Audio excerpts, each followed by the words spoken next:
94.9. I'm Ricky Gervais, with me Steve Merchant and Karl Pilkington. We've had quite a lot of emails, as ever, Rick. I should just say, because we're very lazy. It's a much listened to show. We're very lazy people, and we rarely reply or read out the emails. But I never read the emails. Absolutely. So I rely, if I haven't replied to them, or my mail, Steve opens my mail and reads my emails. So if I haven't replied, it's just because he hasn't passed it on to me. Yeah. Okay. But I haven't passed it on to you because I know you'll never reply. Sure. You know, I'm just cutting out that. But I just want to say thanks for the emails. We do read some of them, and we do appreciate the fact people send in jokes. I appreciate it. I love it. We've don't have to do anything towards it. Sure, we had an email from Jack. He just said he missed the last 2 weeks' shows. Has he missed anything? Not really. No, it's the same stuff. Same I think last week Karl was having a go at Chinese people not aging well. He had a go at the gays, and he came up with a ludicrous story about a monkey that was impossible. Yeah, so I don't think Jack's missed much. No, go on. No. We've just had an email from the Pringles people. Oh, right. Good, because it's finally started to happen. I hear these stories about people given cars and Armani suits and trips abroad, and we haven't had no. But finally, people are starting to, realise what we're doing, our impact on society. Yeah. And we've got a whole box of Pringles sent to us. Not on those little tubes, the proper tubes, the foot-long tubes. Yeah. So. And what have they said? Well, the Pringles guys want said, them back. No, they've said they like the show, and if you want more Pringles, give them a call and they'll send you more Pringles. Yeah. I bloody love Pringles. Yeah. Pringles are... The thing about Pringles is, they're Moorish, right? Yeah. But how would I put it? You know the sort of thing when I open them, yeah. And by that when I pop, right? Yeah. I have to eat the. Well, okay, how can I put this? When I pop, I can't stop. What do you mean? I don't... Well, when I pop them open, I can't stop eating them. Right, when you pop, you can't stop. Yeah. Yeah. I think that's because of the chemicals. I think that might be the reason. But they're good chemicals. They're good chemicals. They're the best chemicals. Pringle chemicals. They're not bad chemicals. Lovely. Like using chemical warfare. Yes, I want some more Pringles. Yes, what else more do? Pringles. It's interesting, actually, you were saying that like other people, like Kylie, I imagine, would get given sort of maybe sexy underwear. You got Robbie Williams where he gets the Armani suits. You get sent the crisps. Yeah. Which seems appropriate. Yeah. Oh, it's nice to be sent. Go on. Talking of Pringles, on the Finchley Road tube station, on my way in, there's a lot of Pringles there, isn't there? Well, I'll tell you a job I don't like. What? I wouldn't want to be doing. The woman, there's a little woman who sits in the little snack stall on Finchley Road station. Yeah. And I don't know how to describe it, really. She is surrounded by snacks. She can't move for snacks. Does it look like American Beauty, but with different... Not dissimilar to that. Yeah. It's a little hut on the station. And it's like, if you go to the seaside, you can put your head through one of those cardboard cutouts and it looks like you're a big fat person or whatever, and you can have your photo taken. It's like an equivalent of that, but it's just snacks everywhere. She's got bananas up to her chin. She's got chocolate coming down to her eyes, crisps either side of her. She can't move. She can't do 360 degrees. She's like packed in there. I don't know how she gets in there. I think they put her in there first, and pour in the bananas. Yeah. And then they go pour in the nuts. She has 2 hours of makeup before they open. Dressing her in there. Because I'll ask for something from the fridge, and she cannot turn her head to see. She has to go by feel alone, just to feel the fridge and get stuff out and pass it. And often I'll say, that's not what I wanted, but she can't. You've got to let her off. It's extraordinary. Dear. But there's no music playing. Does she have to sell her way out of it? Exactly. If it's a slow day, she's stuck there till the next day. Yeah, it's like a world-breaking attempt. Yeah. Oh dear. That's Finchley Road. So if you're on Finchley Road or just want to pop down and have a look at the snack woman, because it is... how does she get refills, though? I don't know how it works. I don't know how she goes to the toilet or eats. I don't know what she does. Yeah. But God bless her. That's... go and unpack your bags and that. Go and sort yourself out in the room. And tomorrow morning we'll meet up at 10 o'clock and I'll go through, the best sort of place to go for camel rides and, the best deals I can get you. That sort of thing. Can anyone here walk like an Egyptian? So she says, right, tomorrow morning, meet 10 o'clock in the discotheque. So we get up and we have breakfast, and it wasn't a good breakfast. The kitchen was, like, bit horrible. The food wasn't good. And it was run by sort of midgets. What do you mean it was run? There's anything wrong with that. There was little fellas running around, and the annoying thing was one of them sort of started to fancy my girlfriend. How did he manifest his affection for? No, you're not saying there's anything wrong with midgets, though, are you? Just saying it was strange. There was but even midgets shouldn't be cutting in on Karl Pilkington's territory. I know. But it's also that thing of, they've got little fingers, and And it's sort of God, ruined. I'm so sorry. No, I'm not. It is a bit of a phobia of mine. Okay. Do you know what I mean? They are nice people and that. Sure. Oh, God. But the annoying thing is... So what was he doing then? How did he... I don't understand how he was chatting up your girlfriend. Was he crawling under the table so you couldn't see? Just kept... Whispering to her from underneath there. Stop it. Just sort of, you know... Wait, I don't want to get a complaint on our last show. There's not many midgets What's going to happen? Can we just finish this and start up again in a couple of months? Oh, yeah. So if you want to know more about the midget theme restaurant, then we'll talk you in 3 months. Yeah. It's just... It's just... No, that's fair enough, actually. Oh, You're yeah, absolutely no, right, sorry Carl. about That's your this. producer's head Listen, on. we'll see you in about a really... it's been a pleasure, truly, and thank you for everyone that wrote I've got you letters. Have you really? I've got you both a present, right? Oh. I got Ricky, do you know, like, we've done fables and Yeah. stuff, right? Yeah. This is like Mr. Ben. Oh. This is brilliant. Yeah. Right, and it's like little fables that Mr. Ben goes on. Oh, fantastic. So I want you to learn something from that for when you come back. Okay, brilliant. That's lovely, I'll tell you Carl. one of the stories I read this morning. It's brilliant. In fact, when you've done with it, give it me. Yeah. Because I haven't finished reading that. Okay, thank you, Carl. And for Steve, a little chat up lines. A little book of chat-up lines. That's fantastic. Carl. Well, we'll see you in 3 months. But carry on emailing Carl. Cherish Karl Pilkington. He sits in a little room by himself, so keep him in touch. And we'll see you in August. We're going to leave you with something that we all love. This is There Is a Light That Never Goes Out by the Smiths. Very apt, I think. Goodbye. See you later. You've been voting in all week, sending your emails. So here's the clips that you wanted. But like I said to you, though, the reason I did this was to get that kitchen, right? Now, Brilliant. as we speak now, right, Builder's in the flat. He's been annoying me. Of course he has. Of course he has. What's he been doing? When he turned up on Monday, right? Yeah. Wanders in, and the first thing he says to me is, said, the pub across the road, is it any good? I said, well, it doesn't matter, does it? You're working on the kitchen. Think of saying that to a builder. Probably making conversation. Probably meant, do they do a toasted sandwich? Because I've got a half-hour lunch break, not an hour, like Karl Pilkington.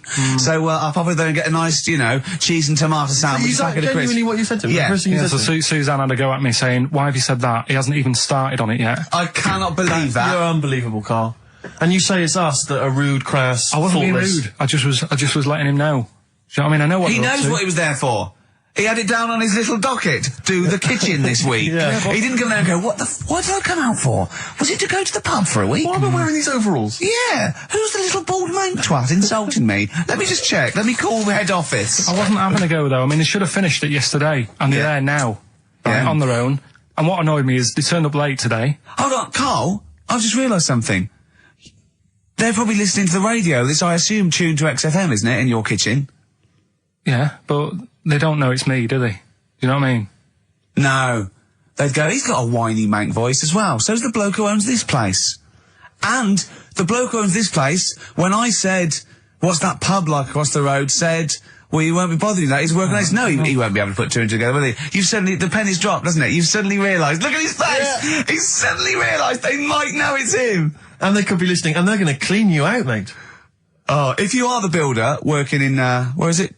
I won't say the address, but it's, Central London, isn't it? yeah. Go mental. Have whatever you want. Opposite Seriously. that pub that you Yeah. like, that you're, He'll probably be in there now, so he won't be listening. or insulting, You know what I mean? insulting a That's a further British insult. workman. He should have been in just go today. mental. He should have been in at 8 this morning, Just which annoyed go me anyway. mental. Why? I really don't understand why they've got to start so early, right? Yeah. But he said he'll be there for 8, turned up at 9:30, right?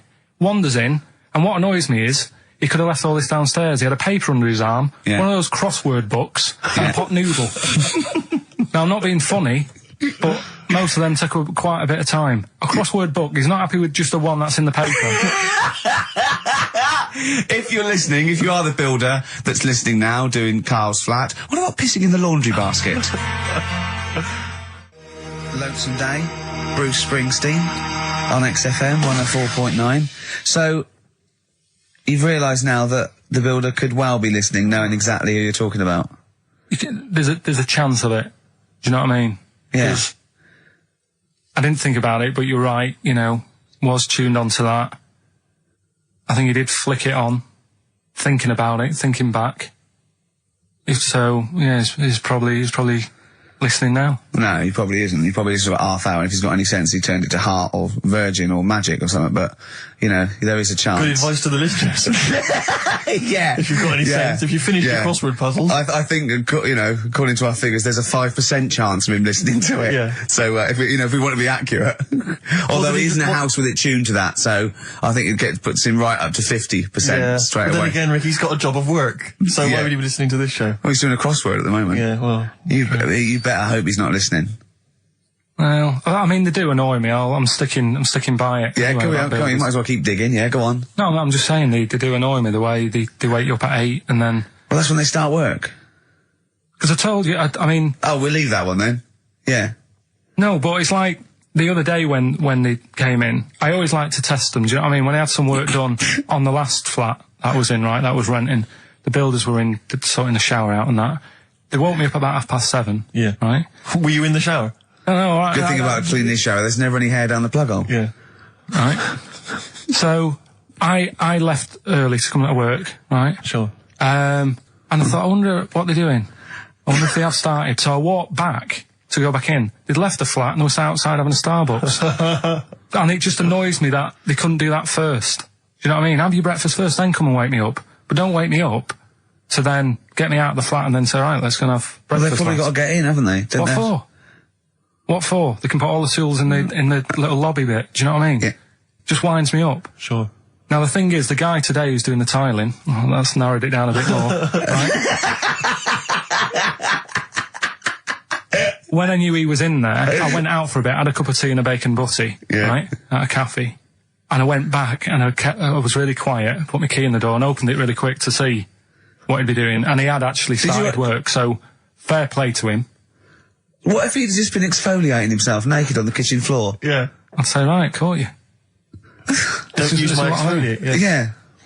So, yeah. If you're listening, go through the wardrobes upstairs. Go through the wardrobe, get some stuff, yeah. They won't get anything. I've put everything in places where they wouldn't think of looking. For jewellery and stuff. So you're thinking that where have you put the jewellery? I'm not saying. Go on. So you're thinking that they're going to thieve from you as well? Okay, so if you're listening, don't think about the obvious places when you're looking for the jewellery. No. But I would do things like, you know, just pop a little bit of urine, maybe in the salt cellar or something. Yeah. Just do something. I'd say what I do is I take the toothbrushes in the bathroom, just pop them in the toilet, flush it, and then take them back again, just pop them back in there. Leave them nothing, leave them out. Yeah, but I know you guys are laughing about the height thing, and for those that have only just tuned in, I am 6'7" tall, which is tall and that's big, and I pride myself on it in a way. You know, I've worked hard, I've not smoked, I ate well. You know, it's an accomplishment. But obviously, I didn't have much involvement in it. I just and it's a curse because mainly the problem is that you can't get stuff, you can't get clothes, you can't get shoes. You know? Yeah, it's size 14 feet. Yeah, but it is genuine, and I don't know. I mean, it costs a lot to buy a pair of size 14 shoes, and so I don't. I mean, if you were genuinely poor, I don't know how you'd afford to be tall because the clothing costs more, everything costs more. I've seen this in comics that you'd actually go to school in a barrel, wearing a barrel with just braces. It'd just be a barrel, and you'd have sort of flip flops, and you'd take a mule with you. They all had a mule, didn't they? But people always think like you'll be in a pub or something, and people just think they can talk to you about it. They just think, hey, you lanky, it's just like because it's like. But that really annoys you, doesn't it? Well, it annoys me because it's like they think I should be proud of it. Like well, exactly, but they don't think that this is not a disadvantage. This is not a disability, is it? You're taller than most people. It might get a disability. No. If you were 8'3", it'd be slightly debilitating. You would, you know, but debilitating. What? Debilitating? Yeah. No, you're a medical man, aren't you? But no, the point is, it's a debilitating because when you go on public transport, like if you're on a coach. The only place I can sit on a coach is that seat on the driver's lap. Either on the driver's lap or that seat at the very end. Yeah. You know which sits into the air. Yeah. That's the only place I can sit. Well, you stand up, some sort of kids at the back waving at drivers. You could drive it from the back. Here he comes. Watch it. Were you a tall baby? Oh, Mr. and Mrs. Merchant, you've given birth to a basketball player. Look at his dribble already. Were you a tall baby? Babies aren't tall. Oh, at what point did you suddenly, like, Jesus, nothing fits me? Well, it didn't happen overnight, Carl. Let's do a little graph. How tall were you at 5? Oh, I don't know. 3 foot. 3 foot. How tall were you at 12? 6 foot. 6. Were you really? I don't know, do I? How do I remember? I don't remember this. Well, when did teachers start calling you freak boy and Really, lanky? they didn't. It wasn't Didn't they? so much. It was no. You went to a funny school. I went bowling with him once. I'd never been bowling before, and he'd been once before, and he went, let's go to this bowl. We went to a bowling alley, right? And you have to wear these special shoes. Now, they're sort of like pointed things anyway, and they're multicoloured, sort of red and green. They look pretty weird. And the woman said to me, oh, what size? I said, oh, 8. She went, yeah. So what size are you? He went, 14. She went, 14. He went, you probably haven't got them. She goes, yeah, I think we have got one pair. And she put them on the table, and it was like Krusty the Clown. And I just started laughing. They looked so long, and he had to run round this bowling alley in these freaky clown But shoes. they don't look freaky clown like when I'm wearing them, because the rest of me's in proportion to it. It looked like a little wall bracket. One of the worst things that happened to me was when I was like, I don't know, when I was about 16 or something, we went to, it's a fire There's a alarm. fire alarm going off. There's a fire alarm going And the off. fire light's going off. Yeah. Should we not just maybe we play a evacuate? record and go and check that out? Wrap it up if you want. Oh, no, not wrap it up. Play a record, I'm gonna go. No, the See you fire, later. it's gone off, Rick, it's gone off. Oh! What, we might have burnt down! Yeah, I think we'd know about it. The flames licking around our ankles would be a clue. God. I'm gonna go and investigate. that's You so- shouldn't ignore a fire alarm, did ya? Blimey. We're entertaining the nation. Oh, look at him, he's scared of fire! What do you mean? I'm going for knob body. It's been that lucky before. Right, it's a story about this kid who was born, right? Was he? Yeah, he was popped out, like, and the dad and the mum saw the baby, and he was like, oh, that's a good-looking little kid. Sure. And they were proud and that. And then... they're surprised that it's a good-looking little kid. It's theirs. yeah. Like, it could have been a frog, and they'd have gone, oh, he's got your eyes. And then the doctor goes, yeah, it is, but look at that. What? He said, it's a boy and hasn't got a knob. I love the doctor saying that. I love this GP. Right. Oh, this midwife saying that. Oh, we love little boy. Yeah, but no knob, baby. Mr. and Mrs. I mean, think. Right. No, but I'm speeding it up a bit. All right, come on. So the baby Right, was so born. the baby's like that, and the doctor says that, and the woman's like, oh, it's our first as well, and stuff, right? She's really gutted. What's the second going to be like? So, Go ahead. Just a knob. doctor says, you know, We'll call it Carl. All right, go on. Right, go on. so the doctor says, well, I'll leave it with you for a bit, get used to the idea, right? As opposed to throwing it away. So he wanders off. Yeah. He comes back with a smile on his face, right? Found the knob. So the mum and dad are like, what are you smiling about? He said, you're not going to believe this. Baby's just been born. It's got 2. Right? You can have one of them. And they did a little operation. Where did you get this information from? That's in a book. What book? Is it the a same as joke the book that you carry round with you? No. With the woman with 3 legs, the juggler with 9 arms, and the bloke who found shagging a chicken under a rock? Is it in that book? Weird though, isn't it? Well, it's not true. It is true. What, in the same hospital, there was a baby born without a knob. Luckily, Karl. It happened. You swear to God you're not making The this up. doctor making came up, back honest to God. smiling because he won't believe it. There's a baby there with an excess of a knob. It happened, honestly. I'm not, all these things are not made up, the educating stuff. That's why I do it, innit? Teaching you stuff, always teaching you stuff. Get enough. that! All right, if anyone can confirm the baby with no knob, they're the going to baby with confirm it 2, because they're going to go to the same dubious website that Karl got it from. I always try to be level-headed and reasonable in these situations. And it's You always ignore it. Guatemala or Mexico. Rodriguez was born without a knob. Luckily, baby next door and was got 2 knobs. What a load of shite. Play a record. He said this, oh God, it's like a child or a cat when it's confused. He went, Steve reckons in ancient Greece, right, it was better to shag a bloke than a woman. And I went, well, yeah. I mean, that's about the male being sort of a first-class citizen. Yeah. Much better, wasn't it? An aspiration the to point sleep with a was, beautiful Karl, man than a beautiful woman. Women were lower-class citizens, Yeah. so therefore men were seen as higher class. So to have sexual relations with a man there was no shame in that. No. In fact, it was looked upon. And as I a said, good well, it's, ancient Rome. I said, even Nero, he'd sit in his big jacuzzi and he used to get, pretty boy men to just go into the water and just nibble at his testicles while he was having a watch. He didn't do that. He did. Yeah. Yeah. And he's not a gay fella.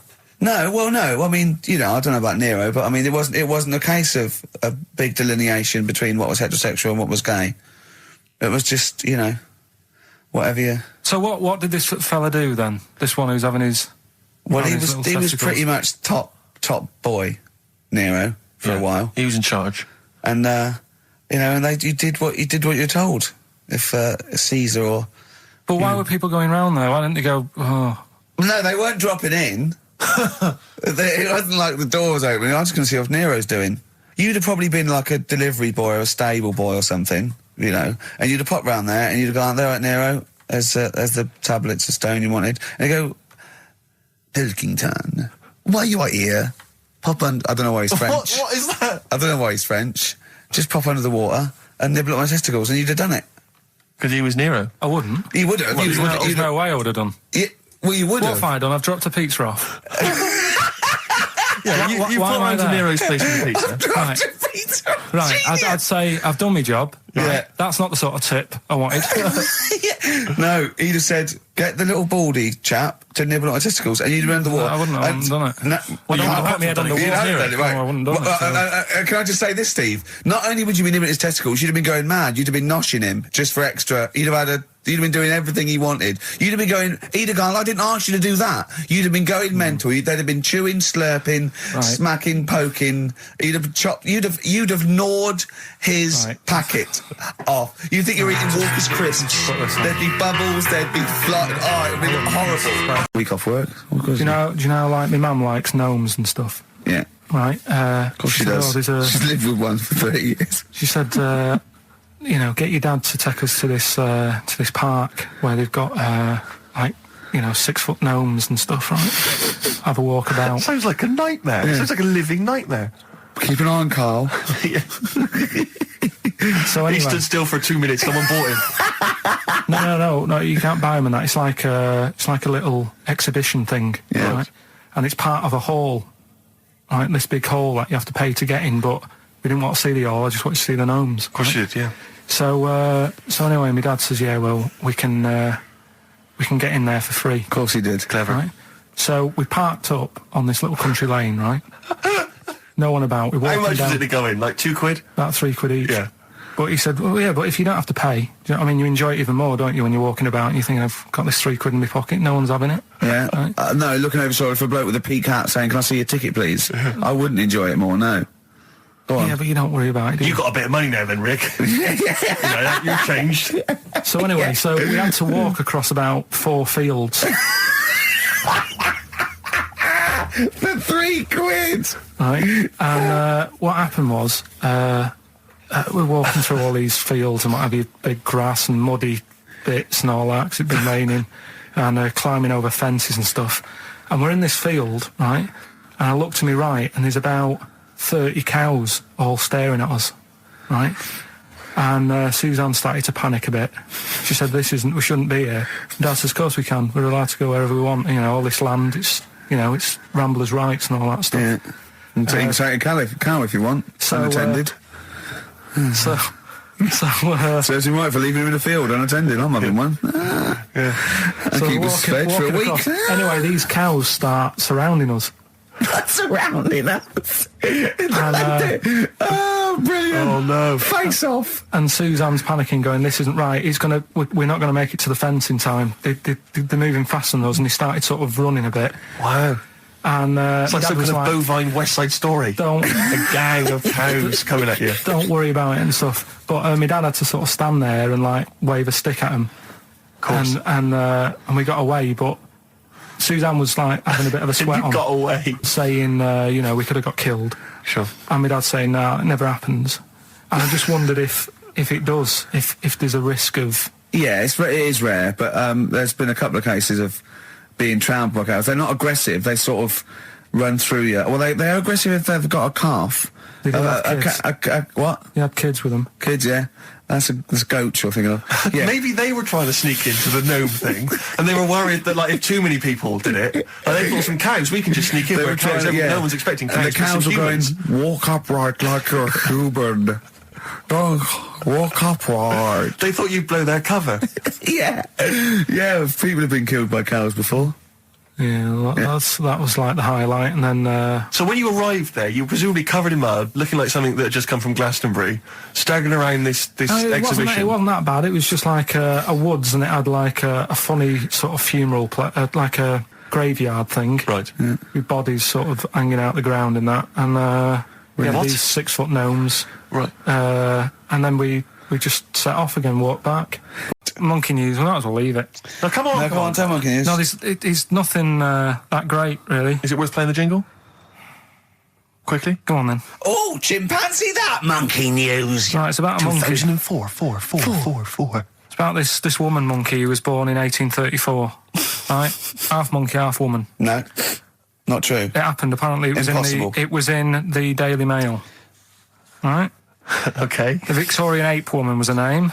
Yeah, I christened this thing Victorian Ape Woman. Well, we thought Sandra. No, I'm calling it Victorian Ape Woman. She was about 4 foot. No, didn't happen. She had lovely thick black hair on her head and on the back of her legs and on her arms. Yeah. All right. Save stockings. Let's have a look. And she didn't need a bustle because of her huge ape-like arse sticking out the back of her dress. She was good at reading and sewing.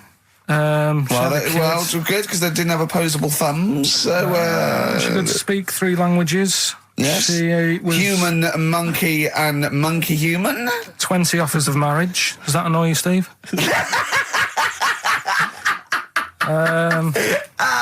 Absolute twaddle. All right, well, Like more rubbish than your soul weighing an ounce. Let's leave a it there. Victorian monkey Let's woman. leave it there, then. See you next week with some more twaddle. I was worried we wouldn't have the old magic in 2004, I but we're know. still talking shit. Merry New Year. that's what I'm saying. Right, we've got who's that on the line? It's Rob.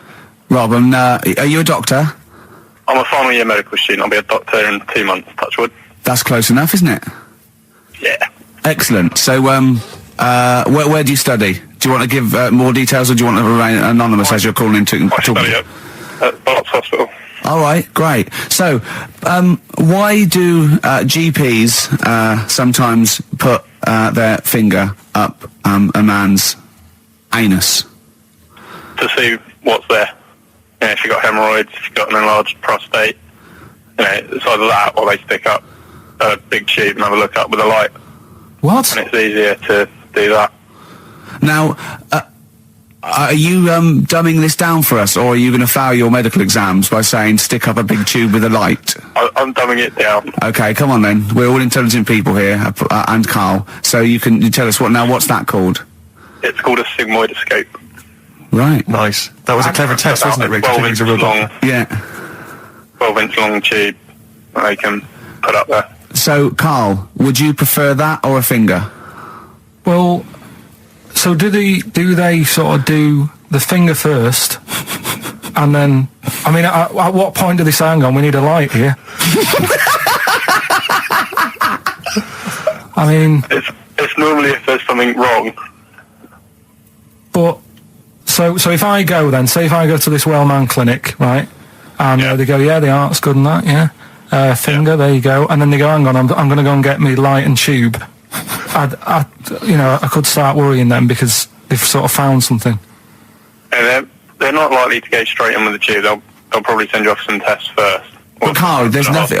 But you go to these places to put your mind at rest and to know where you are with your health. I mean, it's not that you go along. That's what most people worry about. They think that because I'll go along and they'll find something. Well, one, that's illogical. It doesn't heighten the fact they'll find something because you go along. And two, if they do find something, it's a good job you went along. I mean, I'm a hypocrite because I don't go to the doctor, but I've had that done. You should be concerned if when they shine the little light in your ear, it comes out the other side of your ear. No, the other ear comes right out the other side. That's when you should be worried. But Rob, right, you said then, if they find something, they send me off for some tests. Why can't I just have the test without that and cut out the middleman?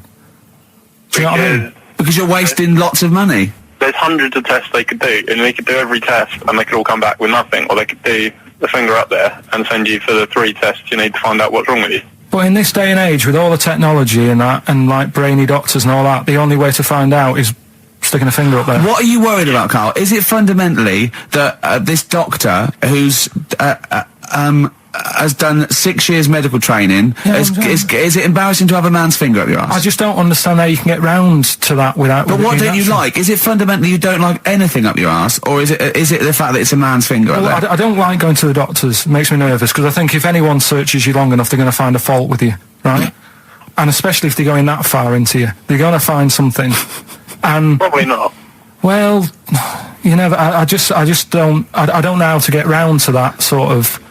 that point where you get a... What do you talk to the doctor about? And he's like, all right, nice day. Strap your trousers. He goes, he says, I'm gonna just, Most people just shut up and let you do it, and then breathe a sigh of relief when you say there's nothing there. Yeah. But is that at the end of the test, or is that the first thing he does? It's the last thing.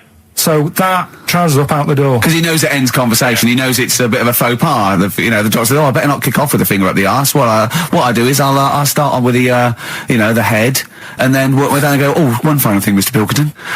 So Rob... He drops his keys, and he goes, pick them up, and as you bend over... Will you be doing this, Rob? Is this what you're, open to do? You do all these... I'll have to do it at some point. All doctors do it at some point, no matter what they specialise in. So the first one, is the another doctor there to sort of make sure you're doing it right? Not dentists. No, but do you know... Dentists aren't doctors anyway. But do you know what I mean? Normally it's like a co-pilot will have someone with them for the first one. So when you put your first finger in... Yeah. Will someone be there going, right, you just want to move to the left of it? I've already done it. Have you? Yeah. So that's the thing with a student, you're learning. So you get people teaching and you learn on these things. Can I just point out, Rob, I think I'm right in assuming that you have a glove on. Yep. And there's lubrication. Yep. And it doesn't hurt. No.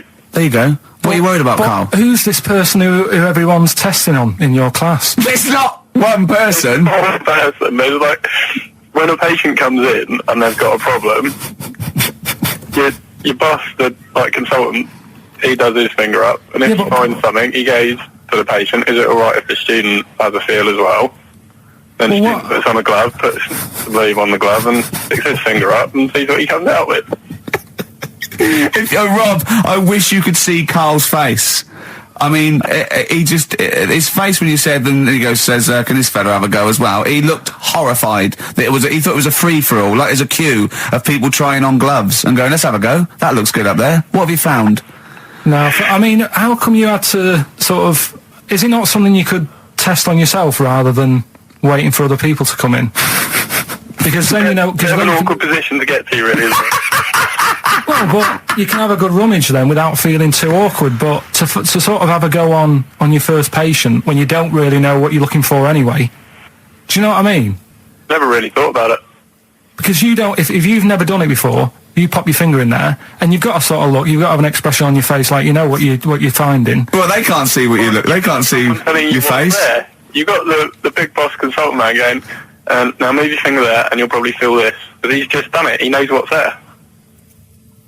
Well, what? Oh, so he's already had a go. He's had a feel, and he's going right. If you feel to the right, that's the conglomerate or whatever. The conglomerate, yeah. Its conglomerate is in perfect working order. I'm still... Thank you, Rob. I'm sorry you had to go through this. Carl is probably the worst patient you'll ever encounter in your medical career. Good luck with your finals, and thanks very much. And do you know any female doctors who do this? Or? Thank you. XFM 104.9. Thank you. Can I just tell you a story that Carl told me a couple of weeks ago? Is this another ghost story? Another spooky story? Yeah. I called him out. I was, what are you doing? He said, I've just been reading ghost stories again. He said, you don't believe in them, but how do you explain this? So I went, go on. He said, I'll tell you as he told me it. He went, bloke, right, just sitting at home, doing, watching telly with his cat. And, the phone rings, and it's a bloke going, is that fire, in your oven okay now? 'Cause your wife called. And Carl went, well, 1, there was no fire in the oven. 2, he wasn't married. I went, right. Go on. He went, well. Then, right, there was a knock at the door, and there was 2 sort of people in sort of white coats, and they came and said, we've come about that fire. Your wife called us. He went, 1, there isn't a fire in my oven, and 2, I'm not even married. Right? And he said, they saw the cat, and they looked at the cat. It looks a bit weird at the cat. The cat came out, nothing. And he said, and then he went back, sat down, phone rings, and they said, did they sort out the fire in the oven that your wife told us about? Oh. He went, 1, there is no fire in my oven. 2, I haven't got a wife. And Karl went, what do you think of that? I went, that's not it. He went, yeah. I went, That's the end of the story. What? He went, well, how'd you explain that? I went, explain what? I thought he was going to say, a year later we got married, but she died in an oven fire. Right? I thought it was going to be that. And I went, That's people winding him up. Yeah, or someone did report a fire oven, and their name was Johnson, and they looked up Johnson, they got the wrong thing, it was the gas board, and they sent it round to the wrong person, right? You know, he went, yeah. I said, I explained it to him, he went, yeah. Why did they look at the cat funny? Oh, man alive, Karl. This is really weird, right? I was in my house once, right, and the doorbell rang. Yeah. Right, I opened the door, there was no one there. Yeah. Right? And then I looked across the street, There's some right, and there were some kids running away. Yeah. Now, how do you explain that? Yeah. There was another time, right, where, like, I opened the door and there was a bloke goes, you've ordered pizza. I went, I haven't ordered pizza. And I heard my mate upstairs giggling and putting the phone down. Yeah. How do you explain that? Karl, seriously, why did you tell me that story? What do you think it was weird about that? The fact that it was 3 different people. Is this all the information? Is that the entire story? It was 3 different people. Did you fall hassling asleep him and not read the about end? A fire that didn't happen, about a wife that didn't exist, and a cat that didn't look happy.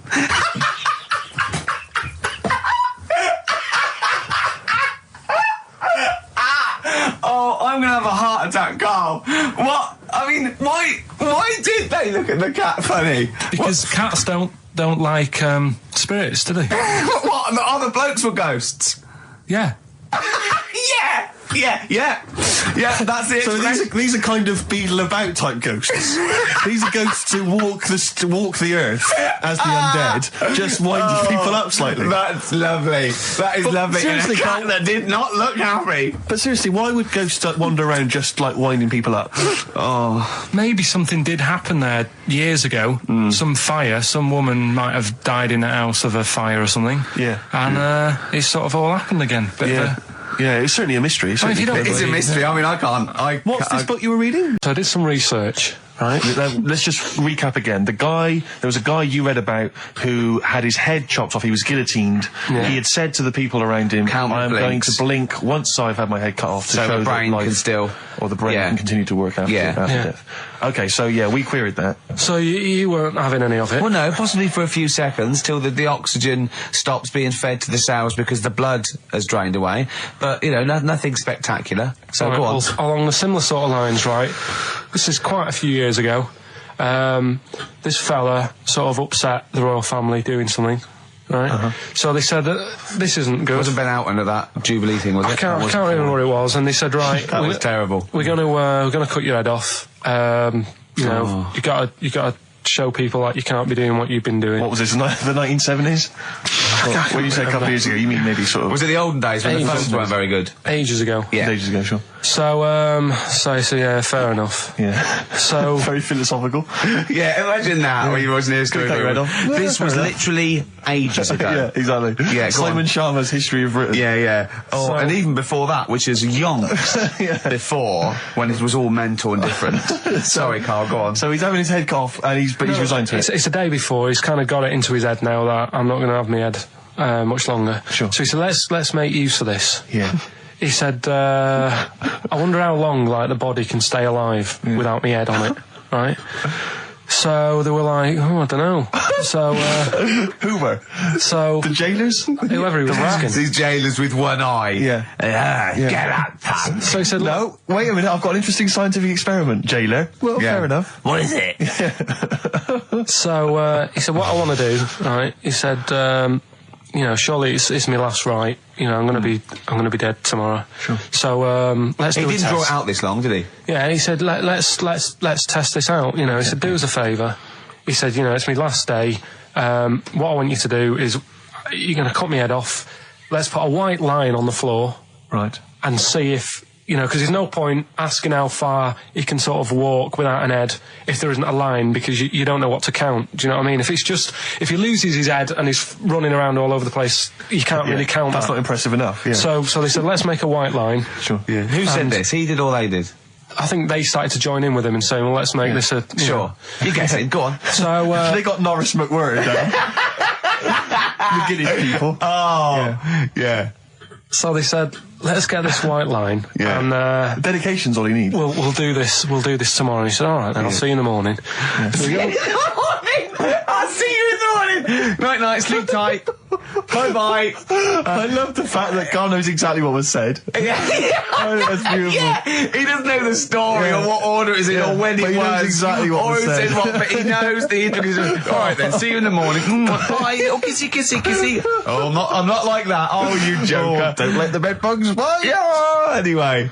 so he gets up. Do you want a paper tomorrow? No, I'm all right. Go on. He gets up and they say, right, today's the day and that. And he said, well, I've got used to the idea. So here's a white line for you. Got used to the idea. Go on. So they go, right, are you ready then? And he said, I go on. And they cut his head off. And the body walked 32 steps without a head. Wow. 32 steps. Incredible. And that's the lesson, really. Did it get as far as it walked along the white line, did it? Yeah, it stayed along the white line, did 32 steps, and then started to stumble a bit, and it just fell over. Yeah. But, it was a test that your body can still keep alive for a little bit. Yeah. When you've lost your head. Absolute twaddle. Absolute twaddle. What do you reckon you can do then without an head? How many steps? There'd be muscular spasm, right? Yeah. It would twitch a bit. It would, yeah. You could not distinctly take 32 steps. The body could... Well, don't... Yeah. Is the doctor still on the line? Yeah. The fella that bought 6 parrots. Yeah. And, you could have got 32 steps. Right, so A you don't beheaded believe man that. doing a bit of line dancing. Right, you don't believe that, but something that you do believe that a cockroach can live a week without an head. It can. Slightly different kettle of fish there. Why? Wow, insect to human is what I'm thinking. Yeah, that difference. There's not that much difference in Well, of some course there insects. Do you know that a snake has a heart and lungs and kidneys and stuff? Go on. No, well, I'm just saying. So? You're making out as if like they're a totally different Species. I am making that up. I mean, call me old-fashioned. Do you know what you're talking about? I don't want you embarrassing yourself, Rick. Yeah, I am suggesting they're totally different beings. Yeah, that is. Yeah. Now, Carl, the cockroach is a very different thing. The interesting there is that it lives without its head, because a lot of it's on. There's some of them are phototropic, chemotropic. Some of them just literally have irritation and muscle memory. I mean, they do have a central nervous system, but it's very different. So if you lose the head, it bypasses a lot of that anyway. All this is running around. The reason it dies is because it can't take on water. But it's very different to a man, right, having consciousness and then losing that, and the body's still going, no, I think I remember what I was going to do here. Yeah, so I'm going to carefully walk 32 steps along this white line. Imagine just looking down going, oh, missed a bit. Yeah. Maybe the head was in the corner going, left, left, left. Oh, he's now... Well, let's just put it out. I mean, if anyone listening has maybe had a relative beheaded, maybe in a horrendous car accident, but they got up, maybe they went for a walk, they had a little chat before they passed on. Carl. Get in touch. Carl, you are my favourite being. You are my favourite species. Now, you, Carl, may not be particularly different genetically from a cockroach. You are. Why can cockroaches do that? Why whoever made them went... Let's play a record. Do you know what? When I told him this fact, I send him little facts on text messages just to inflame his, interest. I just sent him a cockroach can live 9 days without its head. He texted back, "What's the point of that? Yeah. What's the point of They're that?" not doing experiments. These cockroaches. He's a boring last week to have. And he went, and on top of all that, you're thirsty. So it's the worst week of your life, isn't it? That week without your head. Here's one that I read in the week, right? Go on. About this woman. Yeah. She was a bit of a punk. And to get her hair done like she wanted it. Super glue. Right, no. She got lard. Apparently it's a popular thing, you might know. Put lard on your head. Yeah. And you put it in the oven. Oh. Now, apparently the heat that you get from the oven is different from the sort of heat you get from an hairdryer, right? And she had to do that to get the style that she wanted. But anyway, she comes into money or whatever, treats herself to a microwave, right? It's not true. Opens the door, jams the things, like the little catch, so the microwave works. She jams it with a screwdriver or a knife or something. Yeah. puts the microwave on, sticks her head in, boils a brain. Don't be ridiculous. Right? Well, why is that ridiculous? Boils her brain. She boiled a brain. She boiled her brain. And this is what's good about the internet. I went straight from that, and there was a subject about brains. And do you know that Russell Crowe, when he dies, is given his brain to charity or something, some sort of some people who can do stuff with it. She gave hers to Pot Noodle. Vesta. Yeah. Oh, That's the boiling sort a of stuff. skull. Yeah. That's not true. It's not true, Carl. It's the same as the woman who put her poodle in the microwave, isn't it? And all It's that. just urban myths. They're urban myths. But again, where does it start? Someone made it up yeah. for a laugh. They're just too convenient urban myths. Everyone's you can tell an urban myth's not true because it's always this happened to a mate of mine, and when you say what happened then, they go, don't know, that was it. Was it? Was that it? Was it? Someone boiled a brain and that was it. There was no more story. Well, Were there any dates, locations, times? I think it was in Belgium. There's that one that a bloke, right, was going to get a phone call at 4 o'clock to find out if his business was, okay, right? And if he didn't get the phone call, he knew he was broke, destitute. So dead on 4 o'clock, the phone didn't ring. So he went up to the roof, his office, and he jumped off to commit suicide. And as he was passing his window, the phone was ringing. Oh, no. Carl, it didn't happen. Didn't happen. Think it through. Think it through. Who told that story? Who told that story? As he hit the pavement at 120 miles an hour. He's the only person who could have known that series of incidents. Also, why didn't And he he's wait? dead. As his life's at stake, why didn't he wait till 5 past? I'm going to give it 5 minutes just in Just case. in case the lines are busy. Yeah. And what sort of bloke goes out, I'll call you at 4, okay, if your business... Well, call me anyway. No.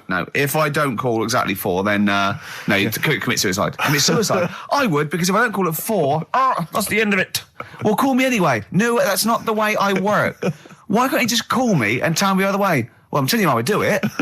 If you're bust, I don't call. Can't you just call to verify in case something goes wrong? What if it's engaged? It won't be engaged. Just commit suicide at 4, please. It didn't happen, Carl. He says that you're winding up because you're sort of like negative about I'm everything. negative? Yeah. And but what I think it is because we pointed out that his lateness is unacceptable. Yeah. He said meet you at 6. He turned up at 20 past. He said, well, someone stopped me in the corridor. I don't care. I've got stuff to do. We had stuff to do. I think we're a bit busier than you, Carl. You've got one job. We've got loads of jobs. I keep telling you that. You got one job in a little room, a 9 to 5 there, that you don't even get done in 9 to 5. That's why you're late and mucking around all the time. There's loads of work to do. Yeah, one job. No, cool. it's not. It's one job with a lot of other jobs in it. It's like those little Russian dolls you get. Right? Chang and Ang, they're in the bath, they're washing their own bits, they've got one of those dividers, right? They go, well, that's definitely yours. I marked mine. That's definitely mine. What? Don't wash that, Chang. I wouldn't, Ang. I wouldn't wash that. Right? So what are they doing? They're in the bath. Carry on with the story. That's about it, really. I mean, that's the fact that people... So, two little Oriental fellas joined in the hip, had a bath. No. That's your story. No, they didn't have a bath. They they must have done some sort of research, right? Who? Chang and Ang, right? And they said, well, what do people want to see? Isn't that a Bay City Rollers song? But it's an idea that people have queued up. They've paid their money. They're in a tent. They're, well, I hear they're going to have a bath. They're going to have a bath. Two Siamese people have a bath. How would they possibly do it? Well, I've heard they get into a bath. But that's I don't know they what's wanted to see exciting. them nude and where the join was.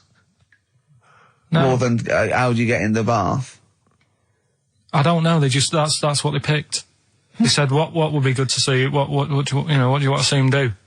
Having a bath. How do you get into trousers? Was there Exactly. This is all part of it, and that's why they picked having a bath. This is all part of it. Well, they want you to get dressed afterwards. Yeah. Who was the best out of Chang and Ang? Who was your favourite? They both look the same, to be honest. There's a surprise. One was a short ginger woman. Oh dear. Is there anything what would be better than having a bath for you when you'd seen them? What would sort of make you go, I wonder? One of them pulling and the other one going home alone. Yeah. I go, look, she's definitely up for it. I'm taking her home and go, what am I going to do? Can I watch? Definitely not. Definitely not. Look, you go to bed.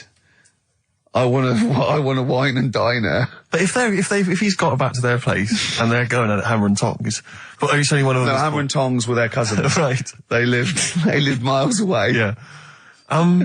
If one of them gets knackered, can the other one take over? I mean, some of them are weird. Years ago, husbands weren't allowed to sort of clout the wife with anything. What was it like in the past? I know, yeah. You couldn't clout your missus. With anything wider than your thumb. The stick had to be the same, no bigger than your thumb. Oh no, So a big Robin bloke could do no damage if he went out with anyone. Yeah. Although his is wide, he's got a little thumb like a little knob, isn't it? It's like it's truncated, because it starts off normal. It looks like he's had his big toes put on his hands. Does he have to drink a pint with 2 hands? Yeah. And he's dropping stuff all the time. Can I just go back to the rule of thumb thing, though? The idea, what day was this? I'm not asking Carl, I'm looking at Ricky, because you're not going to have any idea, Carl. It's just going to be the past. Yeah. But I like the idea that... I think it's the same sort of day where, I don't know, you got hung for being homosexual and you could shoot a Welshman. I just love the idea that there's blokes beating their wives with shovels, logs of wood, and someone's gone, hang on a minute, everyone, Hold on, wait a minute. Let's have a look at your thumbs. What can we do? Wait a minute. We've got to have some kind of rule here. I'm all for beating your wife, but let's have some kind of rule. Let's give him a sporting chance, surely.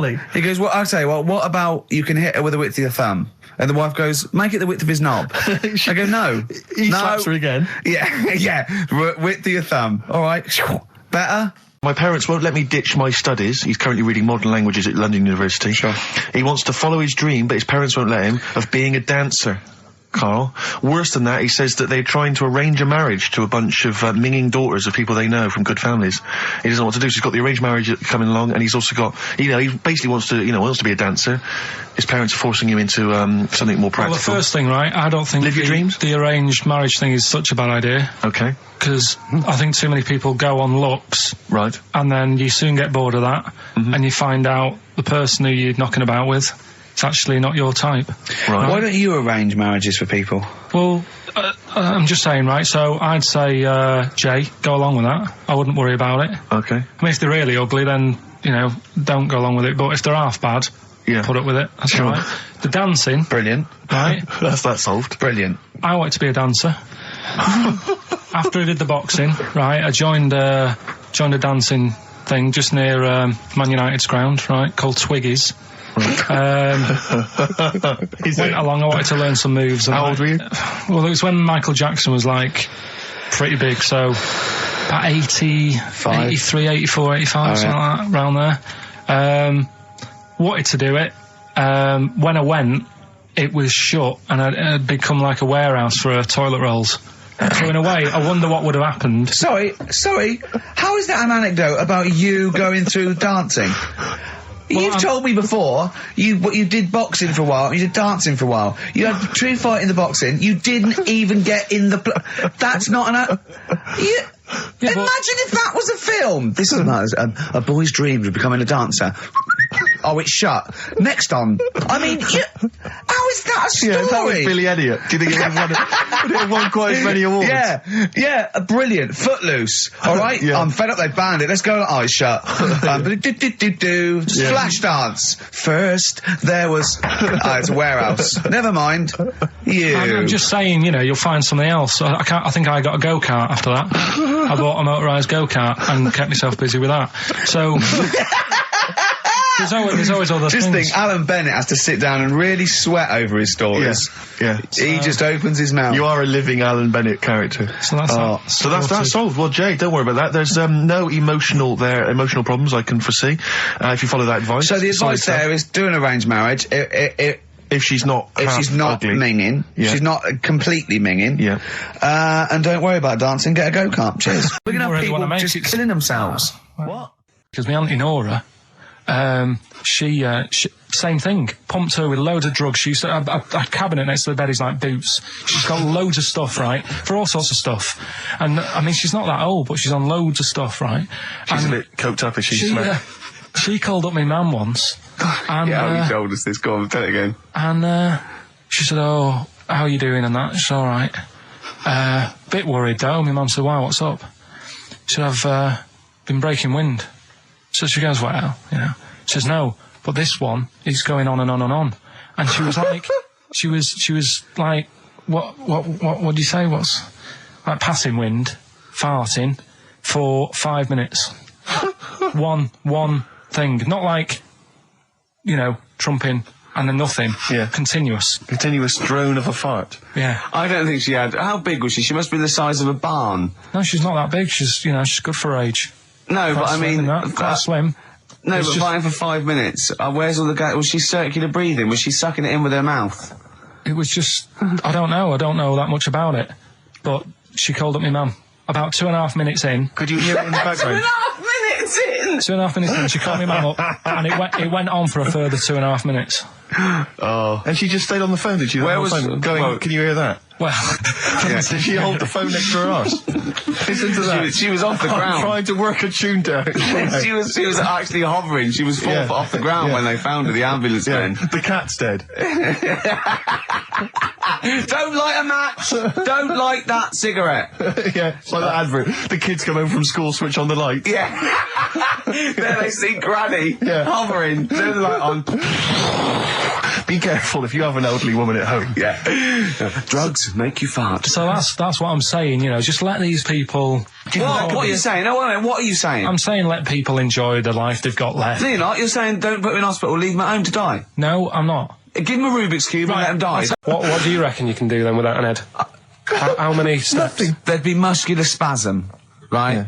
It would twitch a bit. It would, yeah. You could not distinctly take 32 steps. The body... Well, don't... Yeah. Is the doctor still on the line? Yeah. The fella that bought 6 parrots.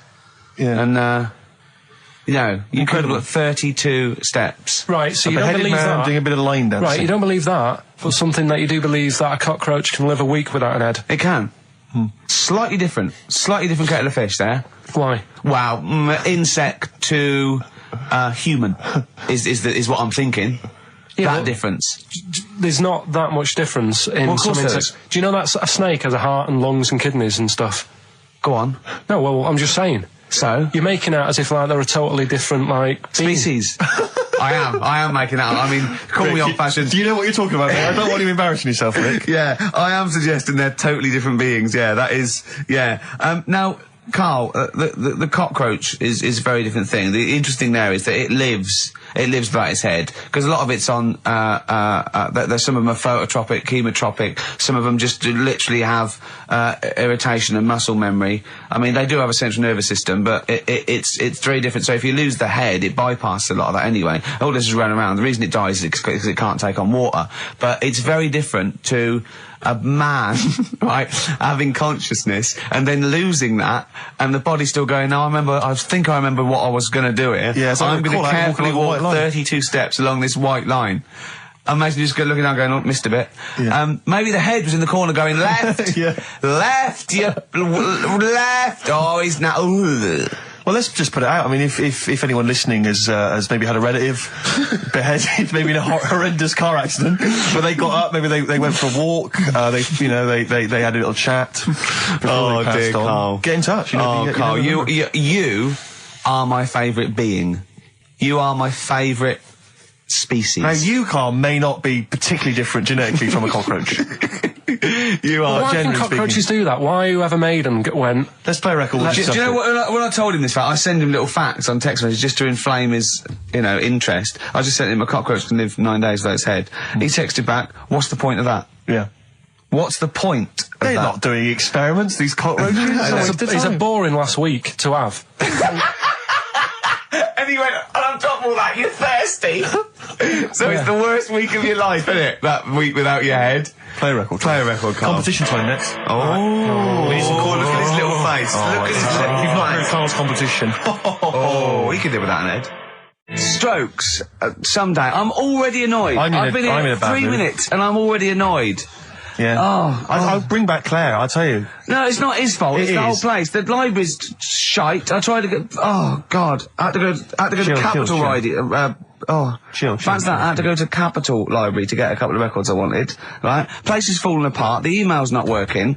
It's so shoddy. He's had 2 weeks off. I'm on holiday. I mean, they might as well bulldoze this, honestly, because for all the, It is ludicrous. and we get paid peanuts. You get paid, do you? Oh, and it really annoys me to have to fight. Oh, anyway. Anyway, just calm down. 104.9, I'm Ricky Gervais, with me Steve Merchant and Karl Pilkington. Karl, you're back. All right. How was it? What, the holiday? Yeah. Well, it wasn't all fun, was it? Because my dad was in hospital. Oh, but he wasn't during the holiday. Not during the holiday, though, was he? You came back from holiday and then found that out, didn't you? Yeah, but it happened when I was on holiday. Did you know that, though, when you're on holiday? No, because I didn't take my phone with me. Well, the weird thing is, I got a feeling when I was sat there, because it normally happens. It wasn't a nudie speech, was it? When I first went away, you saw that old fellow with his packet out. When I went to Ibiza, right, I had a feeling, and I called home. My dad had punctured a lung. When you say you had a feeling, what do you mean a feeling? Just like, I should call home. There's something not right.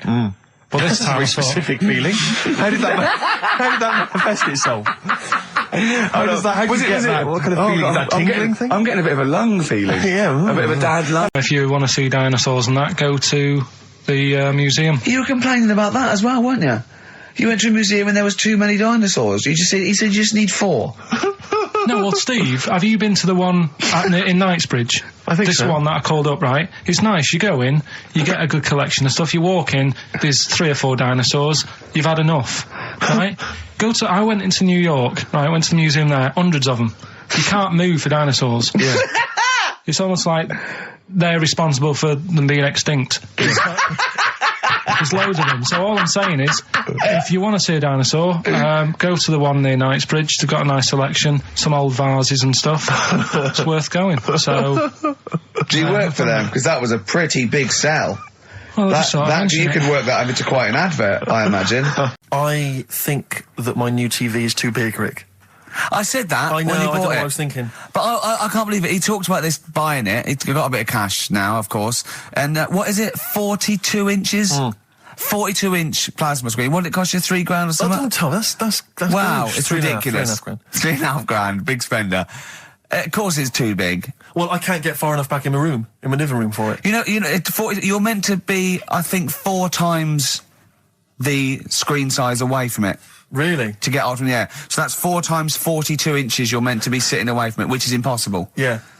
Well, I'll have to just get friendly with the neighbours. Yeah, watch it through a hat. Yeah. If that's the case, though, aren't you better off just getting a portable? What? I don't understand that rule. What are you saying? Well, you're meant to be 4 times the screen size away from the TV. But then what's the point in having a big telly if you've got to keep moving further back? Get a portable and sit right next to it. Do see your point. Why do people go to the cinema then?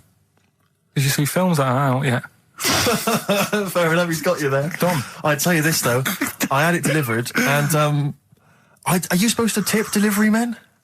Of course you are. I don't know. You see, I've never had anything delivered before. I never spent that much money. Not if it's a courier with an envelope, but if it's a bloke who's struggled up the stairs, two fat blokes with a fridge, then give him a £5 for a drink. But the problem was, I didn't realise, and I was thinking to myself, I wonder if I've got to tip him. And the guy was leaving, and my mobile phone went off in my pocket, and I reached in to get it. He put his hand out thinking it was a tip. I went, it's just my phone.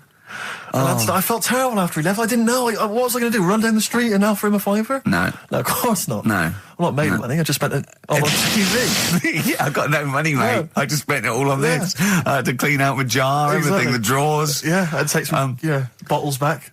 The problem was it took me forever to wire it in. I thought I'm not going to pay for someone to wire it up, you know. So it took me about 3 hours to wire it in, and it was huge. And I got it switched on, and the first program that was on when I got it wired in was Bargain Hunt. I'll tell you this, David Dickinson's tan almost took me eyeballs out. It was incredible. It was like X-rays. It was extraordinary. So close. I know, a huge plasma screen with this orange thing coming out, and he keeps turning to the camera, doesn't he? Just to get you. Yeah, he turns away. You get a bit closer. They go, "What's he doing?" He just turns around, takes the cornea off. What do you think, Bargain Hunters? Bargain Hunters. Oh dear. I don't know if there's a jingle for that, maybe. You nearly had the eye out. Knob news. Knob news, excellent. This is an extraordinary story. A woman tried to sue her bosses for £210,000 after finding a cooked penis in a canteen stew. Hospital cleaner Sophie, something, I can't pronounce that name, was eating goulash for lunch and could not cut one of the lumps of meat. You can see where it's going. I've got so many questions already. I know. She picked it up and tried to chew it, but it was too tough. Then she inspected it with workmates, who all agreed it was a penis. Imagine that discussion. Yeah. Miss McLarter said she vomited for the rest of the day, instantly became a vegetarian, and had to have psychiatric help.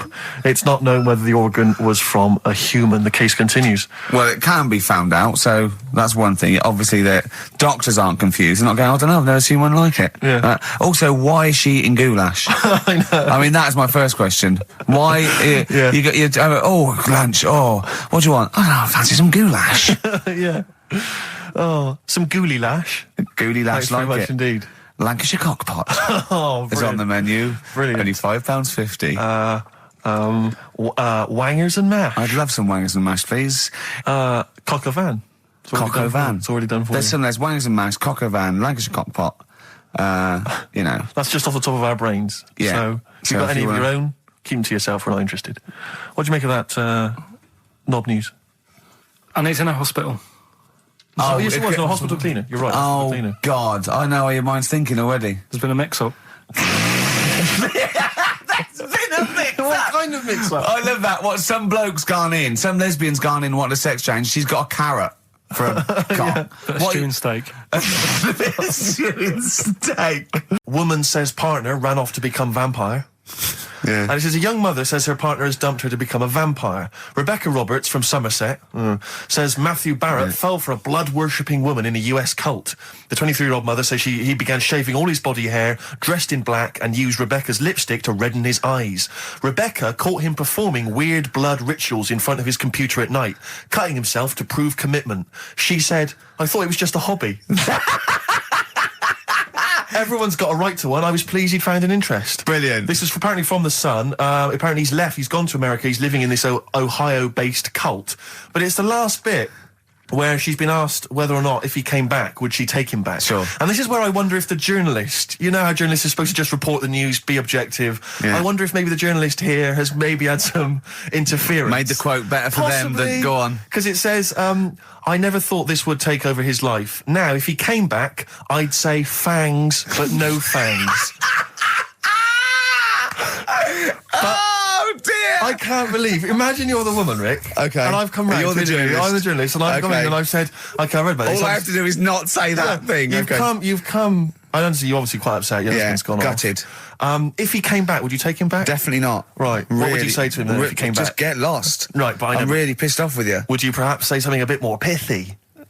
Not in this situation, no. You're upset? He cuts himself, he drinks blood, he's left me. Sure, Sod off. I'm not interested, mate. Because I tell you what. Go on. I mean, I like what you said there, but I wonder if we could condense that a bit more. If he came back, would you say... Go away. Would you ever say something like, thanks, but no thanks? No, because it makes it flippant, because I'm really angry. I know you're annoyed. And I'm upset, so I wouldn't say... I certainly wouldn't say thanks. I might say no thanks. But what if you sort of said it like aggressively, like you were giving him the finger, thanks, but no thanks? Like you didn't really mean sort it. of sarcastically? Sarcastically, would you possibly say I might say thanks, but no thanks, and that'll be it. And that's and I'd leave it there. I'd never change that. Sure. I'd never change those words. Can I ask you a question? Go on. Do you like puns?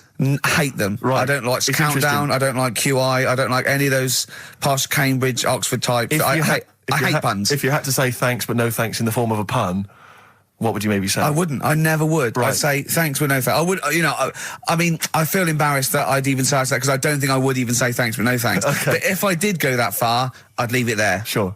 So, have you ever noticed, as I have, Go on. the similarity between the word thanks and fangs? not really. It's very similar. Not Thanks, really. fangs, FTH. There's a K. Fangs very much. G. It's A and N. Well, the A, the N, and the S, but that's about it. Would you agree it sounds marginally similar? Yeah. Is it possible you might one day say fangs but no fangs? I wouldn't know. Right.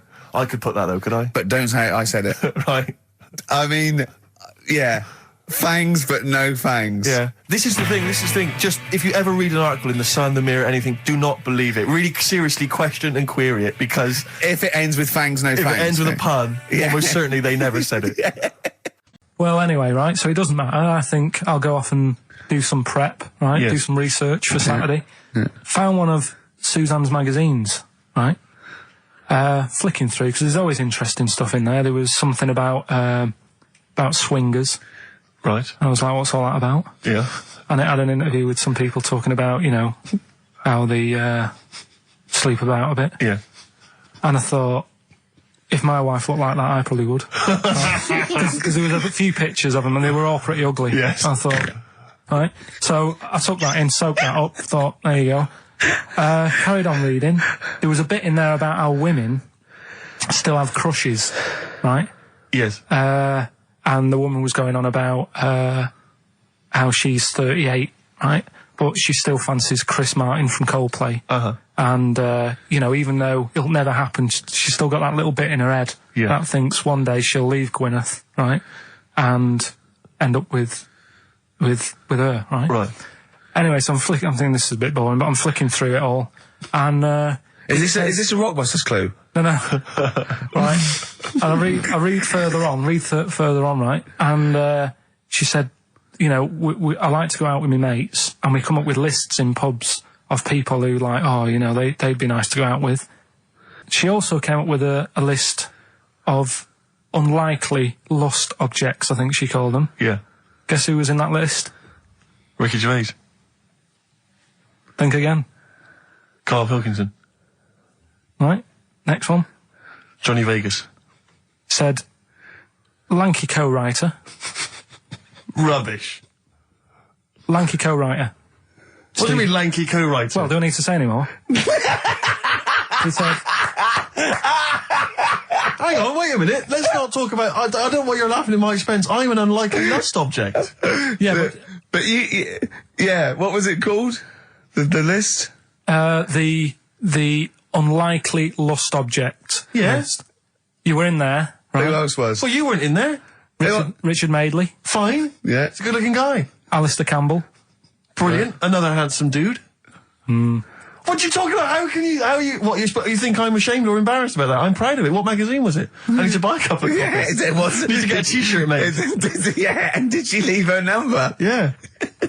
What magazine was it? I was just out of interest. I think it's called Red. Yeah, sure. Yeah. But now you've dissed those people that are putting themselves in their swingers because you've said they're ugly. So now we know what magazine it is. People are going to look at that. People are going to look at that poor woman, and they're going to know you think she's a hog. No, but I think they even know. Was there a picture of the woman who'd drawn up the list of unlikely lust objects? Mm-hmm. What was she like? I wouldn't waste my time. Thanks, mate. I know you're on my side. I'm 30 now. I can only remember being off 2 times. Oh, his memory's going as well. You had some time off. And both of them were when I was at school. What's school? One when it was windy.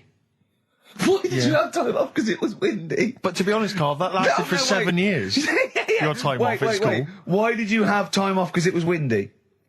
Were you windy, or was it windy outside? No, it was like when... Your auntie wasn't out the window, was she? When the winds were bad in the 70s, and my mum said, oh... Whoa. What? I remember space operas and flares. I don't remember the winds being bad in the 70s.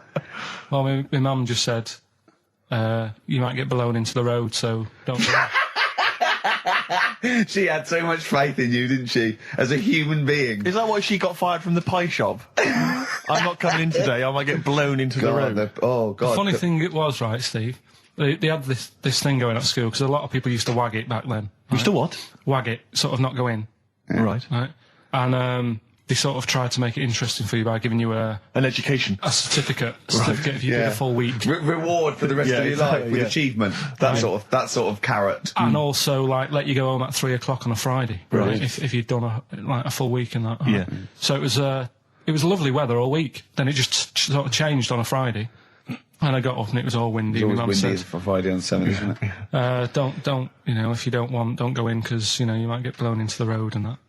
So I said, all right, then I'll stay off.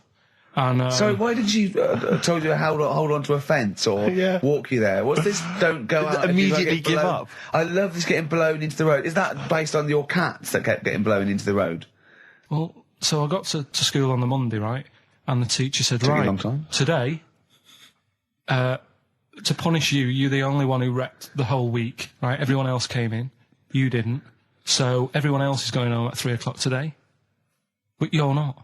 Brilliant. Serves you right. And I wasn't bothered though. It was great because I said, well, you'll have to stay with me, won't you? And it was great. So all I did for half an hour was doodle and stuff. It was great that afternoon. Yeah. And that was ages ago. That was like when I was about 8. And that's one of the times I was off ill. Yeah. So it was, but that wasn't even ill. That was wind. Yeah. Yeah. So Right. after the female woke up pregnant after 7 months, and the baby was walking around. No, had forced its way out of the vagina. Oh, no way. Yeah, had forced its way out, and it was almost had like super strength, like, and it was pulling her along by the umbilical cord, and that, and it was a stone. Extraordinary. That's freaky. I mean, you're talking about freaky stuff. That's made up. What? It wasn't pulling her along. Well, no, it was she could feel it. Exactly. And it was, do you know what I mean? Like, just went and just sort of squeezed its way out because it was ready, because all the hormones. Because it thought it was ready. Oh God! Imagine that. Just waking up and finding that in the bottom of the bed. Freak out, wouldn't it? Because you'd think it was a nightmare initially. And it had hair and everything, didn't it? Yeah, because all the hormones there, like hair. There was something in the week about, you've got test tube babies and that now, haven't you? But they've managed to do it. I only caught half the story. I knew he'd be more impressed by the crabs than that. He doesn't care if it's No, I am. I'm telling you though, that there was something. I only caught half the story because I was busy. But there's something about babies being able to be born without having any people involved. Or something. It's like putting them in an oven or something, and it's like a cake. And after a certain amount of time, it's ready. I think you can buy those in Argos for kids at Christmas. It's my first baby kit. Yeah. There's Play-Doh, I think, that they can buy. Yeah. So what do you think of that then? The baby one. Yeah. I prefer the crab one. Yeah. But the baby thing's pretty horrible. Yeah. So it was bigger than like the average. Both made up. We made those up. Yeah, they're both rubbish. They are both rubbish. Despite the fact they're both rubbish. Yeah. They're interesting. We made those up. Both those stupid stories up. Yeah. Imagine downloading a crab's memories and seeing its mum feeding it as a child. Both are rubbish. I had trouble. Yeah. I know I was going to have trouble with pushed its way out of the vagina. Yeah. I practiced that about 30 times yesterday with Steve. I was going, I'm not going to be able to do it, mate. Yeah. I'm not going to be able to say that. Yeah. Are you disappointed? A little bit. I mean, the baby one's a bit sort of out there. Yeah. I wasn't really having that one. No. But the crab one, See, now, what's interesting, I think, is a useful experiment, Carl. I don't know what it's taught you about yourself, but would you say that that's revealed to you a certain thing? I don't know, maybe that you're a bit gullible. I mean, all I'm saying is maybe you shouldn't accept or swallow hook, line and sinker everything you read on the web. You not think maybe a valuable lesson? I feel bad because I said to Steve, he won't be annoyed that we conned him, he'd be annoyed that they're actually not true. You'd love that crab thing to be true, wouldn't you? it wouldn't surprise me if it did happen one day. Sure. Yeah. So, and the mood's laughing. And it's, in the break, when I said about the crabs, you know, I'm keeping them then. Yeah. Yeah. Tell you a job I don't like. What? I wouldn't want to be doing. The woman, there's a little woman who sits in the little snack stall on Finchley Road station. Yeah. And I don't know how to describe it, really. She is surrounded by snacks. She can't move for snacks. Does it look like American Beauty, but with different... Not dissimilar to that. Yeah. It's a little hut on the station. And it's like, if you go to the seaside, you can put your head through one of those cardboard cutouts and it looks like you're a big fat person, whatever, and you can have your photo taken. It's like an equivalent of that, but it's just snacks everywhere. She's got bananas up to her chin. She's got chocolate coming down to her eyes, crisps either side of her. She can't move. She can't do 360 degrees. She's like packed in there. I don't know how she gets in there. I think they put her in there first, and pour in the bananas. Yeah. And then they go pour in the nuts. She has 2 hours of makeup before they open. Exactly, yeah. Dressing her in there. Because I'll ask for something from the fridge, and she cannot turn her head to see. She has to go by feel alone, just to feel the fridge and get stuff out and pass it. And often I'll say, that's not what I wanted, but she can. You've got to let her off. It's extraordinary. Dear. But there's no music playing, Does she have nothing. to sell her way out of it? Exactly. If it's a slow day, she's stuck there till the next day. Yeah, it's like a world-breaking attempt. He was one of my best mates. Was he really? Yeah. Seriously? Yeah. What do you reckon he's doing now? Do you still keep in touch? When my mum and dad were still in Manchester and they had a butty shop, he used to go in because the bookies was next door. I know the way you paint a picture. If you did this in your history exam, Carl, you will walk it. Go on. So your parents had a butty shop. There was a bookies next door. Yeah, and he liked having a bit of a gamble, so he used to. I think he works for some insurance company. Do you think that his fiancée Beth knows he's got a gambling problem? Or that his 2-year-old son Lewis? No. Yeah, they live in Cheadle Holme. Hume. Cheadle Hume. He must be doing well. He's still supporting the Blue Army and frequents the shrine on a fortnightly basis. Funny thing with him is, right, when I used to stay over at his house, and his dad was a copper, and I remember his dad came down and said, right, I want to see you two. And I thought, oh God, what's happened? and got us round the table. And he said, "Do you know much about drugs?" So we were like, "What's all this about?" So he goes, "You know, they're not good for anyone. You know, the stupid thing to get into." And we're like, "Yeah, we know." And he went, "You know, do you?" We said, "Yeah."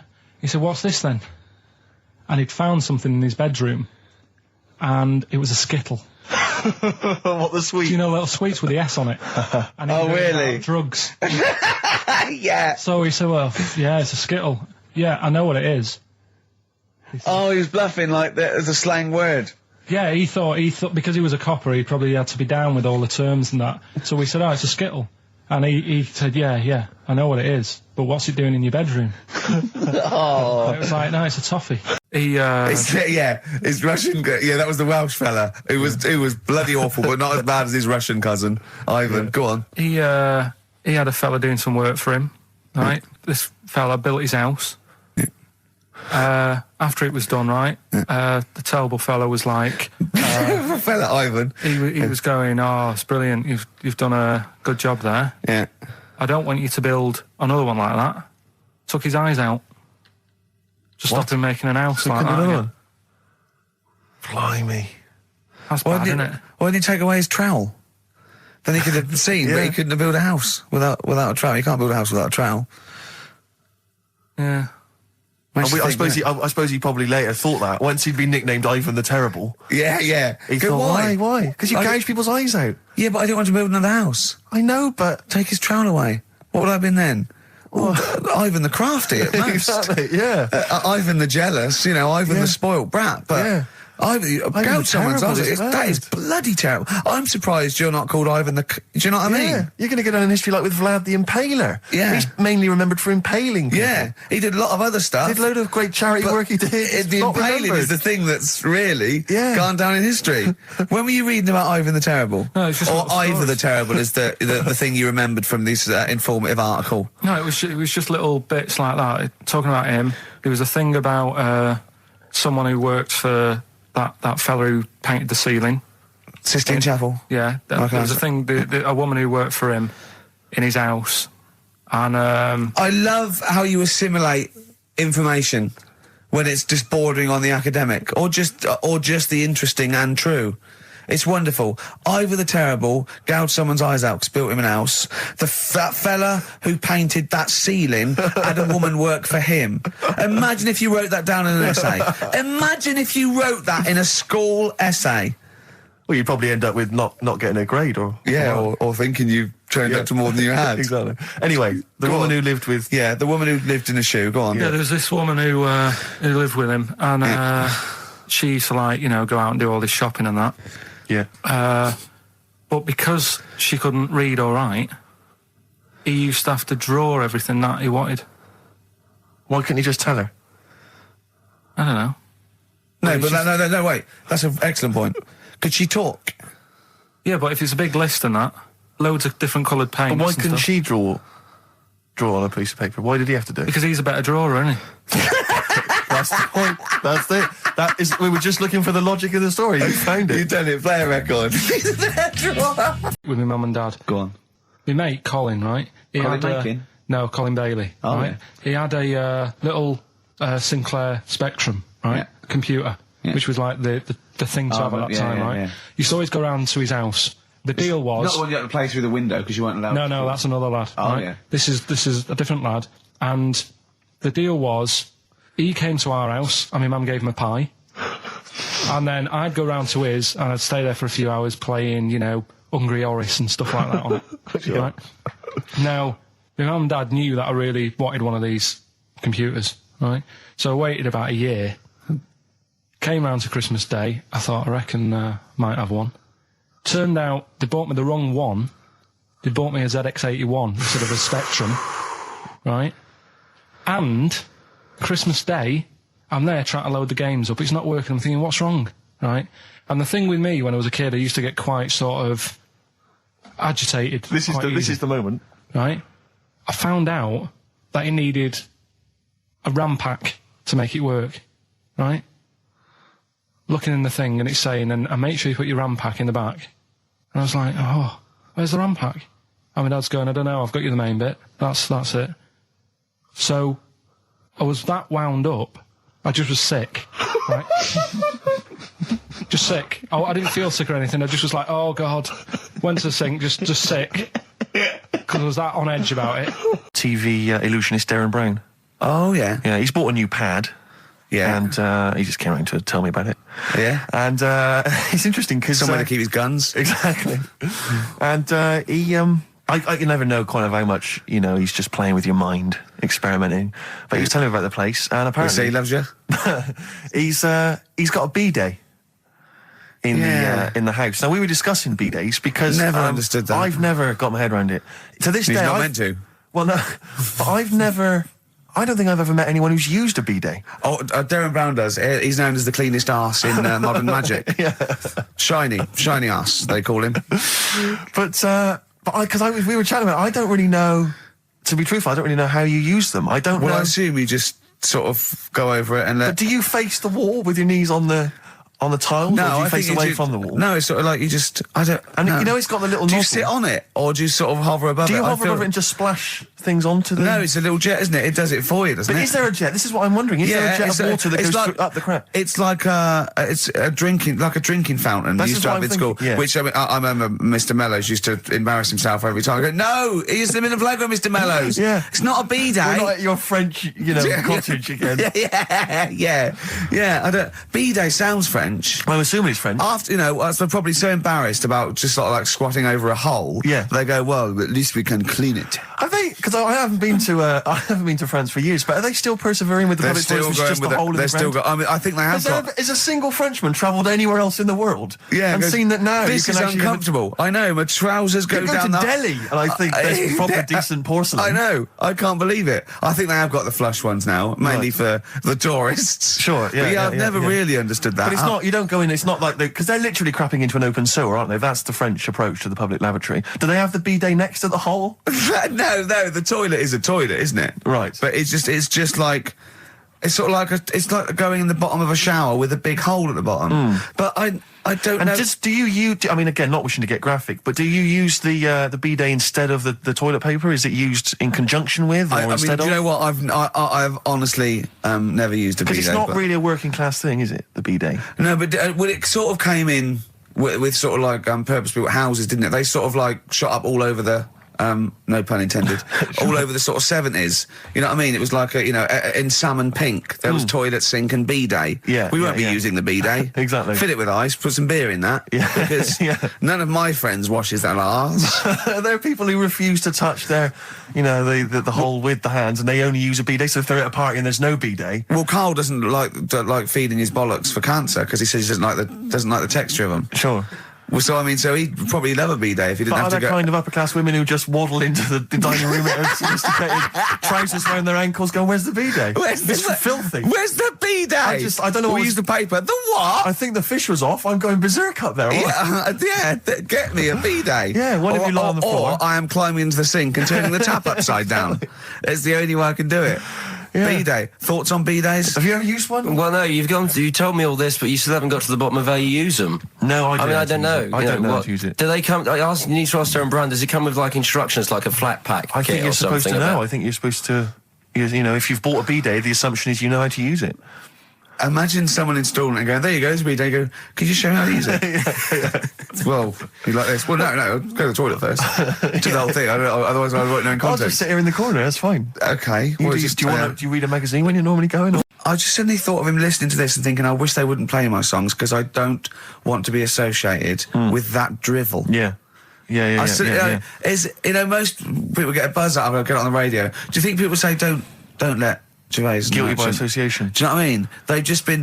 I love that song. I love Check the Meaning. I thought it was a lovely song. And he's thinking, they're going to sandwich it to bring talk about little gay Chinese fellas and B-days. Yeah. And it's going to make me look What worries bad. me, Rick, is that if we had to draw up some kind of list of artists who would allow us to play their songs, it's going to be such a short list. Gary Glitter, it's just going to be a few people who, are slightly more shameful than us. I just thought of something. There are 1 billion people in China, and I assume it's the same percentage of homosexuality occurs, as it were. That's 1 billion, 1 in 10. That means there's 100 million little gay Chinese fellas running around. Richard Ashcroft, if you're listening, I apologise for that last... Think about it. John Lennon, you okay? War's over. I heard a DJ in the week, I won't say who it was, but sort of like a cheesy sort of housewife choice DJ, and he played that, and he went, weird one that, isn't it? What do you think of that the first time you heard it? Strange one. John Lennon, Yoko Ono, war is over. Here's the moment at least out there. I love that. Oh. What does he mean? That's exactly what I want from a DJ. That Yeah. kind of insight. We were talking before the break about how many little Chinese fellas there are. Yeah. Billions. An awful lot of them. Brilliant, good, more the merrier. Are you familiar, Rick, with the scary fact, I don't know, Camford, if you're aware of this, and Go it's on. chilling. I don't know where I've heard this from, but apparently, and this is kind of legend, I didn't just make this up, this is well known, that if all the Chinese people in China, right, no, come on, if they all jumped up and down at the same time, apparently, this is what they say, apparently it would cause a tidal wave that would wipe out America. that would destroy America. I love the idea of coordinating that. Brilliant. Well, I like the idea. Firstly, they don't need weapons of mass destruction. They don't need nuclear weapons because they got that threat. They can't constantly. have on that. You can't count a tidal wave as a weapon of mass destruction. Or jumping. Tony Blair could send in sort of people, UN people going, look out for anyone jumping. Exactly. Because all they need is an immense sort of skipping rope. Oh yeah, once a little fella in Japan holding one end, exactly. little fella in Russia holding the other, Exactly, yeah. and they go on your marks. You'd have a lot of coordination over that one little. Maybe like someone like Mr. Motivator, kind of coordinating it all from the top of the wall, sort of looking down. The Chinese equivalent. Yeah. That would be, because I think that's why they built the wall. I think that's why they built the To Great jump Wall. off the wall. Exactly. They just climb on that wall. That's the way it's done. That's the threat. and that's why America started the space race, Yeah. because you can see it from space. Exactly. So they go. They're up there monitoring constantly. This is Eagle to Houston. There's lots of little Chinese fellas about to jump. Yeah. This is Houston. Are they wearing them? We just need to confirm they're Chinese. Are they wearing those? Are they wearing those comical hats that look a bit like a lampshade? They Yes, are. They are. We just need to confirm they're Chinese. My dad always said, All right, steady on. Dad said Christmas morning was for for me. So he used to stay in bed. So he never. That's brilliant. That's a great thing to say, isn't it? Yeah. Christmas morning's for you. Run wild. Do what you want. Just don't bother me. I'm going to Honolulu for 2 weeks. That's great. Dad, it's Christmas. Do I have to do anything? No. So my mum used to get up because she used to like to see my face light up, when I open my presents. And then to keep the fireworks. And then I'd have to go to my bedroom from about 6 o'clock onwards because my mum and dad were into having big Christmas parties and I wasn't old enough to go. Right. So they'd say, right, you've had your fun there, you go up to your bedroom, stay in there. Really? Yeah, I remember one year, right, I got a train set, that's what I wanted. Yeah. Right? It's brilliant. Playing with it all day. I thought, I don't mind about the party, I'm happy staying up here playing with this. Brother comes in. He's had a few, right? He's going, give us a go on your train. How old is he? He's a bit older than me, so he might have been like, let's see. Well, let him be 18. Probably about 18, 19, And how old something were like you? that. I had a train set, so I don't know, about 14. something like that, right? So I'm playing on that, loving it and stuff. And then he comes in and goes, give us a go. He turns the transformer up to 14. He went really fast for about 5 seconds, broke it, and then he went back downstairs. Wow. So Christmas, I hadn't even got to Sounds Christmas like Day. the Conservative government with British Rail. Satire, though. Rick, I just thought that there's satire. If there's any satirical shows listening or it magazines, doesn't work in any way because there's the analogy falls down apart from there being a train. think it through though. British Rail was trains, and the government broke the trains in many. Well, they didn't break them, not officially breaking them, but they kind of. It does work. It's perfect. Oh, I'm pretty pleased with that. And I can't. And no one's asked him to be on. Have I got news for you? It's weird, isn't it? Because it's strange that when you've got a satirical mind that's as quick as that. Yeah. And he's broke your little train set. So what did you do? I just watched telly and had some sausages. I bet you were happy with that, though, weren't you? Oh, it's a bit annoying, though, isn't it, when your main present of the year has been broke. And did it ever get it fixed? No, that was it. Put away. I'm intrigued why your parents wouldn't let you come and join in the festive fun. Was it like really debauched down there? Was it like eggnog everywhere? Well, no, but I mean, that's fair enough. 6 is a little bit early, but I just think, if you're a kid, you had those fun, put them to bed at 8, maybe. And Do you think so on Christmas Day? I thought that was a day for family. Well, not if there's a party going on. And Well, don't have the party on the Christmas Day. Well, that's another option. Yeah. Your parents are weird, aren't they? A strange breed. Well, I think that was the year, right? You're talking about buying presents and stuff. I think I did treat my mum to... I didn't buy my dad anything. I think that was like when I got a bit older, I used to get my dad something because he wasn't that bothered anyway. No. So, got my mum... there was a cheap shop, right? Of course. Thank God for that. Called Snips. Right? So I went in there and I thought, let's see what I can get her. And remember Victoria Plum? I don't think so. Well, it's like a fairy character. Right. Right. I mean, mum's into gnomes and stuff, right? So I thought, right. She must be pleased with you, then. Victoria Plum. I was thinking, is that one of the neighbours? Is it like a brandy Do you liqueur? remember Victoria Plum? Victoria Plum. Victoria Plum, yeah, it's like a little fictional sort of character, right? Okay. So I saw it, I thought, yeah, she'll love that, right? So I did my paper round, saved up for 2 weeks, right? Oh. Got that sorted, went to Snips, bought the Victoria Plum. Next day, I'm in town with her, right? So I think, I know what I'll do. I said, come in here a minute, right? So we go in and we're looking around and I tested her, right? I went, look at that there, that's all right, isn't it? And she goes, oh, it's bloody awful. Oh, Carl. Oh, Carl. Oh, God. So then Christmas Day comes. I said, don't bother opening it. She said, no, why? I said, Oh, "Don't." no. Why did you still give it to her? So, well, it was too late. I'd already bought it. Oh, Carl. So she opened it and I was like, and she said, oh, that's nice. I said, why are you saying that? I said, the other day, she said, it's bloody awful. She said, oh, no, I thought you were pointing at something else. Oh, no. So that's why I don't get anyone anything anymore. Here's the defence. Here's an email from Scott Coomer. He says, Carl is actually right. I've got an A-level in statistics and probability. It doesn't matter how long they have and how many monkeys you have. You cannot guarantee they would type the complete works of Shakespeare. Infinity makes it probable they would get it right, but not definite. Yeah. Well, yeah. Yeah, that's what I was saying. No, you weren't saying, Carl. You don't understand it. Infinity sort of sorts it out. But if they do anything, they'll nearly do everything, won't they? No, I mean, they'll give it a good shot. No, that's not the point. But the I'd point be is surprised if they did one page right. Right, listen. It's not to do with consciousness. It's not to do with them aiming. They are just bashing away at the keyboard. It's like they're used to show that there isn't consciousness. They chose the chimpanzee because it can type, presumably, hit the keyboard. It's because they hadn't come across you at the time. Yeah. It's to take out thought out of it. It's to take out reason and trying, right? It's just random. They're saying that if you typed enough things, if a computer was left typing everything, if you left it for an infinite amount of time, and they chose Shakespeare because there is meaning behind it, and it's difficult to get it exactly right, to show you that Infinity would come up with it's not just Shakespeare, it's every novel.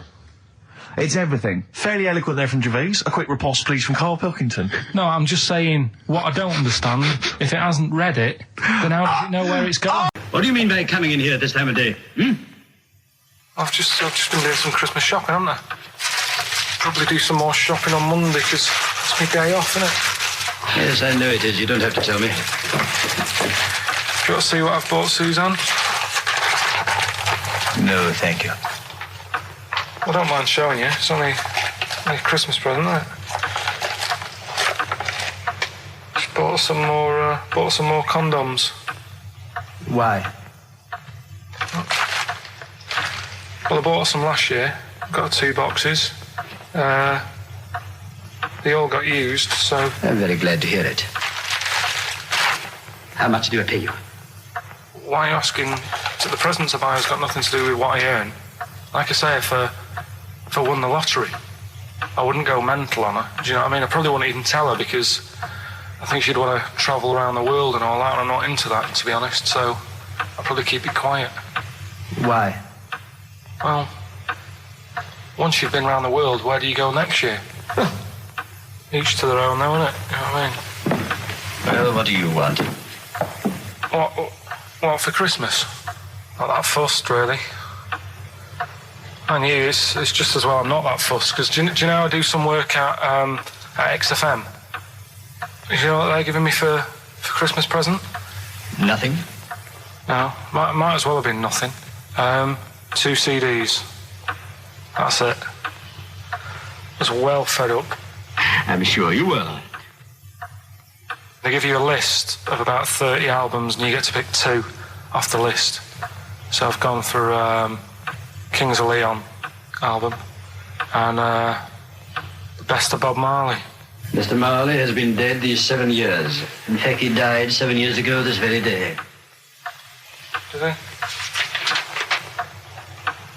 Do you know what sort of donuts Bob Marley likes? It's not my business. No, it's not a proper question. It's an old Peter Kay joke. He likes the ones with jam in.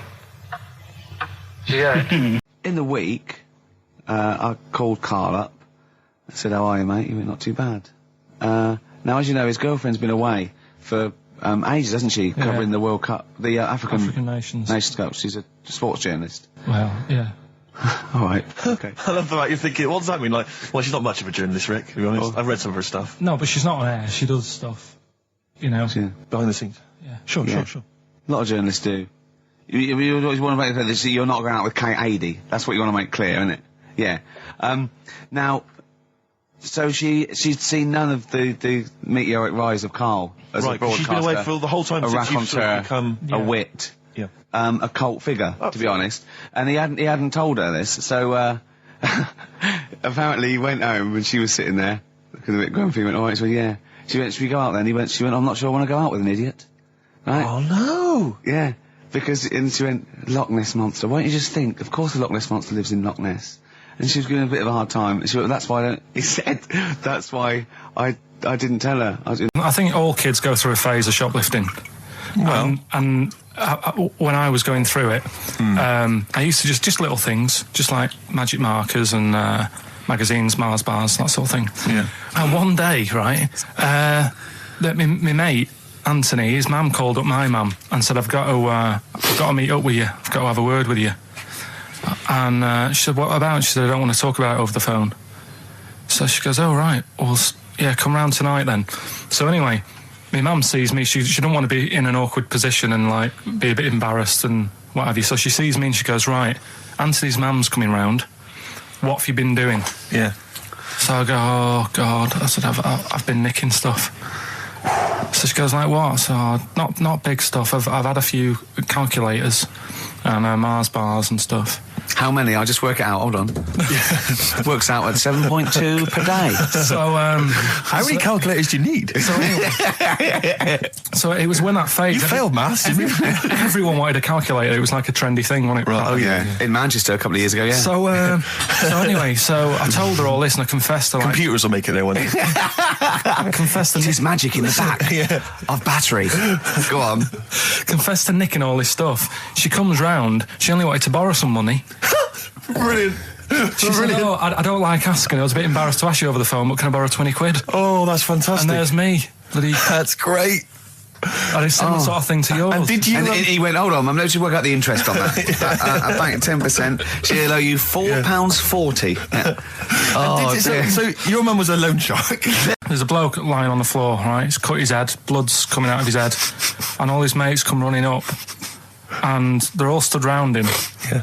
And they don't take their hats off as a mark of respect. That is outrageous. Why didn't they take their hats off? I'm laughing, but it's probably as good as the real absolutely. ones. A bloke's fallen with his... Yeah. He's lying on the floor. Yeah. He's dead. Yeah. His mates come running up. Like, Was it important that his head was cut? I don't know. I mean, Would it have been okay if he'd have been wearing a hat? He wouldn't have been dead if he was wearing a hat. What's your answer? No, you're meant to answer questions. You don't just go, "What's your answer?" You say, "Where's the turn?" And you go, "No," and I have to guess. It's obviously like sort of motorcycle stunt team or a parachute. Why didn't they take their hats off? Because they're probably still on the motorbikes or something. Or Well, yeah, but if you mark a respect to someone, you could take your helmet off.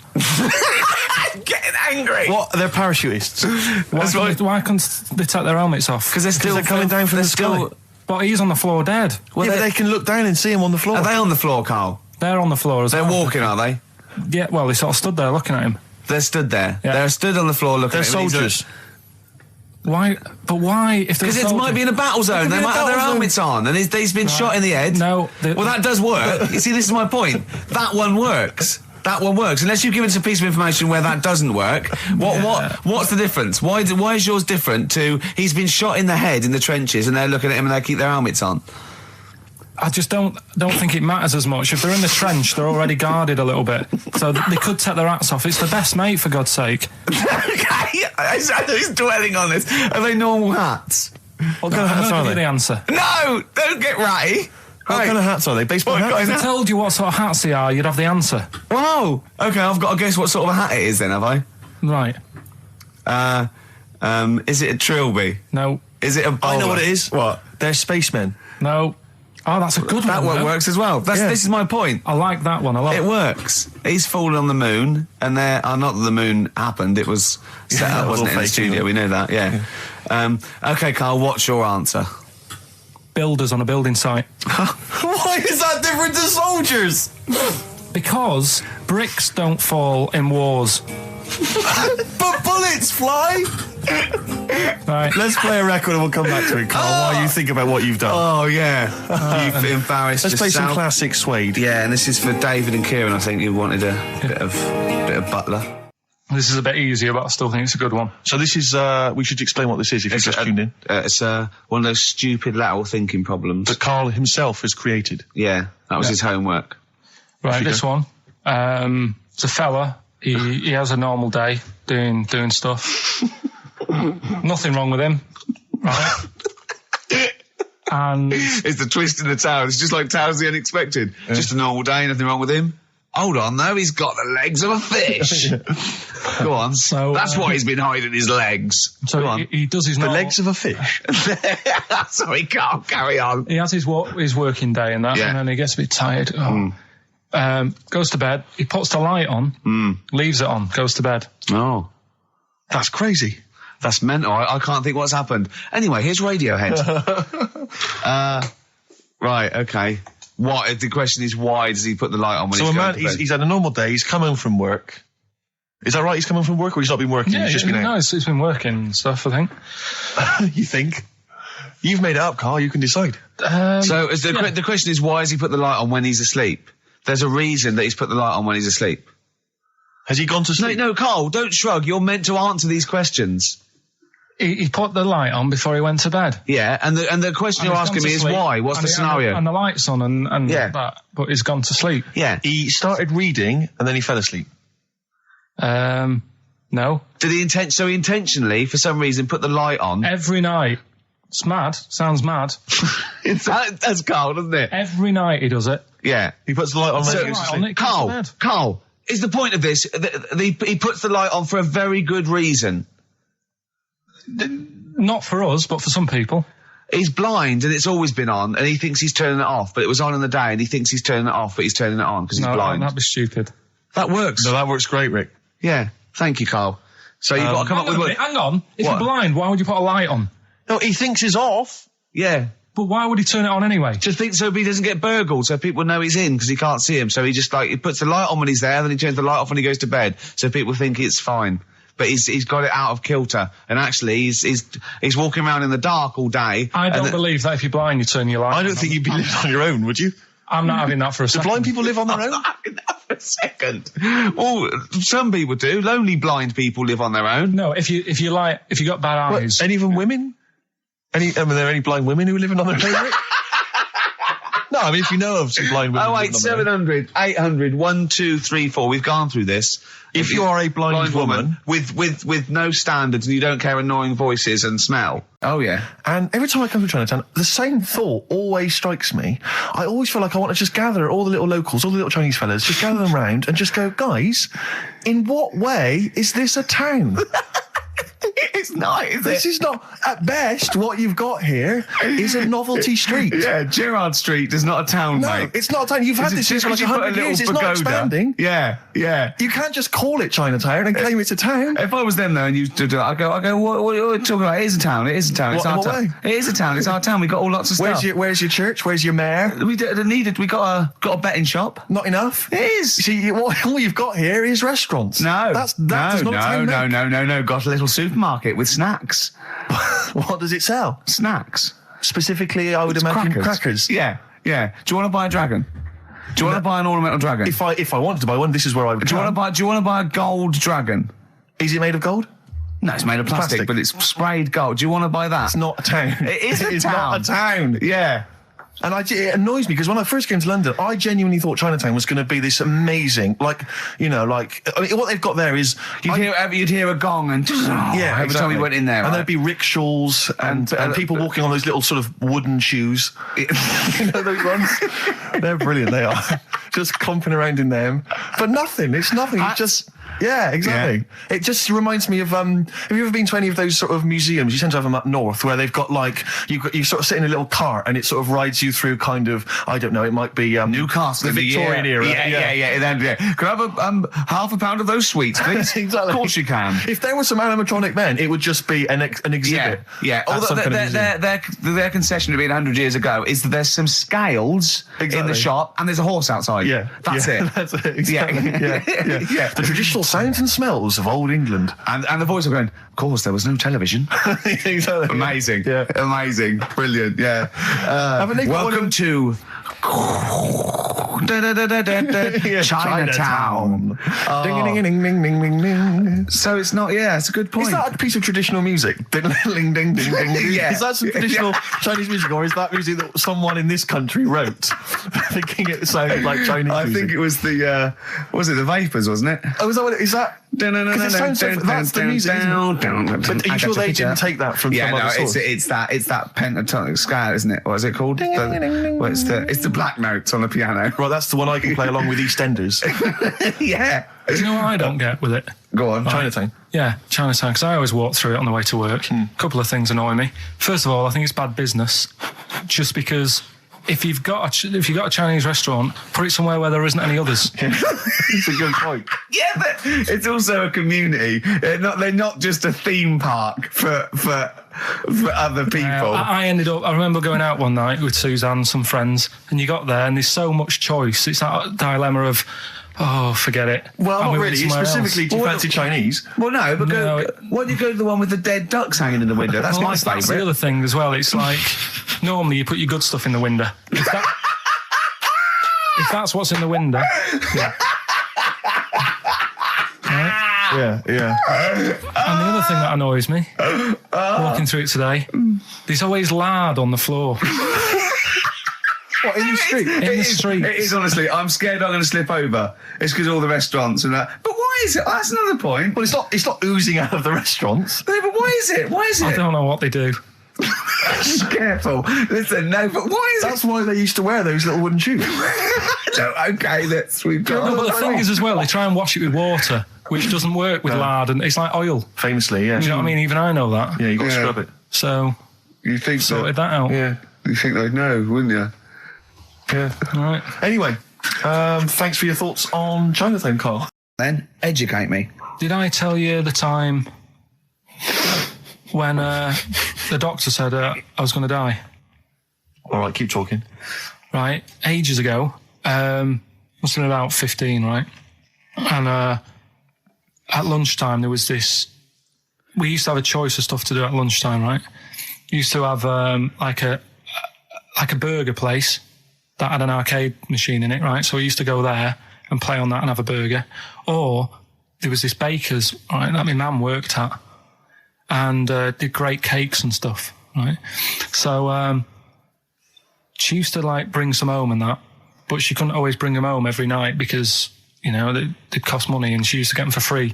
And they used to say they'd rather chuck them away than give them to the staff because there's a chance that the cream might be off. Right. Right, so they used to chuck them round the back. So I used to go around the back with my mate and eat a load. Brilliant. Eating out of bins. No, it wasn't out of bins. They were still in trays, but they just stacked them up near the bins, right? So this got out. I mean, it used to be chocker. Once the school found out, everybody used to go there, and it'd be like, well, have a cake. The headmaster crawling through, fighting the kids off. Right, so I'd have, you just eat, 6 jam donuts or something, and then you'd spend your dinner money on the arcade machine. Brilliant. Right? So it was a good afternoon, really, right? So you'd do that, and this one day I must have had 6 or 7 jam donuts, a few Congress tarts. What's the Congress tart? I love them. It's me. I can't get them in London, right? So I'd have some of them. And if anyone can get a Congress tart for Carl in London, please let him know. So anyway, this day, that was just a normal day. Do you know what I mean? You'd once, twice a week, you'd have a load of cake. In your life, Yeah, So normal anyway- day in your life. Were the frog boys there with the webbed hands and the big heads? So- and the horse in the settee? Yeah. But the day after one of these days, I had really bad cramp in my belly. Right? I was like in agony, could hardly walk. So I said to my mum, You could hardly stagger to the free cakes. So I was in absolute agony. I said, I don't like doctors, but you'll have to get a doctor in because I don't know what it is. I can't walk. She gets the doctor round. I won't say his name, but he said, well, doesn't look like he's got long left. Blimey. So I was a bit like, hang on a minute, I've only had a few cream donuts. Yeah. My mum was panicking. Sure. He went. My dad came in from work. She said, something's really bad with Karl. I think it's serious. The doctor said he ain't got long left. So he said, what? He said that and just left. So she said, yeah. He said, I'll have to call him then. So he called him up, said, what's all this about? Karl hasn't got long left. How long's he got? So he goes, I was only messing. It's just had some bad cream. Can you believe that? Well, the thing is, I like the fact your mum didn't ask any questions. I know. She didn't but go she into doesn't. detail. I- Can you explain more, doctor? No, I got a shoe off. But she doesn't. She doesn't like talking. I don't want to diss you or your family, but I imagine if I was there, I'd have known the doctor was joking. That's all I'm saying. I mean, I sound very arrogant there, but I imagine he went, what's he been doing? Yeah, I had about 6 cream cones. Oh, right. Oh, wow. He hasn't got long to live then. I'll see you later. That's what I think the doctor did. Yeah. On XFM 104.9, I'm Ricky Gervais, with me, Steve Merchant and Karl Pilkington, and a few new characters. Steve, I can't believe as I that. said, I know you love Moyles and his sort of wacky stuff, and Chris Moyles, Edmonds, one of the greats, and Edmonds, and just all Edmonds. well, I'm going to go along the same sort of vein. I've come up with a couple of. Can I show you one? I'm excited. Okay, well, it always starts with a sort of doorbell. Okay. So it goes, ding dong. I go, oh no, hold on, Steve, hold on, Karl. Who's that at the door? Yeah. Hello. Oh, hello. Oh, look, it's Camp David, the right queer gay. Oh, hello. Hello, you look all gay today.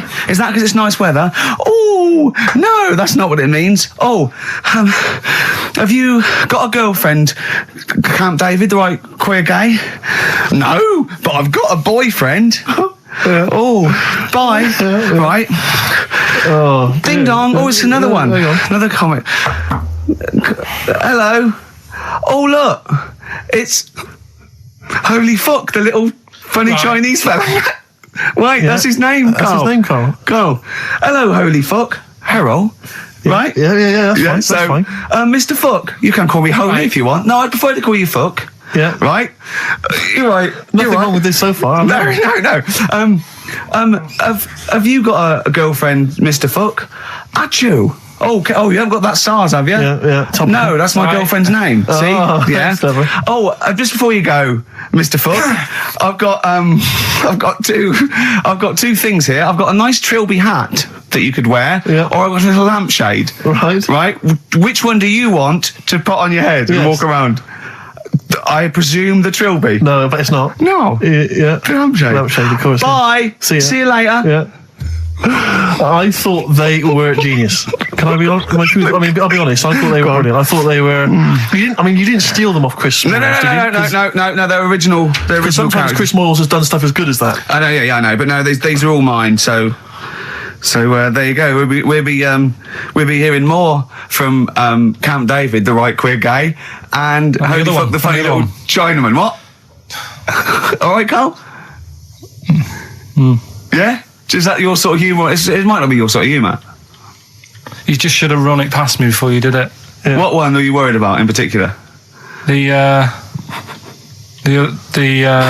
not Camp David. Well, say his name. No. Say his name. Which one? I don't know which one you mean. The Chinese fella. I forget who that was. What was his name? I can't remember. Well, if you can't remember, it can't be that good, so we'll leave it. We won't do it again. Right?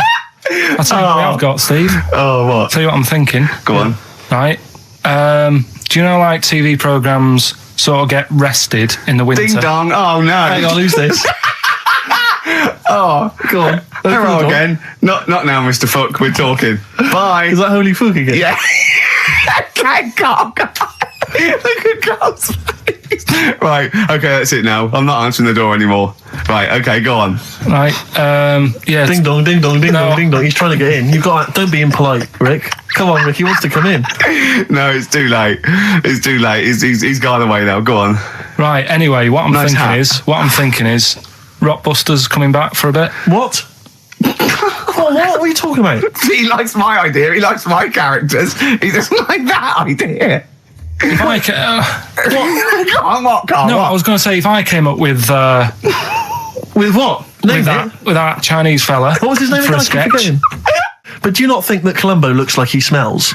Would you imagine he smells a bit? He's a brilliant detective. Well, but he's got that dog and he smokes cigars, so I imagine he I smells. reckon he stinks. I reckon he doesn't clean his clothes enough. Oh, I think he has. I think he gets up and washes, but I think he puts just on a think he's crumpled too old mat. absent-minded. I think he's too busy thinking on solving crimes and stuff. What do you think? Do you think his wife makes him clean his pants now and again? I think they're quite a bohemian couple. I'm not sure she's really interested in that. I think she's got her own mind. Maybe she's a painter or something.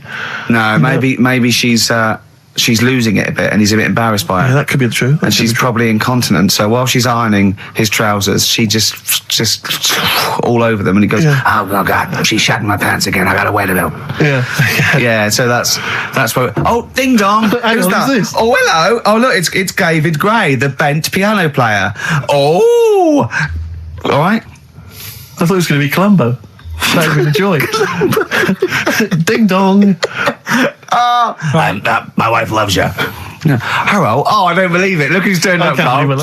Let me see what we've got Is here. Dickie Anderson called in yet? Sadly, nothing from Dickers. I think I might make him one of my hilarious sort of comedy characters. What do you think he would sound like?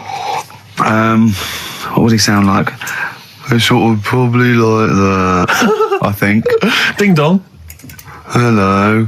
Hey, it's Dickie Anderson. I can't believe it. Your show's rubbish. Something like that? I mean, I think you should work on them perhaps before You're saying there's not a lot of substance to these I'm guys? just saying that, once the novelty of the doorbell has worn off. I don't think you understand comedy on radio, I'm Steve. not sure I do, to be but, honest. Listen to Noel Evans, listen to Moyles. You'll see you don't need to riff with it. It's just, you just do the doorbell and just say they're here. Right. That's all you need to do. Sure. So, that's the main thing. Well, so we've had a couple I'm of thinking of some responses. more characters as well. We'll keep working on those. Yeah. Marcus has emailed. He says no to Rockbusters. He hasn't heard it, but it sounds rubbish. Believe me, you couldn't be more right. Well, does The Office sound good as a title? All right. This is someone else. Don't bring back Rockbusters. Please, can we have more Holy Fook? You're not pronouncing it right, I Steve. know. I was just a bit edgy there. It's Holy Fuck, the little Chinese fella. Holy Fuck, the little funny Chinese fella. Ding dong. Oh, who's that? Oh, it's a posh bloke who doesn't care about poor people. Hello, posh bloke, what are you doing? I'm in my Rolls Royce and I don't like the homeless. Oh, posh bloke, don't be a... You want to do that? Satire. That is satire. Yeah. There's nothing like It's it. political as well. I'm getting Oh, well, there's so political many. Don't things. even begin to show off. I mean, I was the showing that subtext. some foreigners are funny. I got in the fact that, like, if you notice that Chinese people wear different hats to us. Yes. So that's political in a sense. Yeah. So, if I'd have done a character called Tourette's Boy, friend of the little Chinaman, and it went, ding dong, oh look, it's Tourette's Boy, friend of holy fuck, holy fuck, you'd have been annoyed. Do you know what I mean? Oh, who's your mate, Tourette's Boy? Holy fuck. You'd have been annoyed, wouldn't you? Is that a character from Lenny Henry's show? I can't remember whether it's Chris Moores or Lenny Henry. Yeah, one of them. Let's crack on. Good. I went on holiday after Christmas, yeah. And so did our mutual friend, Phil Bowker. Yeah, good man. He was in Lanzarote and he told me one of the funny... I don't know if I can tell this on the radio. I'll have to say the C word. I'll just go... It's in a sentence, so I just go you see when it comes, and you'll know that he's saying the terrible word.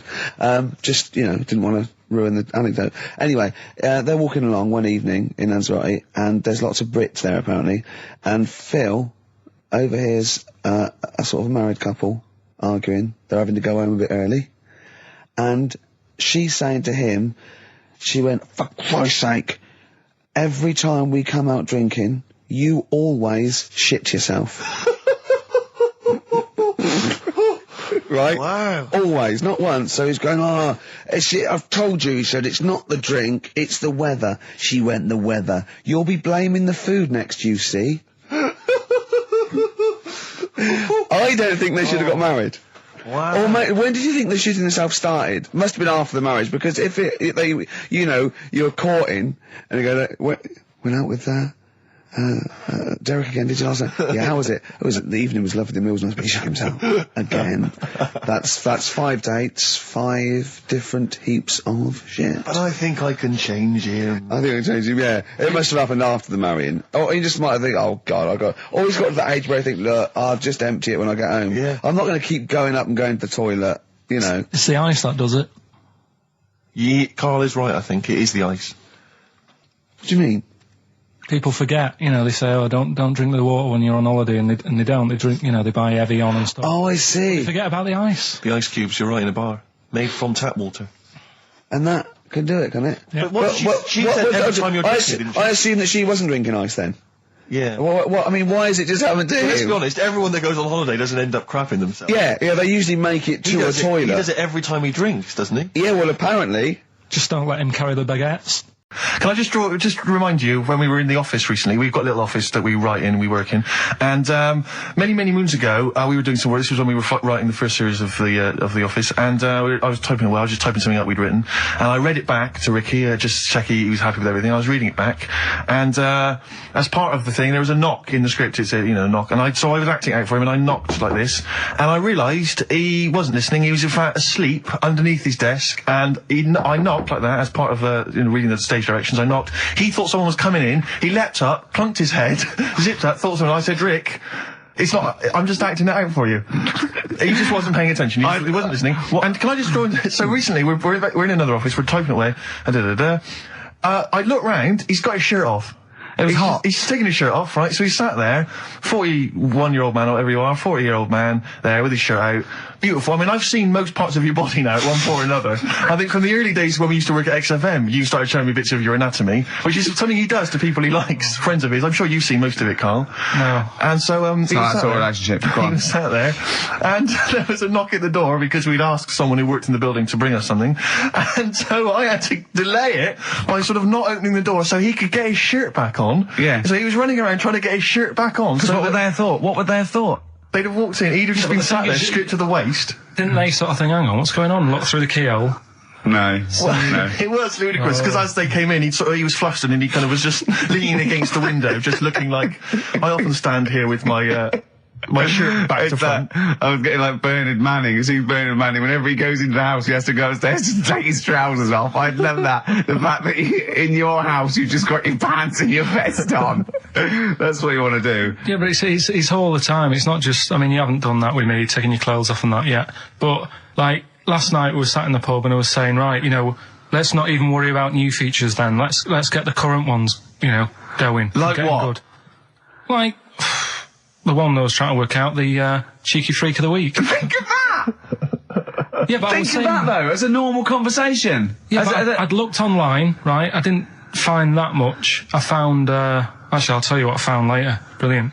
We're looking for them, right? And then at one point, I think you said to me, go and, you know, what about the Guinness Book of Records? Yeah, you know, they'll have, like, the best freak in the world or whatever. Yeah, ever. So I said, yeah, bring one in. Now, you've got one at home. Yeah, I've got a But you couple. couldn't be bothered carrying that in today, so I had to go out of the pub that I was at, Yeah. nip into Borders, Yeah. buy a Guinness Book of Records, Yeah. out of my own money, $18.99, Yeah. bring it back, and then you said, oh, I don't know if I want to do this feature. So it cost me 20 quid for that. I had to buy a video for Silence of the Lambs film clip. I'm actually out of pocket at the end of this. But do you want to work with me is the thing. If you want to work with... people would pay that sort of money to work with me, Carl. You're a lucky bloke. Think how many people think, oh, Carl, he gets to drink and sit. Yeah. Well, you making a cup of tea and I surprised, didn't I? Little surprises. You know, last night, do you know when I left the pub in a bit of a mood because Yeah. I was just fed up with not getting anything done? Yeah. Walking down the road, I was thinking, how can I get out of this? How can I stop having to work with them? I'm thinking, I wonder if I leave, I wonder if they'll be funny and they'll go, and then my boss will be giving me stick. And I'm thinking, how much notice have I got to give out? And all this is going through my mind. I'm walking home and I got in, said to Suzanne, I'm sick of it. She's going, you need to do it when I get a new kitchen. And I was like, yeah, but how big does the kitchen need to be? I was saying, do we need a big kitchen? Can we get a small one? Have we got enough for a small kitchen? Do we need so many cupboards? Can we just have wood instead of steel? But at the same time, I was thinking about this a couple of weeks ago. If you get, I mean, I think I read that like a big chunk of ice fell off one of the ice, what do you call them? Caps. Ice caps. Something like that. I think they said it's the size of the Empire State Building or something. Right. It snapped off and went into the water, and it's melted. And they said, oh, it's bad news, you know, that something that size is melting.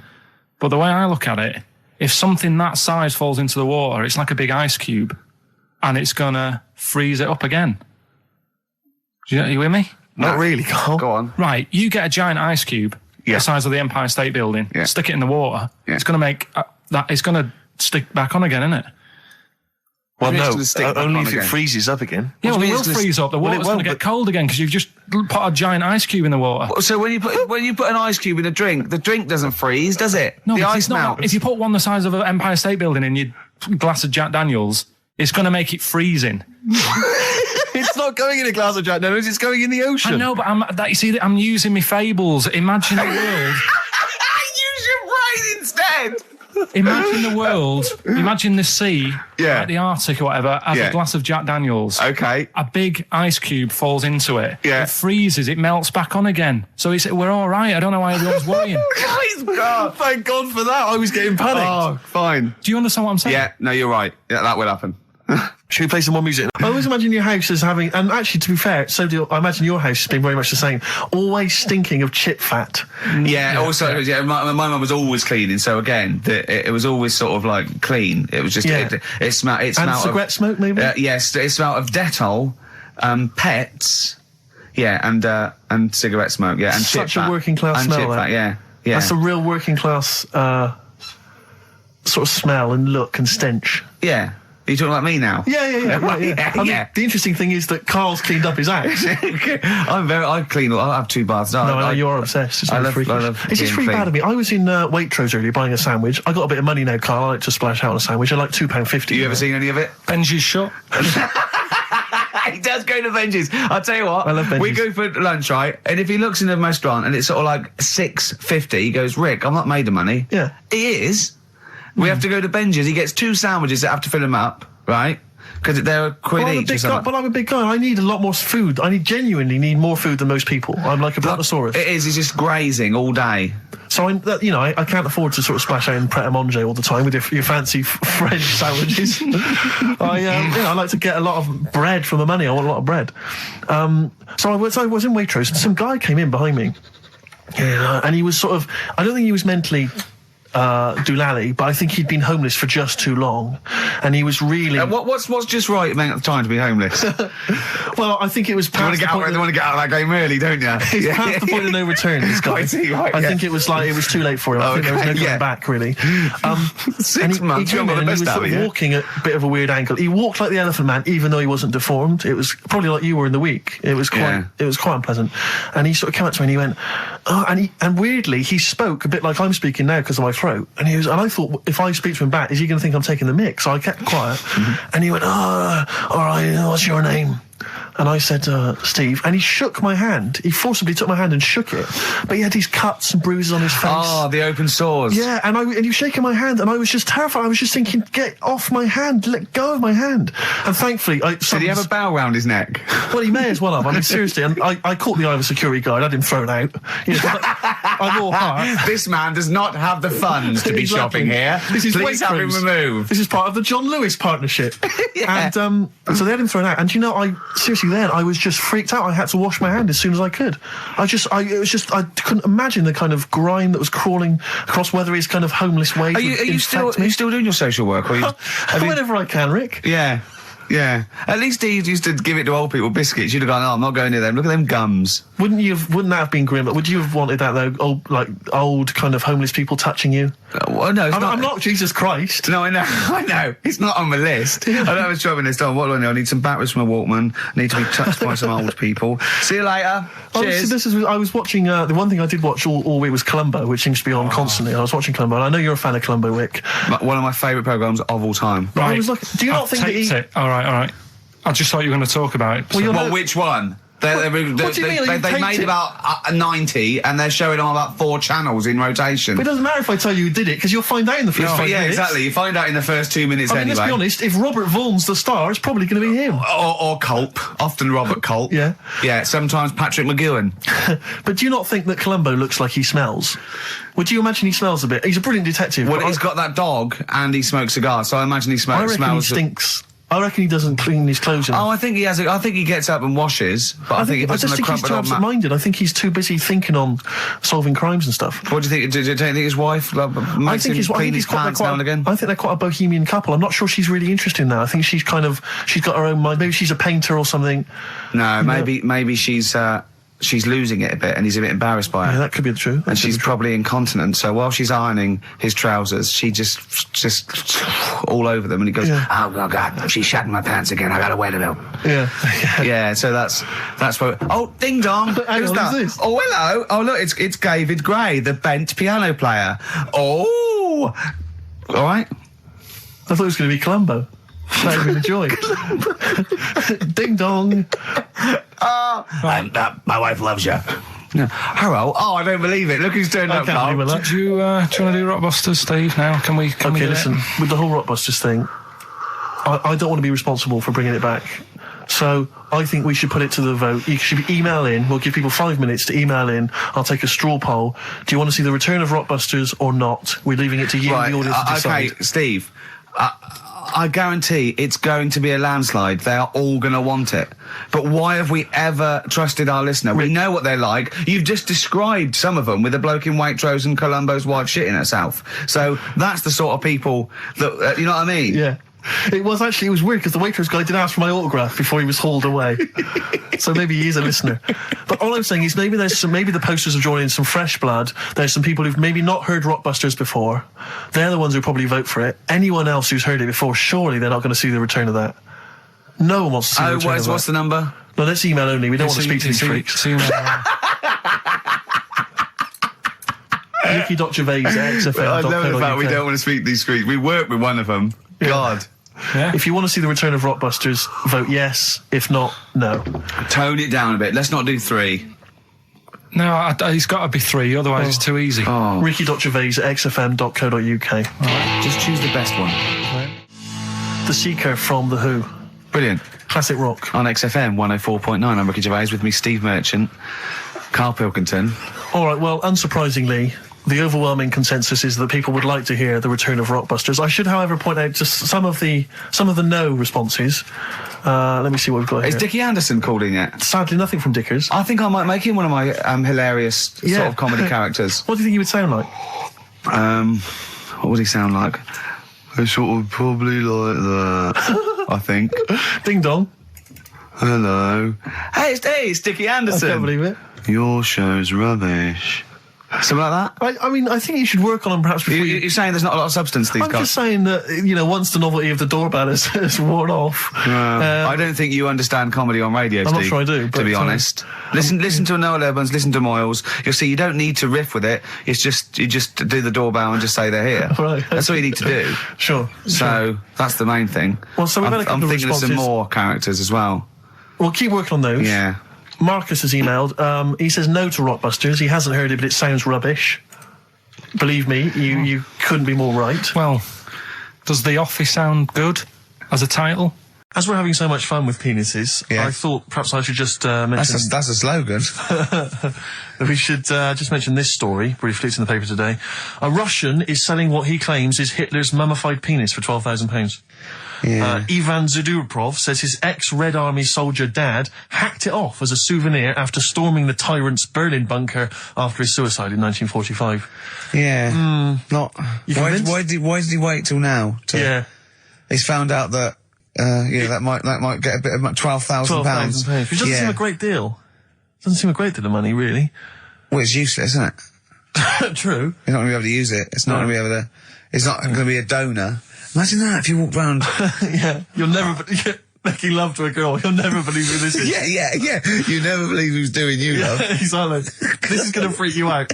This is, just relax. Exactly. Okay, sit down now. Was that I got a all little right? surprise for It was you. brilliant. It was brilliant. Yeah, so you enjoyed it. Yeah. Right. Are Did you you know a fan of the Third Reich? Exactly. Well, no, awful racist. Okay, let's go a different tack. Yeah. You did like the sex. I love the sex. Okay then. Yeah, it's not going to be Hitler's knob, is it? But I like the idea that, I mean, you're you're in the Red Army. Yeah. You've just stormed Berlin. Yeah. 1945. You crash into the bunker. You've gone through terrible. How you've lost 20 million comrades. Unbelievable. Oppression It's been everywhere. going on for years. You're in there. You see the man. Here he is. He's dead. He's dead. The figurehead and leader of one of the most despicable. You turn to your friends. There's a tear in your eye. Yeah. And your immediate thought is, I ought to chop off his todger. Yeah. Yeah. Well, no, I said Bagsy. I said Bagsy is Winkle. I said Bagsy is Winkle outside. Whoever it was. Yeah, I didn't know it was going to be Hitler. Brilliant. It's just, I can't, it just doesn't make sense. It's ludicrous. It's ludicrous. And I don't know how is he expecting to prove this? Because I want some proof. Well, I think that's why he said that. He probably started off with, I've got Hitler's face. And they went, brilliant. Oh, let's have a look at it. What do you mean let's have a look? Well, just check his Hitler's face. Obviously, I know what he looks like. Oh, yeah. No, it's not. Yeah, you know what no, it's not his face. What wouldn't you know what it looked like? Well, I mean, no one's ever seen his genitals. That's what I've got. Yeah. I've got his. It's got a little swastika on it. Is that proof, is it? Yeah, little Have you got his ball? Well, no, the Albert Hall's got one, his mother's got the other, so I don't know. See, the Albert Hall, I would have thought, would probably be paying that £12,000, because apparently they've already got his ball. Yeah, they got one of his balls. They got one of his balls in the Albert Hall, his mother's got the other. Yeah. But if they got the Todger if they as well, can track down the one his mother's got, they would have a complete set of Hitler's. I'm just hoping it doesn't fall into the hands of some kind of crazed genetic scientist. What, I could clone it from his knob? Clone Hitler. Back to, I don't even want to think about the future if that's the sort of way we're going. Exactly. If that's the sort of way we're going, Carl, I'd rather not know about it. What do you make of it, Carl? Weird, isn't it? It is weird just to get that kitchen, right? Now, Brilliant. as we speak now, right? Builder's in the flat. He's been annoying me. Of course he has. Of course he has. What's he been doing? When he turned up on Monday, right? Yeah. Wanders in, and the first thing he says to me is, said, the pub across the road, is it any good? I said, well, it doesn't matter, does it? You're working on the kitchen. Think of saying that to a builder. Probably making conversation. Probably meant, do they do a toasted sandwich? Because I've got a half-hour lunch break, not an hour, like Karl Pilkington. So I'll probably then get a nice, cheese and tomato sandwich. Is that genuinely what you said to him? Yeah. So Suzanne had a go at me saying, why have you said that? He hasn't even started on it yet. I cannot believe that. You're unbelievable, Carl. And you say it's us that are rude, crass, I wasn't being thoughtless. rude. I just was letting him know. Do you know what I mean? I know what He knows what he was there for. He had it down on his little docket. Do the kitchen this week. Yeah. He didn't come there and go, what did I come out for? Was it to go to the pub for a week? Why am I wearing these overalls? Yeah. Who's the little bald mate twat insulting me? Let me just check. Let me call the head office. I wasn't having a go though. I mean, they should have finished it yesterday, and they're there now, right, on their own. And what annoyed me is they turned up late today. Hold on, Carl. I've just realised something. They're probably listening to the radio. This, I assume, tuned to XFM, isn't it, in your kitchen? Yeah, but they don't know it's me, do they? You know what I mean? No. They'd go, he's got a whiny mank voice as well. So's the bloke who owns this place. And the bloke who owns this place, when I said, what's that pub like across the road, said, well, you won't be bothering that. He's working nice. No, he won't be able to put two and two together, will he? You've suddenly, the penny's dropped, doesn't it? You've suddenly realised. Look at his face! Yeah. He's suddenly realised they might know it's him. And they could be listening, and they're going to clean you out, mate. Oh, if you are the builder working in, where is it? I won't say the address, but it's Central London, isn't it? Yeah. Go Yeah. mental. Have whatever you want. Opposite that pub that you like, He'll probably be in there now, so he won't be listening. Oh, insulting You know what I mean? a That's a British further workman. He should have been in just go today. mental. He should have been at 8 this morning, Just which annoyed go me anyway. mental. Why? I really don't understand why they've got to start so early, right? Yeah. But he said he'll be there for 8, turned up at 9:30, right? Wanders in, and what annoys me is, he could have left all this downstairs. He had a paper under his arm, one of those crossword books, and a pot noodle. Now, I'm not being funny, but most of them take up quite a bit of time. A crossword book, he's not happy with just the one that's in the paper. If you're listening, if you are the builder that's listening now, doing Carl's flat, what about pissing in the laundry basket? talking about weird-looking heads and stuff. Go on. We're doing that cartoon on the internet at the moment. That little cartoon I did of Karl. And the bid's up to Hang on, 200... sorry, that doesn't make any sense to people that don't know what you're talking about. Oh, I did a little cartoon of Karl, and because he doesn't like his picture in the paper, when people request a picture of us, he started sending that off, and it's in Heat, and it's going to be in Jack, and they put it on the internet, and they're bidding for it, aren't they? Yeah, it's at 200 quid. That's ridiculous, isn't crazy. it? That's so crazy. what I thought was, we've got to frame it, Karl. We've got to put the copy of Heat in or something. You'll have to the winning show, the show that they win on. You'll have to do a copy of that. So you know what I mean? They get something for their money. I think I'm mildly embarrassed. So it's for good cause and everything. But didn't someone say 250 if they can come in and watch the show? Yeah. We can't do that. We don't allow people. But what I thought was, what about the winner gets to come in and squeeze your head? So they get in for just 2 minutes. We present them with it. No, Yeah. I'm not. No. What do you mean no? I'm not having strangers charity. coming in squeezing my head. What? You think it's for charity? It's for charity, Karl. Come on, mate. What are you like? I don't care. I'm not doing that. They're I not think gonna- even an ill person would say, no, it's all right, I'm not that ill.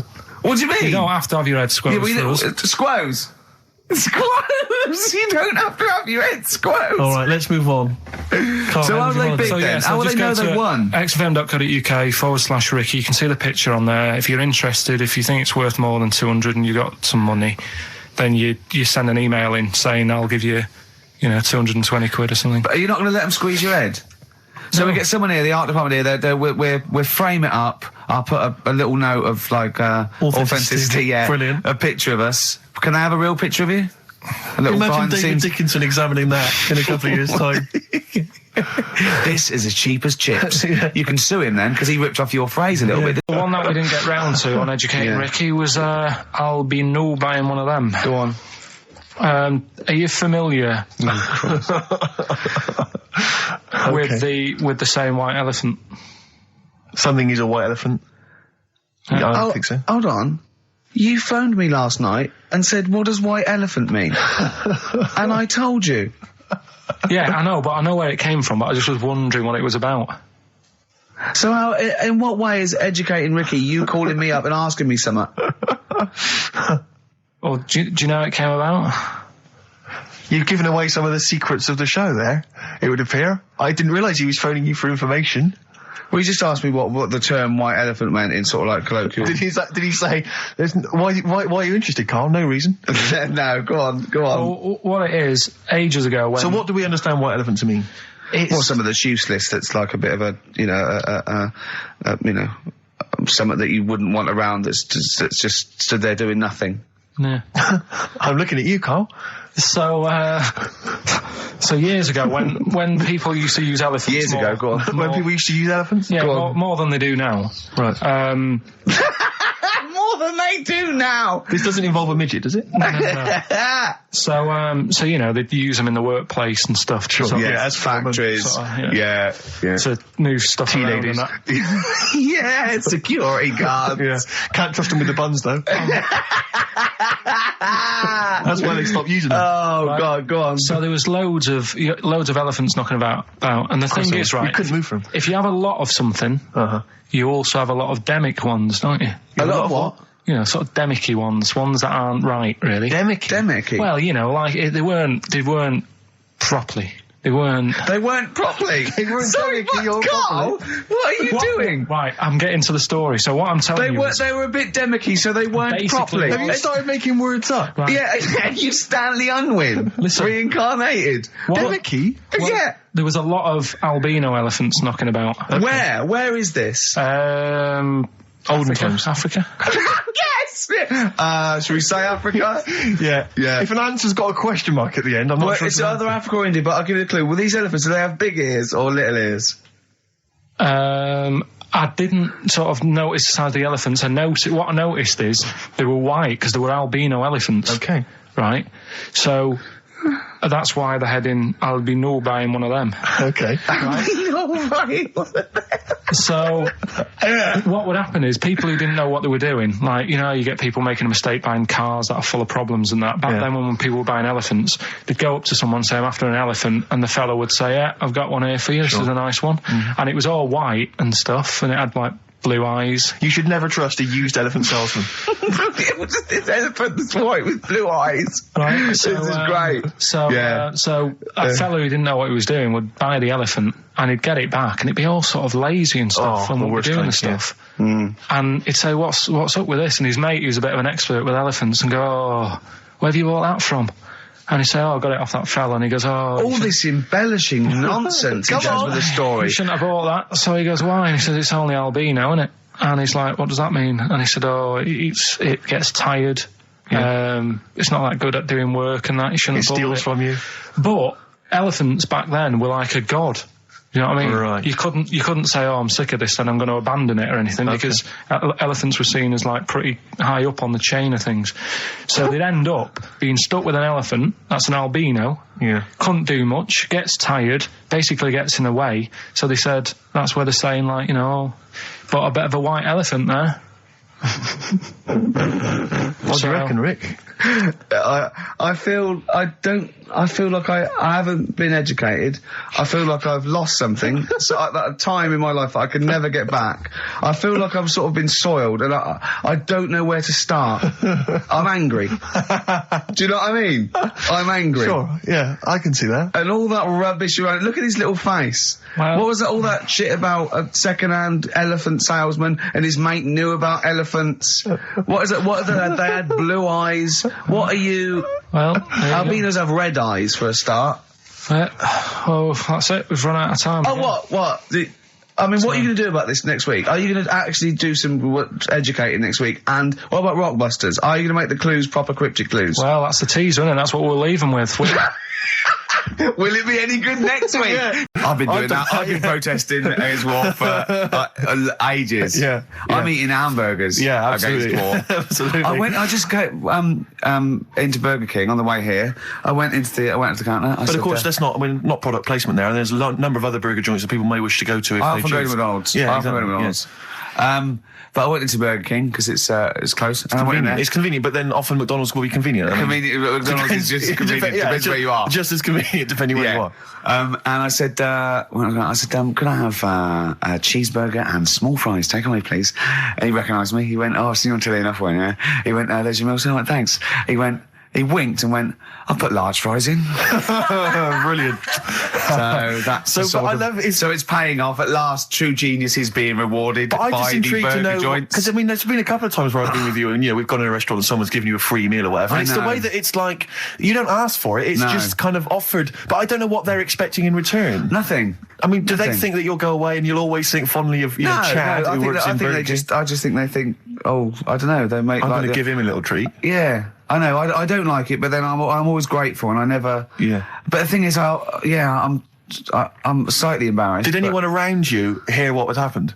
No. Because I imagine the resentment, just the whole room No, they on didn't. You. I had to go around telling them. I went, I said, excuse me, did you hear that? He goes, no. He just gave me the free thing because I'm on the telly. And I went, I don't recognise. I went, you don't recognise me? I'm terrified now that that someone could be listening at Burger King HQ. I'm assuming this is an unorthodox procedure. And that little fella's got fired. Well, they know it's Leicester Square now because I just mentioned it. So they know which Burger King it is. Oh, my God. I don't know. What was his name? Ralph Littleton. He had a name badge. Number 342. Well, I just hope Littleton doesn't get in trouble. So, what are we going to play That could be first? a sad Christmas for him. He's probably keeping his whole family afloat. So this is, we should explain what this is if you've just tuned in. It's one of those stupid lateral thinking problems. That Karl himself has created. Yeah, that was his homework. Right, this one. It's a fella. He has a normal day doing stuff. Nothing wrong with him. Right. And it's the twist in the tale. It's just like Tales of the Unexpected. Just a normal day, nothing wrong with him. Hold on, though, he's got the legs of a fish. Go on. So, that's what he's been hiding his legs. So Go on. He does his The legs of a fish. Sorry, can't carry on. He has his working day and that, and then he gets a bit tired. Goes to bed. He puts the light on, leaves it on, goes to bed. Oh. That's crazy. That's mental. I can't think what's happened. Anyway, here's Radiohead. Right, okay.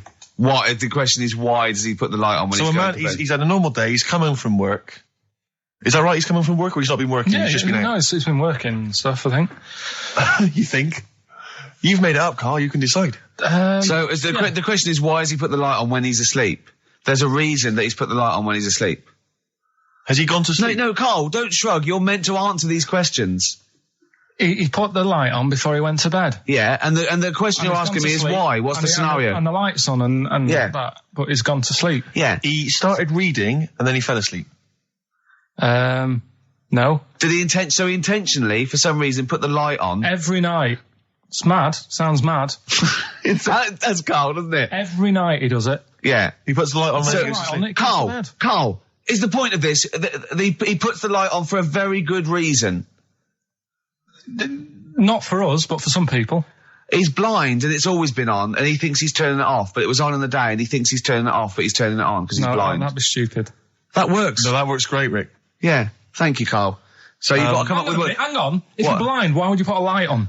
No, he thinks it's off. Yeah. But why would he turn it on anyway? Just think so he doesn't get burgled, so people know he's in because he can't see him. So he just he puts the light on when he's there, then he turns the light off when he goes to bed, so people think it's fine.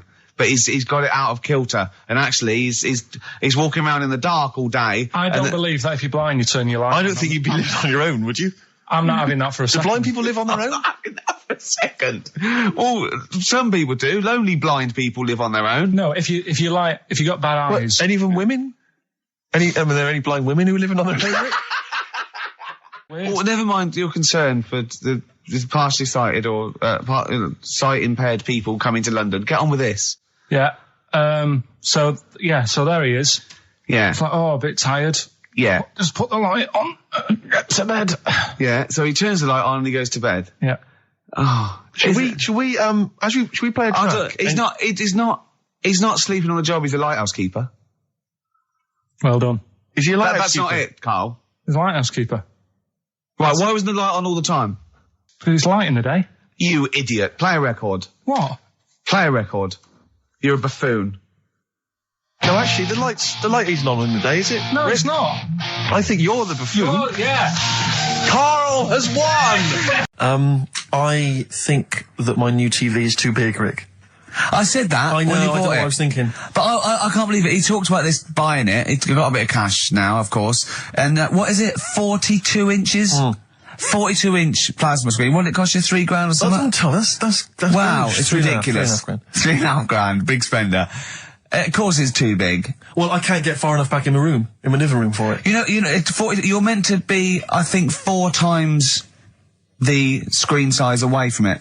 Really? To get out from the air. So that's 4 times 42 inches you're meant to be sitting away from it, which is impossible. Yeah.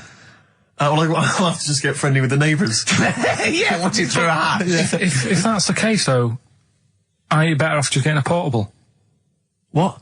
I don't understand that rule. What are you saying? Well, you're meant to be 4 times the screen size away from the TV. But then what's the point in having a big telly if you've got to keep moving further back? Get a portable. And sit right next to it. Is that how they sell it? Is that what they say to you? Well, no, it's a rule, but I do see your point. Why do people go to the cinema then? Did you see films that aren't out yet?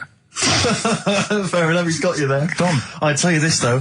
I had it delivered, and, are you supposed to tip delivery men? Of course you are. I don't know. I've never had anything delivered before. I've never spent that much money. Not if it's a courier with an envelope, but if it's a bloke who's struggled up the stairs, two fat blokes with a fridge, then give him a $5 for a drink. But the problem was, I didn't realise, and I was thinking to myself, I wonder if I've got to tip him. And the guy was leaving, and my mobile phone went off in my pocket, and I reached in to get it. He put his hand out, thinking it was a tip. I went, it's just my phone. And I felt terrible after he left. I didn't know. What was I going to do? Run down the street and offer him a $5? No. No, of course not. No. I'm not made of money. I just spent it on TV. Yeah, I've got no money, mate. No. I just spent it all on this. To clean out my jar, everything, the drawers. Yeah, I'd take some, bottles back. The problem was it took me forever to wire it in. I thought I'm not going to pay for someone to wire it up, So it took me about 3 hours to wire it in, and it was huge, and I got it switched on. And the first programme that was on when I got it wired in was Bargain Hunt. I'll tell you this, David Dickinson's tan almost took me eyeballs out. It was incredible. It was like X-rays.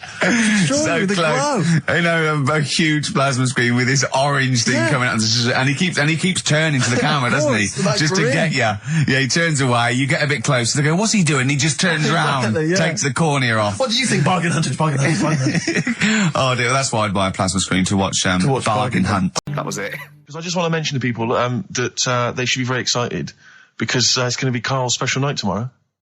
You excited, Karl? Oh, yeah. Oh, this is, me and Steve, because we were nominated, we get a guest. For the BAFTA Awards. And it doesn't say guest, it actually says, partner. So I'm taking my partner. And Steve's taking Karl. Yeah. But what Karl doesn't realise is, you will have to pretend you're his partner, otherwise you wouldn't be able we'll to have to hold hands when we go on the red carpet. Is this really your partner? It's not just a guest. That's how it is. And either we go in like that or we can't get in. You just have to be with him when you go up there. I mean, you have to, does he have to... We should hold hands, but I think what we should do is just to make sure that there's nothing at all that like it's going to go wrong. We should just do a little kiss, or be seen sort of like cheek to cheek, just to show them that you're not. He's like not Elton John and David he's not just Finnick. getting his mates in for a free meal. You are actually partners. No, I'm not up for that. Why not? Well, because we know we're not actually gay. No, but so it's not a problem. You've come out of it looking quite good because you've got a good-looking fella. But I'm meant to look like, I mean, I'm not gay, but if I was, I don't think I'd go for your side. Oh, he's done you, Steve! It's turned on you again! I cannot believe... We were trying to get him. Wait a minute. I have got the cream of London's totty phoning me up, trying to get an invite to the BAFTAs, right? We have very graciously asked you if you would like to come along. Well, that worries me even more, that you've got women calling you up. Karl, I can't choose between them.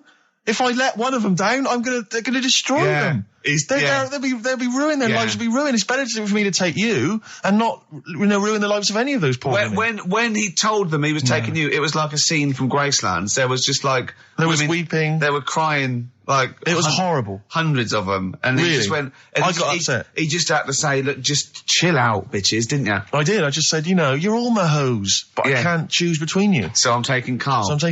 He could get you a discount frocks. No, I had a letter from the people that there's an organisation. No, listen, Karl. There's an organisation that sponsors the BAFTA Awards in terms of clothes and fashion. They sent me a letter. They said your partner. They've not specified the sex. They've said your partner can come along and choose an outfit. Now I suspect, by the look of it, it is a woman's outfitters. I'm thinking we could get you a lovely trouser suit. Well, it may look feminine, right? But I think people will be fooled. It'd just be a little bit roomy in the hip and probably narrow on the shoulders, but you're a bit skinny. Why didn't you take it? Because it's a lot of an insult. And maybe just some pearls as well. Be lovely. Wouldn't you? I haven't got anything sorted to wear yet. See, you're slagging me off. You're likely to end up going in a tracksuit. I'm going out today. I've never bought a suit since I was like 11, right? I went to my brother's wedding. That's the last time I wore a suit. No, but it's like how when I went to the BAFTAs with you and I wasn't really enjoying it, you were like... What? No, you didn't are tell us such an this. ungrateful... There are so many people. You're like a little charity case. You're like... Oh, God. I had chicks queuing up around the block. You usually have to. Someone like you would have to write to Jim or Fix It or Esther Ranson to get to meet us sort of people. And now it's on your doorstep. I'm amazed that you didn't enjoy it. Why didn't you enjoy it? You got to walk down the red carpet. You went in. There was George Best, one of your footballing heroes, was there. A load of other big names. You sat there in prime position. You came backstage with a load of other big names. Hey, you had a lovely bit of grub. You were filming this thing for the DVD we were making. That's you, a cameraman on our DVD. And yet you think, now you look grumpy because you had a couple of pints and I can't believe it. So tell us why you didn't enjoy it, because the ceremony, what didn't you enjoy about that? It was interminable, wasn't it? Far too long. Wasn't it awful? 3 boring. hours. I'm sorry. I thought you were going to say something. Really? Sorry. 3 hours. Yeah. I mean, I suppose for you two, at least, you were going to get something. Sure. Yeah. But with me, it's like, I've never graduated or anything, so... Have you not? I'm trying to think of a situation. Basically, I sat there for 3 hours knowing that I'm not going to get anything out of the night. Yeah. Right? Now... when we invited you and you said yes, did you think you were up for an award? No. I thought we were going to be sat round tables having a nice bit of food whilst people are going up there winning awards. Yeah. But 3 hours of the same thing over and over again. I mean, if a film's 3 hours in the cinema, you go, well, it's long, but, I wonder how it's going to end. Yeah. But this was just like the same thing over and over again. Some guy going up, thanks a lot, cheers for the bit of brass. And then going down, sitting down, the same thing over and over again. Honestly, right, I'd say it was one of the worst things I've ever had to do. Fucking No, I hell! enjoyed the night afterwards when we did have a bit of lamb and a nice bit of veg and that. That was all right, and I went home and I was happy, and I got the little freebie bag that you're talking about that we're giving away. Yeah. Which wasn't much good stuff in it. Oh, all right. Christ. No, What 'cause would you have done on that Saturday night? Suzanne What said- would you have done or the Sunday night rather? What would you have done had you been at home? I would have stayed in with Suzanne, right, watching telly, having a nice bit of pate on toast or something, cup of tea, watching 24. But instead, I had to buy an expensive suit, so I didn't show you up, right? Jesus, what are we doing? Yeah. How much did you spend on your suit? Well, in total, right, because, you know, the shoes and the suit and the shirt and the tie, it was about 600 quid.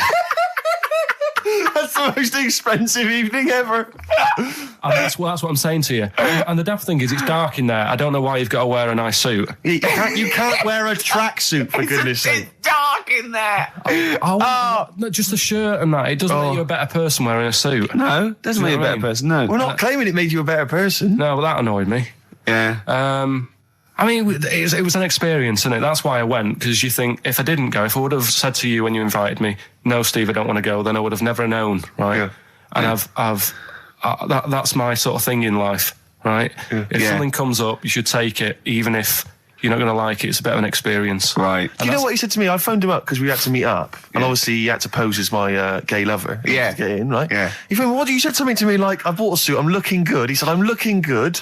People will think, how on earth did he end up with that good-looking guy?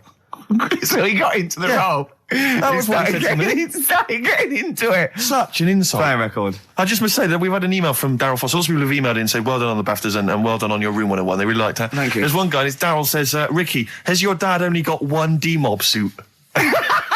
Because I don't know if you noticed, but Ricky wears the same suit every single time he appears on TV because he spent a fortune on it getting it tailor-made. I've only got one. It's a good suit, and I he wears it know. all the time. And it's winter as well. It's like a pure wool, so I'm sweating everywhere I go. Anyway, usually it's too much cheese. I won't be buying another. Huh? I won't be buying another one. Ever. Yeah, that's it. Yeah. Suzanne told me today, right, because I've handed it in today to have the trousers turned up a bit. Why? Because it was a bit of a bodge job for the night. Yeah. Right. It was just some pins sort of holding it up the other night, but you didn't notice, and I didn't tell you because I thought you'd be getting on the stage and saying, "Look at that freak over there with his pants hemmed up." But I took it to the place to get it done. You know, I was on the. This is true. I was on the tube, right, coming in to meet Gervais the other day, and I was wearing a suit, and my mobile phone slipped out of my pocket, and it landed on the seat, and I didn't realise this. And as I was about to get off, some bloke who was sat there like an old guy, he picked up the phone. He went, "Oi, Lanky, you dropped your mobile phone."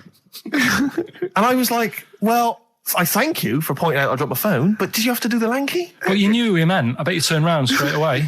It worked. Knew he meant Yeah, Steve. but- He's done you again. But He's I was the picked you only up. person stood up. It was a fairly empty train. Was there any other lanky people there? No. Well then. No, but my point was there was no one else at all who was about to exit the train. Okay, so he didn't need lanky. He could have gone, "Excuse me, sir," or "Oi, you," anything, but "Oi, Lanky." I know. It's that thing, though, isn't it? That's what I'm talking about. You say the thing that you don't want to say. It's like me with Ken Dodd and Will. I think he wanted to say this. Oh, well. I think he took pleasure in it. I think he went, "That bloke's lanky. I shouldn't say that." Yeah, I should. Oi, lanky. What's he dropped gonna your do? phone. Yeah. Do you want your phone back or not? Electric soft parade.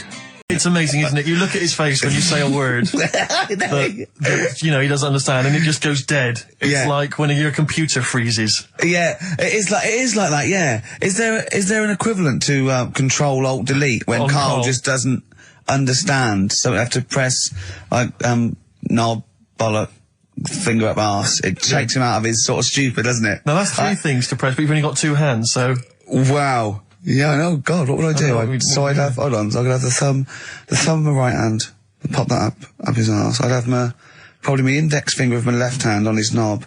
How would I press his testicles? What would I use? I'd have to use some other part. should we try it? Yeah, let's go around there. and do it. Let's have out. Look, come on. What? Sit I just down. think it's time you Sit had a down. little Sit down. kiss. Sit down. No, you've been so well.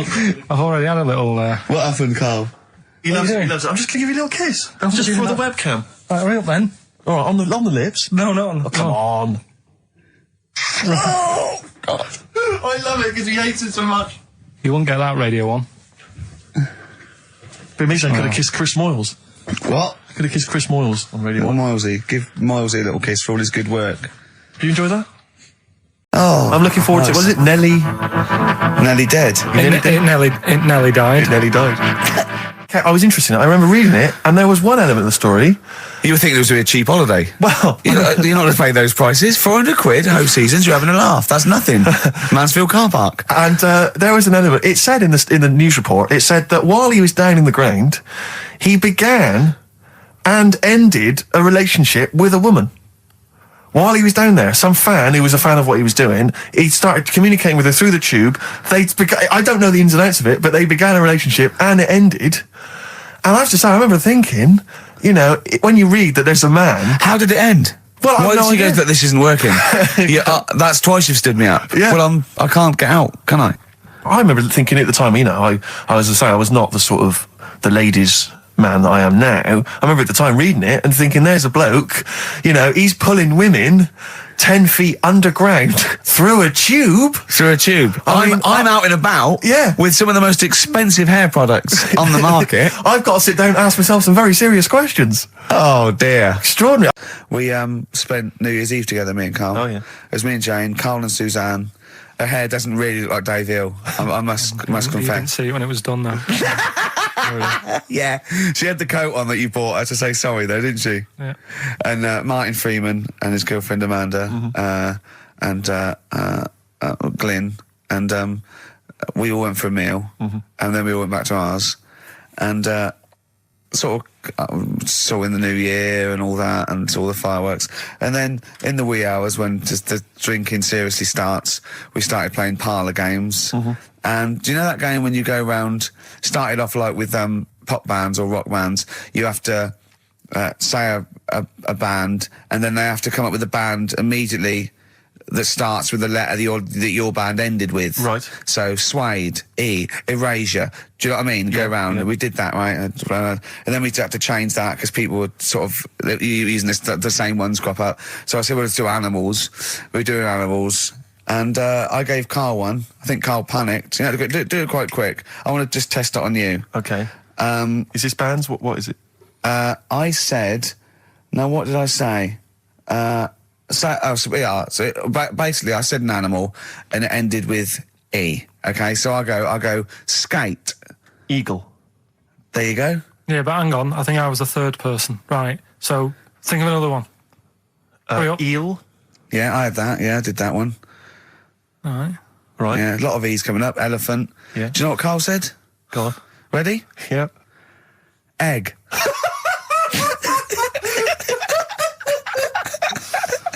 Oh, in a sense, I suppose. Egg? He went, yeah. I went, no, wrong. He went, well, what? And then Martin came to his rescue and went, well, what is an egg? Animal, vegetable, mineral. I said, well, it's animal, but you can't have egg. But He went, would well, you allow then. tadpole? Well, yes. Is Yeah, that not because it's a larval considered? stage. Yeah, no, but egg, you might as well have leg or eye, uterus. It doesn't count. Egg, you panicked. Brilliant. I still think I'm right. Well, you're not right. We were naming, you know. It's a bit of fun, though, isn't it?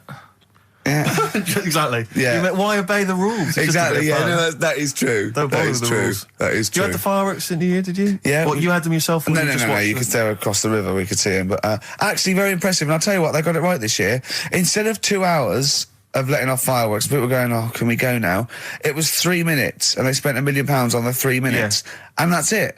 That's all you can stand. 3 minutes of fireworks. Oh. To me, fireworks are like watching Lord of the Rings. Exactly, I've absolutely. never been impressed as a child. Never been impressed. I've never been impressed as an adult, but. A big bang, a huge big explosion, that'll do me. I used to go to, they used to have little community fireworks displays at Christmas, things like that, near our school, maybe in the school or at the local kind of community centre. And I used to go along to them with the family and everything, get the sparklers, and they would have the fireworks, and that would be, and I was just bored silly. And I always thought that if the guy organising it had wheeled out an enormous firework, climbed in, gone, last one to the moon's a bender, and then shot off, that I'd have been, That'd be good, yeah. But it's just interminable. Do you reckon I could take out that church? Yeah, from exactly, here? yeah. Money on it. Go Yeah, on then. yeah. That'd be worth it, wouldn't it? But little zoom, another one. Oh Christ! So a friend of mine was telling me that they once had some indoor fireworks, which apparently is just, I mean, imagine that. Who needs indoor fireworks? Well, I think that's just little. Yeah, I think one of the things we got indoor fireworks once when I was little, and I remember one of the fireworks was that little celluloid fish that you put in the palm of your hand. Of course. And he goes, Predicts the future. oh, you're sexy. Yeah. What, it curled up because of the heat of your hand? Yeah. Oh, you're dead. It didn't curl. Actually, it's Grandad. He's dead. Yes. His hands are cold. Oh, no. That's the only way that would be... Oh, yeah. So that's the only test How it did you can discover do. he was dead? We used one of those predictive fish. It came out dead. Yeah. Just flat. Well, do you know what happened to me on the way in? Go on. A homeless person called me a dickhead. How did he know? Do you know him? Is that what? He's like the local big issue fella. Oh, yeah. Yeah. And he knows me. He sees me walking up and down the street. Oh, that's a how lot, he knew you. Right. So normally I have a bit of a chat with him and that. And I walk past him, and you know, I can be a little bit cheeky with him because I've been cheeky with him in the past with stuff. He pinched his arse. No, just saying stuff like, "God, you're always there. I mean, you got home to go to," and stuff like that. Yeah, No, but just breaking the ice. Go No, on. but he knows, and he laughed at that, right, Yeah, last time, so I thought I can be a bit cheeky, right? So he goes, do you want a big issue? I said, no. He said, come on, I've got loads of them, right? So I sort of said, when I was a kid, and I used to do a free paper around the free papers one, I said, just put them in the bin and go home, right? And he went, yeah, but how am I going to get any money doing that, you dickhead? You see, I can see his point. He is homeless and having to sell newspapers to get 50p or a quid or whatever. Yeah, and sometimes I treat him, right? And today I didn't have any money. I had a takeaway last night, and I normally give them a quid. And I felt bad not being able to do that because I didn't have any money on me last night. Right. I couldn't look him in the eye. Did you explain this to the homeless person, the traumas of the takeaway without the tip? Did you explain that, you've had it hard as well? I go, look, you don't I know had food delivered to my warm flat. Yeah, It was a nightmare. you don't know what that's like. You don't know what the trauma is because you can't have food delivered to your flat because you haven't got one. So please don't look at me like that. You should have said. But most people ignore him. At least I gave him a bit of acknowledgement and sort of... took the mick. Yeah. I didn't think I was. I just was being friendly. No, I know. You got to be careful with the homeless because this is true, and this is when the clocks went back recently, so Yeah. you got an extra hour in bed. Yeah. And I was at Cash Point with a friend of mine, and there was a homeless person sat by the Cash Point, and we were getting some money out, and she said spare some change, and my friend thought, he's a bit awkward. He's just trying to make conversation with her. He went, clocks go back, extra hour in bed. Oh no. I gave her £2. I felt so bad. He didn't do it intentionally. He didn't realise what he said. Just making conversation. It's tricky making conversation with the homeless because there's so many areas you've got to avoid. I'm a little bit concerned about your toilet discussion. What exactly is your point again? I was just a bit bemused. You see, it's a tricky one. All I'm saying is, right, there I was at the pub quiz. I go to the toilet, not thinking about anything. I try to go, right. There's a little gay fella next to me. I love this little gay fella. Now, the weird thing is, there's nothing stopping him having a little glance, right? Because he's allowed in the fella's toilet. Yeah. Now, I'm not allowed to go into the woman's toilet and have a little look round. Right. So all I'm saying is, should they have another toilet area? What, for gay people? Yeah. And so this would be gay men and lesbians? Is that going to complicate things? Well, I can only assume. I mean, to what point? That's your question, right? If you're intimidated, that's a shame. But most gay men aren't looking at your knob. You know that. What do you mean? I can only say that 99.9% of gay men who use a urinal standing next to what they assume is a heterosexual man aren't looking at his knob. What they're doing then? They're emptying their bladder. No, but the thing is, I can't talk. You're saying like, about would you have one toilet for lesbian women and gay fellas, right? What does that mean? Would it be mixed? Would it just be? Would it have a man on one? That's heterosexual man. One little picture of a woman on the other, and then what? What would the little icon be? A man and a woman. A man and a woman. Just having a chat. Yeah. In pink and dot But lines. you couldn't mix them because then what would happen is you'd get people who are going, I'll play up to this a bit. Or pretend to be gay. And sort of grow a moustache and shave their head. And pretend to be a lesbian. Right. Yeah. So I see. So people pretending to be gay so they could go in and have a look at the lesbians. Yeah. Right. So that would mean that we need 4 cubicles now, wouldn't Yeah, no, this is fine. 4 cubicles. So every pub How now... many toilets do we need at Every the pub's moment? now got 4 toilets. Oh, Carl, bisexuals. Yeah. Now, interesting. Bisexuals. How many toilets do we need now? Call the council. Do you use any? Huh? No. No, because they're interested in everything, aren't they? Because the little bisexual fellow will be looking at your knob. Right, with them, Yeah. what you do, you just have a door, you open it, and there's one urinal there, so you can't get a queue. They have to sort of wait. I just thought that, well, why can't there just be a thing between the urinals so no one can look at anyone else's knob? Wait a minute. Just to go back to Ricky's point, what stops, even if we've got the toilet for gay men, what stops the gay men who want to have a look at your willy going in the regular toilet and pretending that they're straight? Most men don't Who is gonna police this? wear gay across their No, head. exactly. They don't have a tattoo. There's no branding yet in the British house where they have to declare. So we're going to have to expand this. What So we've do all you- got to carry identity Do you know cards. you can see a gay, can you? Coming a mile off. No? No, I'll just hold it in next time. No. Can you tell gay men? Do you know a gay man? I'd say probably if you did if you lined some people up Yeah. and said point them out, I reckon I'd get. But hold on, we're not talking about people dressed in leather with the arse cut out and an handlebar moustache. Yeah. We're talking about, the everyday, No, non-seen... of course, Oh, no. well, yeah, but I mean, suppose I put you in a room and there was 10 naked men, right? Yeah. And there's 5 gay men and 5 hetero. Could you walk along that line looking at those gay... Am I naked No, you don't have to be naked. Why would you have to be to naked? catch them out? How would you catch them out? Do me bit. When you were playing Game Boy, right, and you'd looked in a hole and you were reading your book, what is she doing? She'll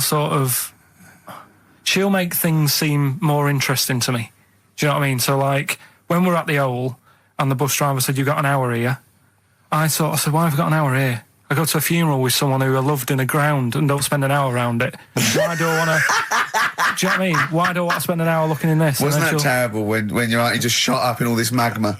Yeah. That was terrible, wasn't it? That was the worst funeral you'd ever been to, wasn't it? But she'll I'll sort tell you, of that would make funerals more interesting. If they just, it was a cremation and a burial. Yeah. You just put them in a volcano and they keep go shooting 2, back 3, out. here they go, wee, up to heaven. I was having a conversation with my flatmate about songs that would be inappropriate to have at your wedding, at your funeral. And it used to- Horny, surely That is was one. it, yeah, was what Was we it were horny, thinking. Yeah, that really? was the first one we came up with. I'm horny. See, there's always other things going on in my mind when I'm in that pub quiz. For me, it's just a little bit of fun. Sure. It's a night out. Do you know what I mean? Suzanne enjoys it. Yeah. It's a bit of a get-together. We have a chat beforehand. Yeah.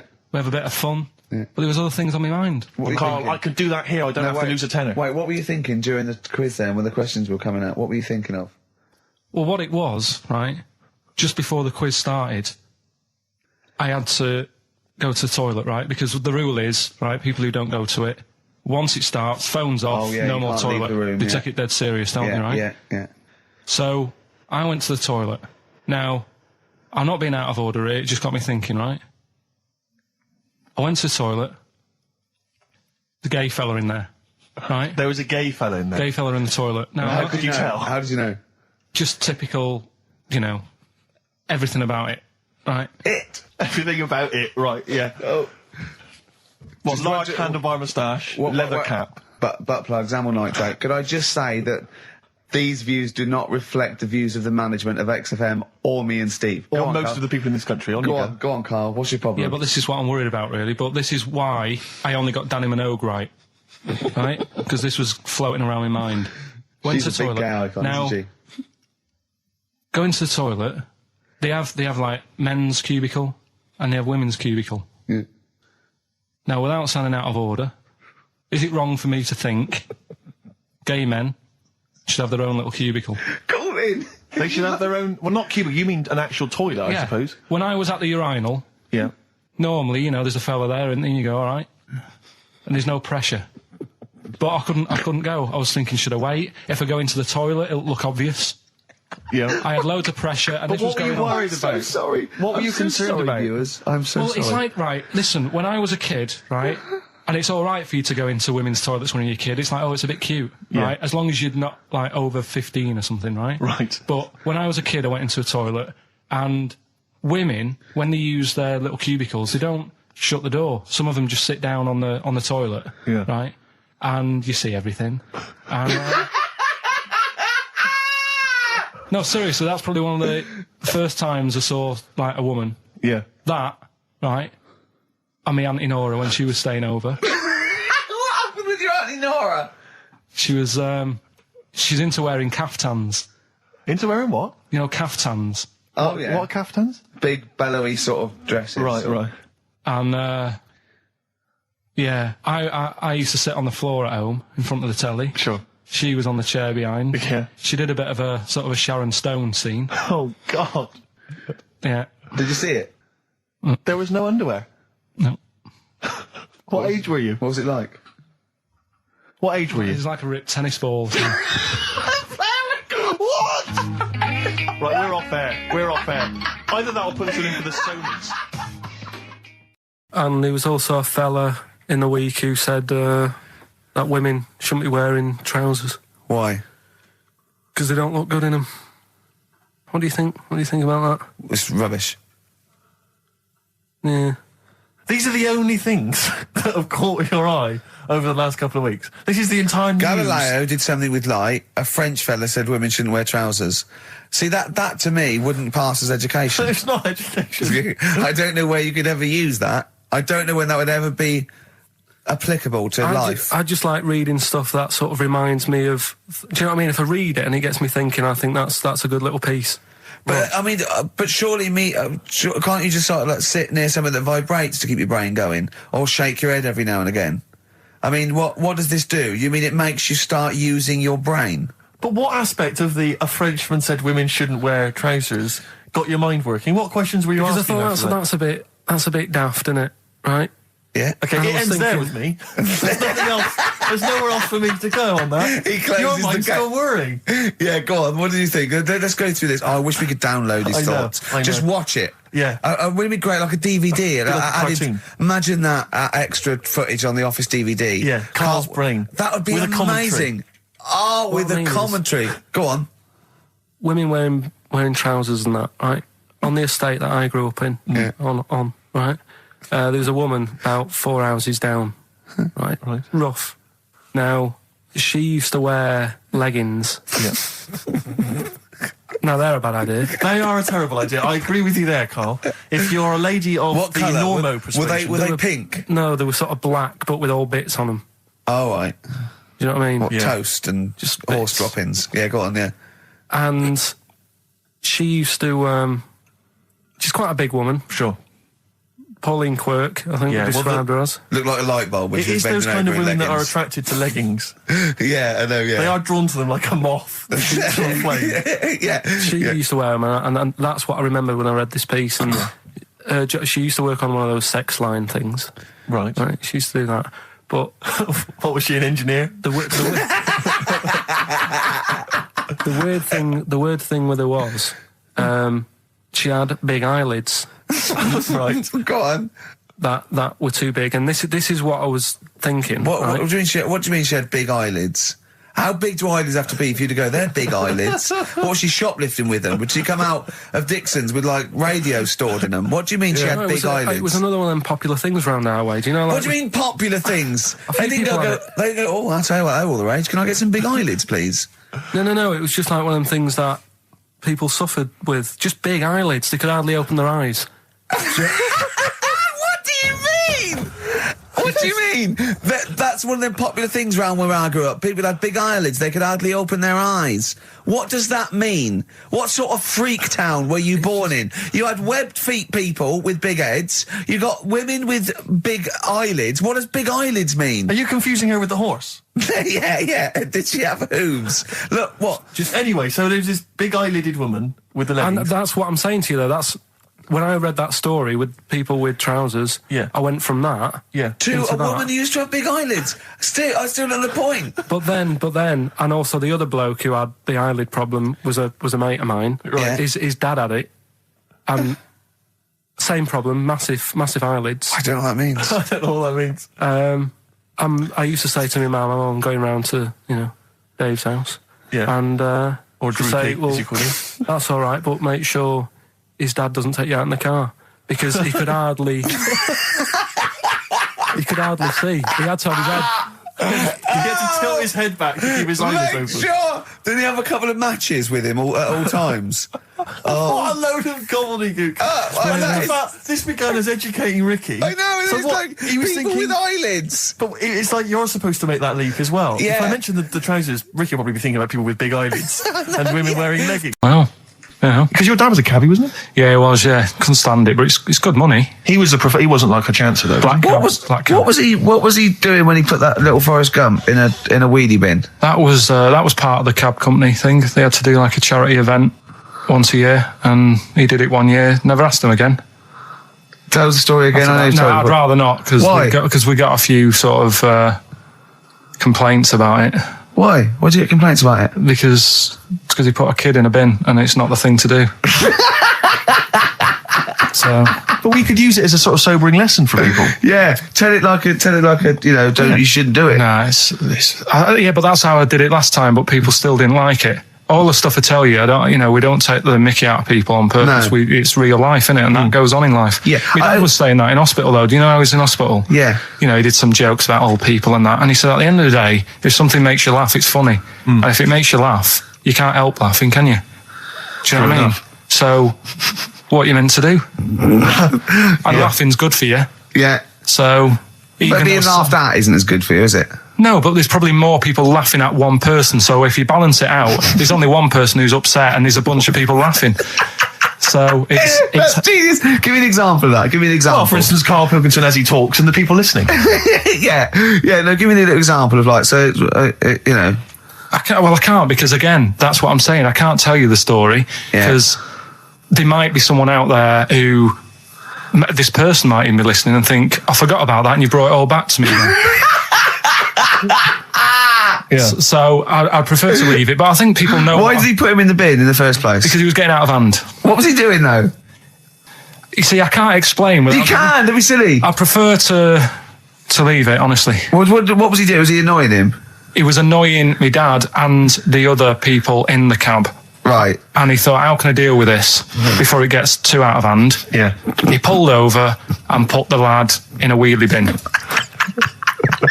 I didn't realise. Yeah.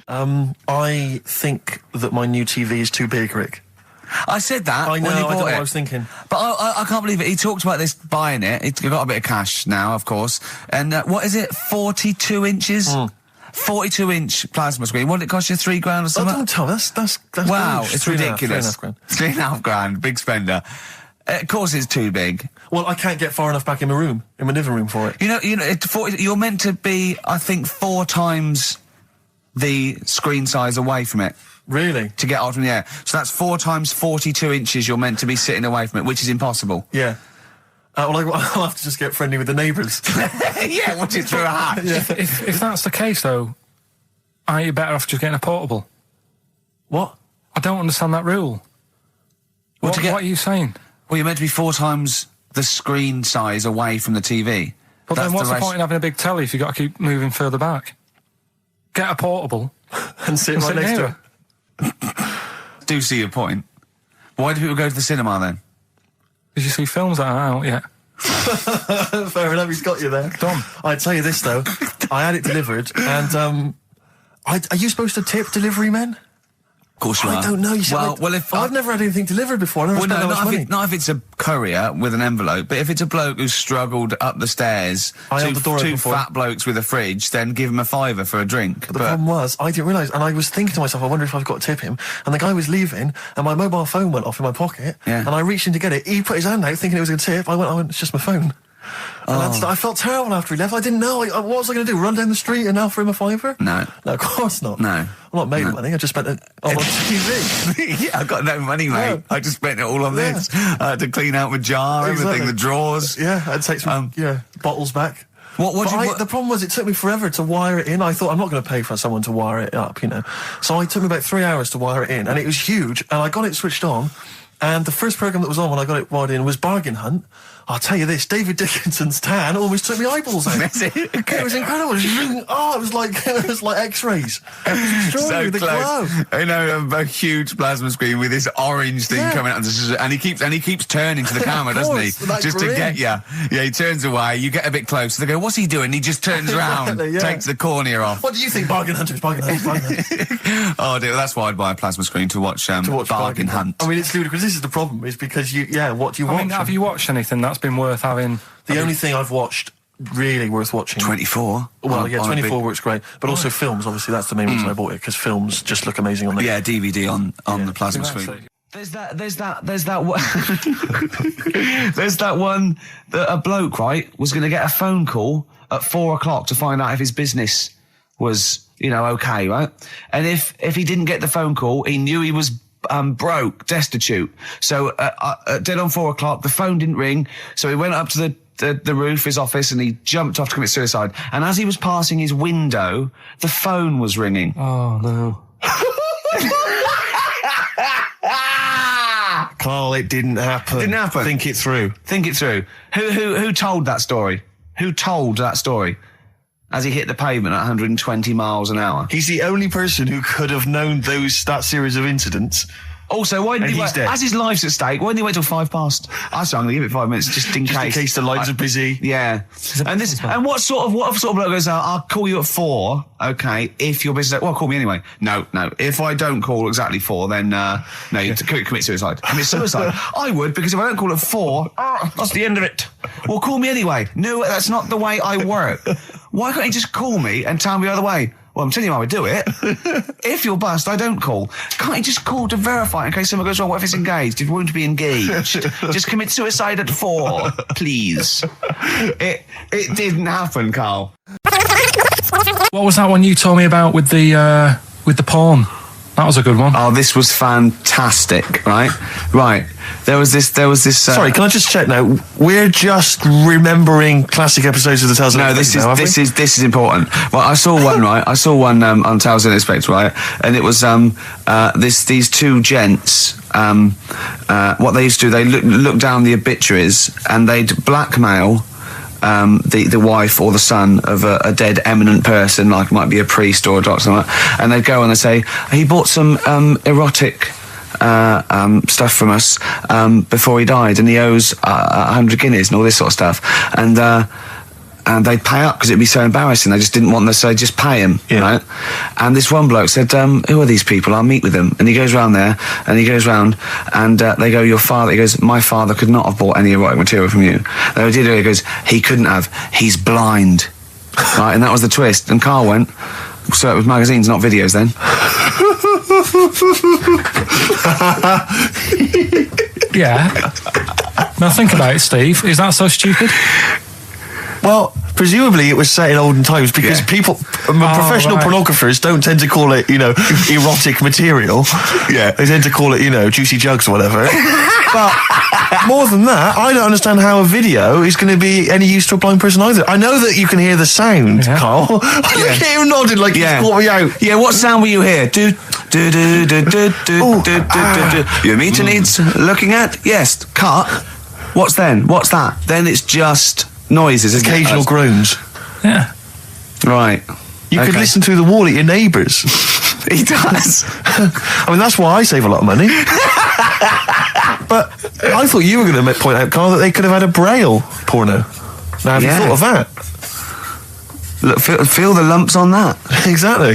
Think about it, Carl. Think about it. You're excited now. Yeah. Your girlfriend's away, Carl. Yeah, the cheese grate has only entered the cupboard. No, she's a good-looking lady. Carl, you're making noises while I'm talking. Yeah, but you do this all the time trying to wind me up. And I'm not saying Manchester's the best place in the world, but what I'm saying is there's bits of it that I really miss. Yeah. Like last Sunday, right? When I'd met up with Ricky, we had spaghetti bolognese, which was all right. And then I said to him, I need some soil. Damn, I wish you'd invited me. It sounds amazing. So I need some soil. What do you think? You need some what? Soil? Soil, yeah. I need to repot a plant, right? Yeah. So you need to repot a plant? Yeah. Fair enough. So, I'm like, where you can't see these shops in London. Do you know what I mean? There's nothing around. I took him straight to one in my street. Yeah, but near your street, and that's probably the only one in London. Well, you say that, Carl. No, it does annoy me. Round my way, it's like, you know... You can't move for soil shops. There's Earth, you can just pick up handfuls walking down the street. Yeah, incredible. People just lean over into someone's front garden. No, You can take the plants as well. No, but what I'm saying is, Go on. Manchester, there's loads of decent hardware shops. Yeah. Here, you know, if you want a panini and a latte or whatever, you can't move from 'em. But for soil, I had to go virtually how many miles away from me to carry that soil home and stuff. Yeah. It's not good. I mean, London's all right, but if cities were sort of marked... It's neglecting the peat market, really. Well, isn't there's barely any mulch available in central London. I'm sick and tired of not getting a good, decent compost of a Sunday. Indeed. So, you know, I'm thinking of moving to the north, where there is loads of soil and gravel. Indeed. And animal shite. whatever. Yeah. So you were going to say, if you were marking cities out of 10, what would you give London? Well, if you were marking them on, like, you know, on what they have. Right. As opposed to what? Well, as opposed to... How you spell it. So, like, I think the greatest city in the world is Rome. Right? Okay. It's pretty amazing. Yeah. Have you been? What? Yeah. Why do you think that, though? Just because, like, you turn a corner and there's something there that's really old. Right? Like, you're going down a normal street. Go and stay in a Derby and Joan club. Yeah. No, but it's like you're going down the road and then you turn a corner and like the Colosseum's in the middle of a busy road. It's like, what's that doing there? Yeah. And just when you think there's no more, you turn another corner. It's almost as if that was there first. Yeah. Well, Yeah. But do you know what I mean? London, Yeah. what have we got? You know, Trafalgar Square is world known. And you go there, what's there? Yeah. Do you know what I mean? So there's a lot of space there. Get one big B&Q. In Trafalgar Square. To cater for the whole of people who live sort of central Londonish. Yeah. And then I'd be happy, but what I'm saying Well, with is... Nelson just popping up through the middle. Because you can still see it, couldn't you? Yeah. Yeah. It's a great idea. B&Q, so B&Q could be like the whole sort of flat thing and make it sort of grey so it looked like rock. And then Nelson popping Make it up. classy is what you're saying. Yeah. Stone clad it. Yeah. So it looks like you've made an effort. Exactly. And then you can pop in, and then you can go out and go, oh look, Nelson's column. Oh look at that, isn't Nelson? Oh look at that, the victory, defeat. That's fantastic. One of the greatest living. Yeah. I need some nails. Yeah. Perfect. Killing two birds with one stone, you're saying? But why isn't there more than them shops? Because when I went into yours, every time I've been in there twice now. The first time was to get a shower head, right? Right. And I went in there, couldn't resist buying something else. I ended up getting some super glue as well. Blimey. I remember things like snakes not having ears and stuff. Yes. I didn't have to read about that. No, you just learned that, You yes. saw it on the telly, didn't you? You saw it on that Ian Wright programme. Yeah. Yeah. And this is what Carl said to me. He said, it's actually, I called Carl up in the week and Reese was with him. You know, Reese used to be on XFM and he took the phone and he went, Carl's worried, I've seen that programme. He said, snakes don't have ears, right? He said, so you can creep up on them and pick them up. And he said, Carl's worried. He said, how'd you ever put them down again? Because then they know you're there. I woke up the other night quite late Worried about that. and I said to my girlfriend, I said, how do you put a snake down? And she said, what are you talking about? I said, that Ian Wright thing, this guy managed to pick up a snake. And do you know that thing where they clamp its head on a jar to get the poison out? I do now. Right? They did that, but they didn't show you how they got rid of it. And I thought, it could really get nasty, because it's obviously annoyed that you've had its head pressed in the jar. Yeah. Yeah. Right? They hate that. Now, Especially as it's in front of their mates. when you lift it off, Yeah. right, you've got hold of it. Yeah. If you go to chuck it down, it's going to turn on you. It's going to go wild, isn't it? So, I just wondered. Well, what you do is you never put it down, Carl. Yeah, that's why that bloke has got about 11 or 12 just carrying him. Exactly. Yeah, you never put it down. You sling it. Who cares? You just throw it, don't you, really far. That's not that. I don't think you should throw. But Carl, listen, don't worry. We're not asking you to get involved with snakes. How will you get a sort of feedback from the world? How will you get sort of like input and... I always, if ever I've got like a question on anything, the internet's sat there and I can just go online and find out. The internet is good, It's brilliant. but it's not all verified. It's not all necessarily factually accurate. Anyone can put things onto the internet. It's it's freaks and things that put on Well, things one, right? like... Here's one that I read in a week, right? Go on. About this woman. Yeah. She was a bit of a punk. And to get her hair done like she wanted it. Super glue. Right, no. She got lard. Apparently, it's a popular thing. You might know. Put lard on your head. Yeah. And you put it in the oven. Oh. Now, apparently, the heat that you get from the oven is different from the sort of heat you get from an air-dryer, right? And she had to do that to get the style that she wanted. But anyway, she comes into the money or whatever, treats herself to a microwave, right? It's not true. Opens the door, jams the things, like the little catch, so the microwave works. She jams it with a screwdriver or a knife or something. Yeah. Puts the microwave on, sticks her head in, boils her brain. Don't be ridiculous. Right? Well, why is that ridiculous? Boils her brain. She boiled her brain. She boiled her brain. And this is what's good about the internet. I went straight from that, and there was a subject about brains. And do you know that Russell Crowe, when he dies, he's given his brain to charity or something, some sort of some people who can do stuff with it. She gave hers to Pot Noodle. Vesta. Yeah. Oh, That's the boiling sort of a stuff. skull. Yeah. It's not true. It's not true, Carl. Just urban myths. Someone made it up. Yeah. For a laugh. They're just too convenient urban myths. Everyone's you can tell an urban myth's not true because it's always this happened to a mate of mine, and when you say what happened then, they go, don't know, that was it. Was it? Was that it? Was it? Someone boiled a brain and that was it. There was no more story. Well, Were there any dates, locations, times? I think it was in Belgium. We went. It was a great day, wasn't it?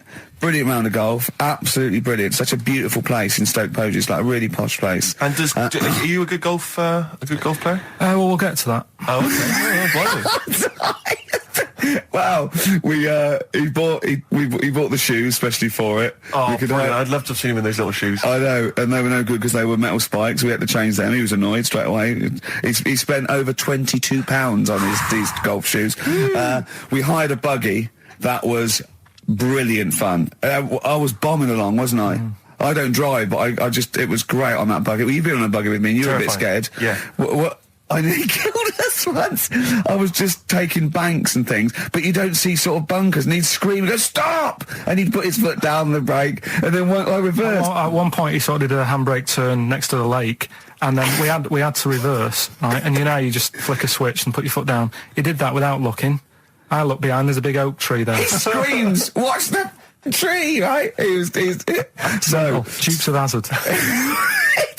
and I kept jumping in and leaving him behind because I had to go to my ball. Because anyway, so the first shot, I got on my driver. I honestly did one of the best shots I've ever done. It went straight down. It was great. I thought, phew, got away with that because it's always the first one because it's a clubhouse and you want to look good. Yeah. So. He tees up, and I've been saying, buy some balls. He just got 6 balls. I was going, what if you lose me? I won't lose 6 balls, right? He tees up, right? Whacks it. It goes miles, like right angles, straight into these the woods, right? He turns around, he goes, go and buy some more balls. So I'm laughing because it's like impolite to laugh, but he broke the ice for me, and I was falling around. And then his second shot, I go, you're off a 3 now. If you take another shot, he went, oh, right. So it's his third shot. He puts the ball down. He hits the ground before it and misses the ball altogether. And I was on my back, wasn't I? Unbelievable. Actually rolling about on his back. I was rolling about, and we were terrible. I went round 107. He went round in like 119 or something. Sure. It was just rubbish. How long did it take? 5 hours. Of course. And there was no one around, luckily. But it was fantastic. So then we go and have our meal. What annoys me, I said, right, I'll go for a run. He went, I'll have a bath. I said, I'll see you at 7:45. At 7:55, I have to call him. He's not ready, so he's let me down there. I can't stand lateness or laziness. Yeah, and he's let me down. Do you know his excuse? He fell asleep in the bath because there was no light bulb. There's no light bulb in the bathroom. So instantly he fell asleep, and he was late. No, do you know what I mean, though, Steve? If you're sort of, like, nice and warm and what have you. I was tired anyway. I've been stressed out for 4.5 hours, right? My life flashed in front of me a few times in that buggy. So it's all sort of wears you down a bit. I thought, right, I've got a headache. You're going for your run. I'm going to have a bath. I walk in, put the light on. For some reason, it didn't come on, but I thought, it's all right. I'll just... doesn't matter. You can have a bath in the summer, so it's light anyway. Well, there's no windows in the bathroom, so...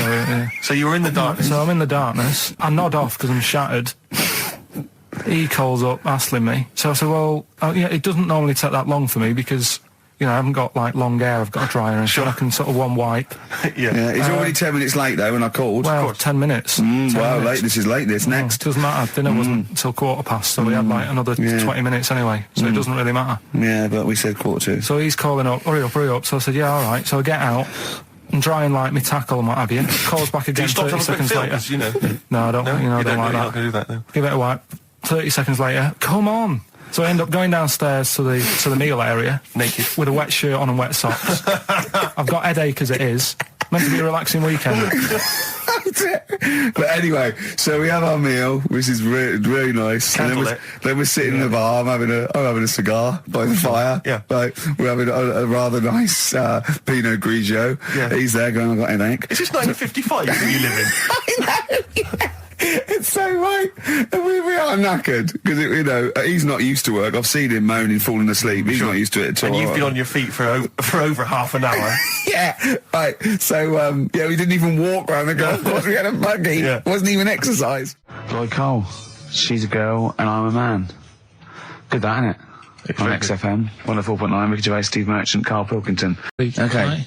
So, it's annoying that, because my girlfriend said to me, just make a note of the time and they'll stop having a go at you. Yeah. Yeah? And I kind of thought, it's all right. Didn't listen. I don't think it matters anyway in this one. We're looking at the saying, right? So it's giving someone a cold shoulder, right? And what it is, right, ages ago, there wasn't enough houses for people. Right. Because there wasn't much money being made. You know, there weren't big businesses. People weren't earning good money like they are now. So there wasn't as many houses, right? So what you ended up getting is like, you know, the rich people having a nice place to live. Oh. And the poor people were like wandering about, you know, looking for places to live and that. And what they ended up doing is they had like, people would go around to the mate's house and say, look, I haven't got anywhere to live. It's a bit cold. Can you let me stay? Right? So they'd go, all right, then you can stay a couple of days. But they ended up staying for like weeks. Yeah. Right? So, to sort of get rid of them, what they'd end up doing, they'd be making the dinner, and they'd be making a lovely dinner, like a bit of meat, nice warm meat, and nice veg, gravy. And This happened every time, did it? This is where the saying came from. This is what happened, Rick. This is happened every time. It was in that vague book. The book of vague sayings and stuff. Right, so they'd be making a nice meal, but what they did, they looked after all the family. But the person who won't go home, they just give them some, like, sort of a cut-off of cold meat. Right. So they'd say, you're giving them the cold shoulder. Meaning... Right. Okay, that's rubbish. Okay, absolute... Carl, why would that necessarily work? Yeah. Why do they always, in every situation when you want to get rid of a lodger, well, still feed him every day, but make the meat lukewarm.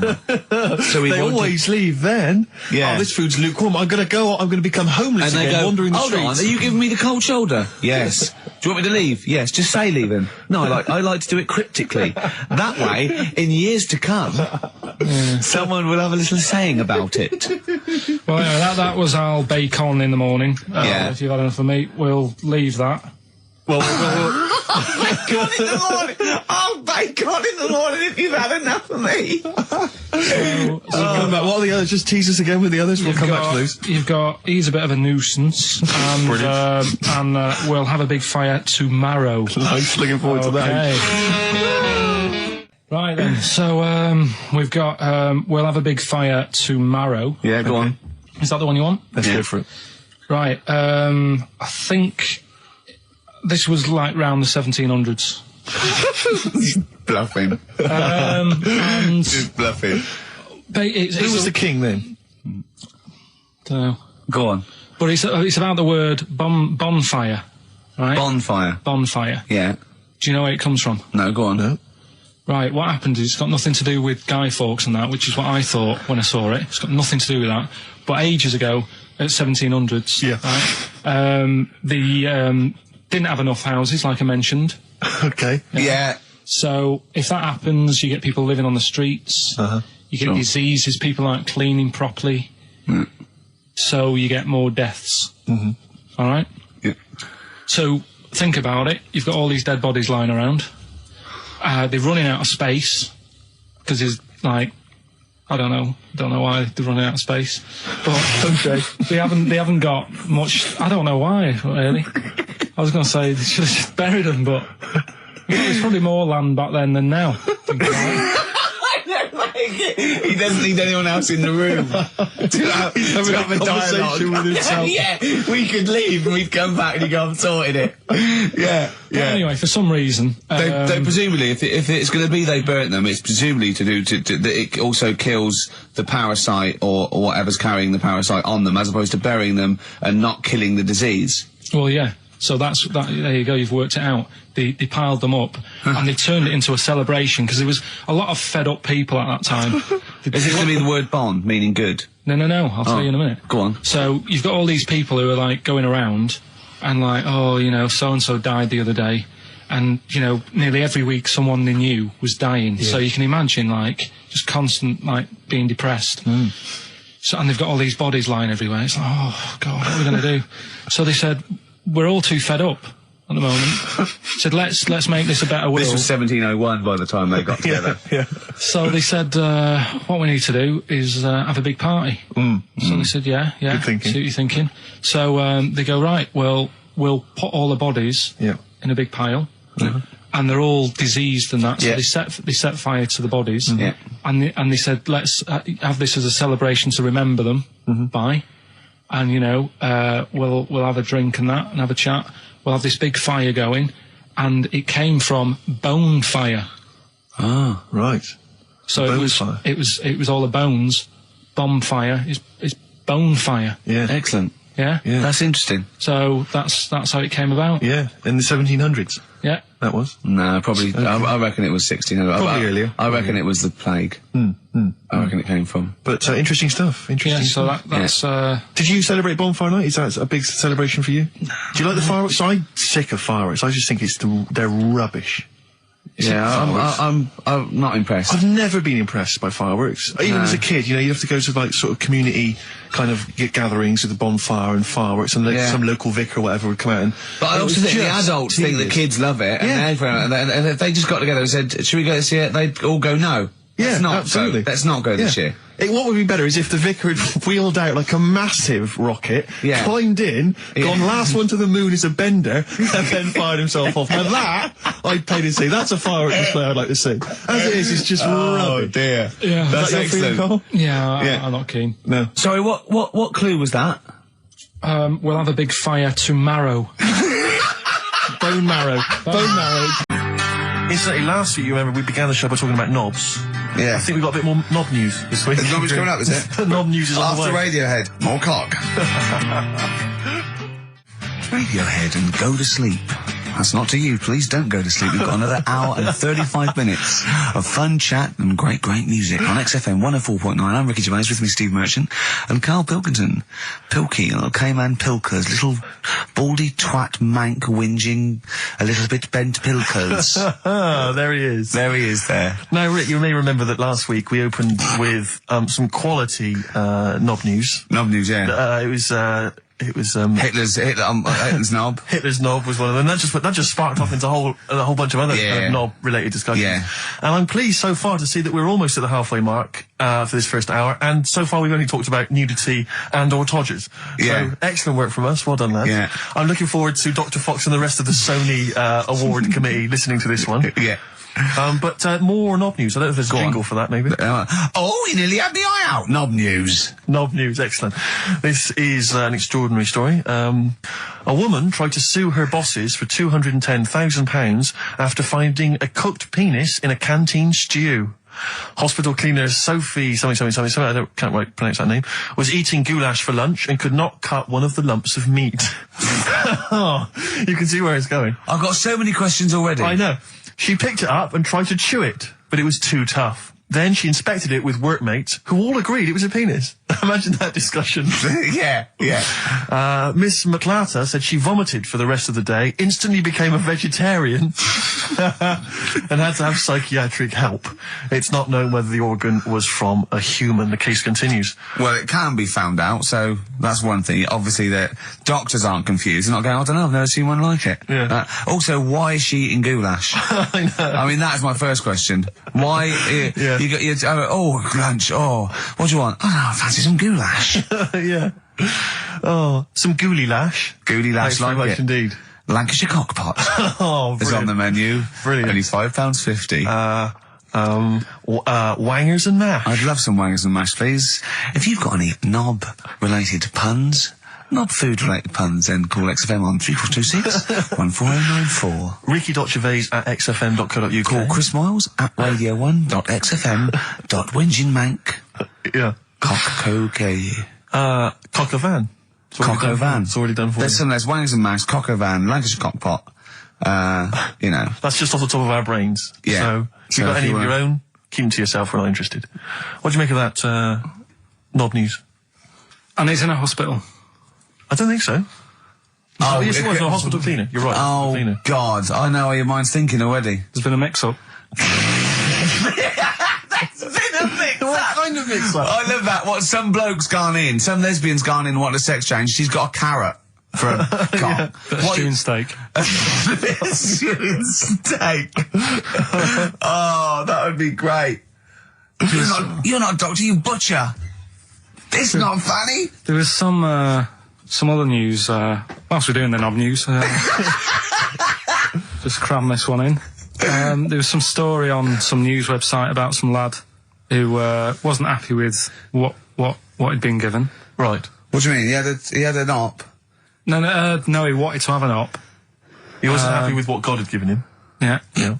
What the Lord had popped downstairs for him? Sure. And, Sorry, no, wait a minute. Was he a bloke who wanted it? yeah, a fella. And what he wanted, he didn't want a knob, or he wanted a bigger knob? Wanted a bigger one. Right, okay. And, cost £5,000. Right. And they made a mess of it. Well, how did they make a mess of it? Don't know, it came out smaller than they went in with. Well, no. What do you mean? I don't know all the ins and outs. Oh, God. It's just like he borrowed the money off his There's mum. been a slight mix-up. He borrowed the money off his mum? I love that. How bad is that? What do you want for your birthday, son? Yeah. Interesting. Thanks, Mum, for asking. A couple of bits of news as well. Hello, Doctor. How did it go? Well, firstly, don't look under the bandages and don't have the goulash for lunch. It was smaller than you went Mum, in we got £5,000. Why? Just gonna be fucking up. Tell me what it's for. with. You can have it if you tell me what it's for. Well, look at that. Oh, you need a bigger one. Yeah, definitely. There's the money. Yeah. On you go. Nothing can go wrong. What did he say to the doctor then? That's rubbish. I didn't read all the ins and outs. I just, like I said, I saw Just it. look at the picture. They want a picture. But you just thought, well, thanks for it. You just thought you'd pop that one in. Thanks. Yeah, that's the end. Knob News Extra. Yeah. Play record, Carl. So if you've got any knob news, we've got one more show left. Send that to ricky.gervais at xfm.co.uk and we'll hopefully get that knob news on there next week. Yeah. All right. Some Dizzy Rascal. Oh, Dizzy Rascal, yeah, he's one of the hot new English rappers. Let's play it. Dizzy Rascal, apparently, according to Carl, he hails from Bow, if he's listening. Good work. You have a number 3 hit with that. XFM 104.9, Ricky Gervais reading a magazine, Karl Pilkington, in a good mood today, so everything to play for. Some adverts. Excellent. Steve reckons, in ancient Greece, right, it was better to shag a bloke than a woman. And I went, well, yeah. I mean, that's about the male being sort of a first-class citizen. Yeah. Much better, wasn't it? An aspiration the to sleep with a beautiful man than a beautiful woman. Women were lower-class citizens, so therefore men were seen as higher class. So to have sexual relations with a man there was no shame in that. No. In fact, it was looked upon. And I said, well, ancient Rome. I said, Nero, he sit in his big jacuzzi and he used to get, pretty boy men to go into the water and just nibble at his testicles while he was having a wash. He didn't do that. He did. No. Yeah. And he's not a gay fella. No. Well, no. I mean, I don't know about Nero, but I mean, it wasn't a case of a big delineation between what was heterosexual and what was gay. It was just, whatever you. So what did this fella do then? This one who's having his.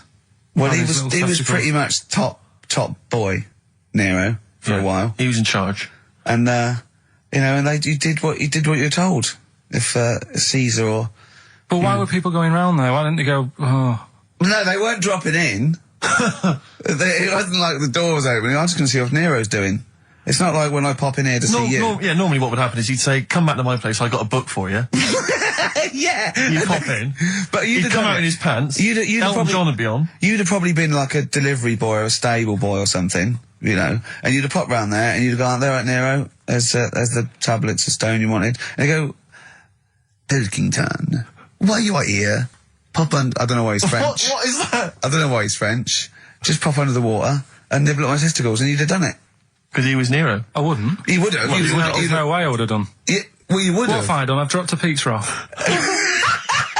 Yeah, you why pop am I around to there? Nero's place with the pizza. Right, I'd say I've done my job. Right? Yeah. That's not the sort of tip I wanted. No, he'd have said, get the little baldy chap to nibble at my testicles, and you'd have run the water. I wouldn't have done it. No, Well, you I haven't put my head done under it. You water. haven't done it, right. No, I wouldn't have done it, Can I just say this, Steve? Not only would you be nibbling his testicles, you'd have been going mad. You'd have been noshing him just for extra. You'd have been doing everything he wanted. You'd have been going, he'd have gone, I didn't ask you to do that. You'd have been going mental. They'd have been chewing, slurping, smacking, poking. You'd have chopped, you'd have gnawed his packet off. You'd think you were eating Walker's crisps. There'd be bubbles, there'd be blood. Oh, it'd be horrible. The Beatles from the soundtrack to The Yellow Submarine, actually, and that's Hey Bulldog. On XFM 104.9, our last show, maybe. Me, Ricky, Steve, and little Karl. All right, Karl? But that book, that wasn't a fake. It wasn't like just a ruse to get you back to show you me and dancing him in pants to Elton John. It's that. What was your girlfriend doing during that, instantly? I think she was just getting on with sort of like packing up sort of boxes because we were moving. So sure. I don't think. Well, she's seen it all before. Yeah. And the book was. Do you remember that book that I showed you? That it was a man's body, an owner's manual, and it's just like loads of stats. And there's one in there. Yeah, it's kind of like a Guinness Book of Records of men. Yeah, there's one section there. There was. Sorry, hang on. It's not like Guinness Book of Records of men. That just sounds a little bit like you and I were sat around your house looking at a big book, picturing men. The big man book. The big man book. He is a big man, isn't he? Yeah. He should be on the front cover. Yeah, it was a book more about the kind of physical body and exactly, about biology and social and sex and all that sort of stuff. And we didn't look at the sex. Which is where we got the knob news for today from. Right, this is true, right? I read that you'll have someone's eye out. Knob news. Then you've got the jingle. Yeah. I read that the smallest ever functioning penis, right, was under 3/4 of an inch when erect. Extraordinary. That is bad luck, isn't it? And it's a micro penis, so it's perfectly scaled down. Just a little look at Karl's face. Well, couldn't the fella have said, look, right, I'm not happy about it, so don't print it. It's not the sort of press people want, is it? There wasn't a picture of him. It was anonymous. They didn't read the book and at work the next day and go, look at this, Frank. What? Smallest ever penis, half an inch. He didn't go, it's me. He just went, yeah, loser. Yeah. You know what I mean? Anyway, let's have a shower. I'm alright. He must have had to have a little jod with a pair of tweezers. Yeah, presumably. Because you couldn't even get a fist. I mean, no. That is bad luck, isn't it? Was he a good-looking fella? What would you do, right, if he invited you round and said, right, and he was like the king, right, and he went, oh, Karl, can you just go in there and just nibble at it? And you've gone under the water, and you're just about to nibble at it, and you come up and you go, that's tiny. Would you be disappointed or relieved? Right, well, that wouldn't happen. No! Karl, I'm saying if it did, would you be disappointed? Would you go, oh, I can't even I don't know where to start with that? Or would you go, oh, thank God it's not a big one? You've got to remember that he's the emperor. So you've got to do what he says or he'll have you killed. What would you do? Would you go, oh, I lovely set of tackle, or, oh, it's not as big as I wanted, or would you secretly think, I'm glad it's not big because I didn't want to, because I'm not that guy? I'm not even gonna think about it, because I wouldn't do it. I know I wouldn't do it, even back then. Even back then? What do you mean? What? When was Nero at it? What? Well, the Roman Empire was sort of like 2000. Well, it stretched for years. Yeah. So, it's a long time ago. Yeah, I wouldn't do it. You'd have to.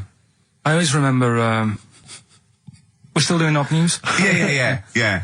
Just a... Is this Not some news non-news extra. Not news extra. I sometimes get off at the Tube at Tottenham Court Road if I want to look at the record shops before I come into XFM, and I always cut through Chinatown. Oh yeah. And every time I come through Chinatown, the same thought always strikes me. I always feel like I want to just gather all the little locals, all the little Chinese fellas, just gather them round and just go, guys, in what way is this a town?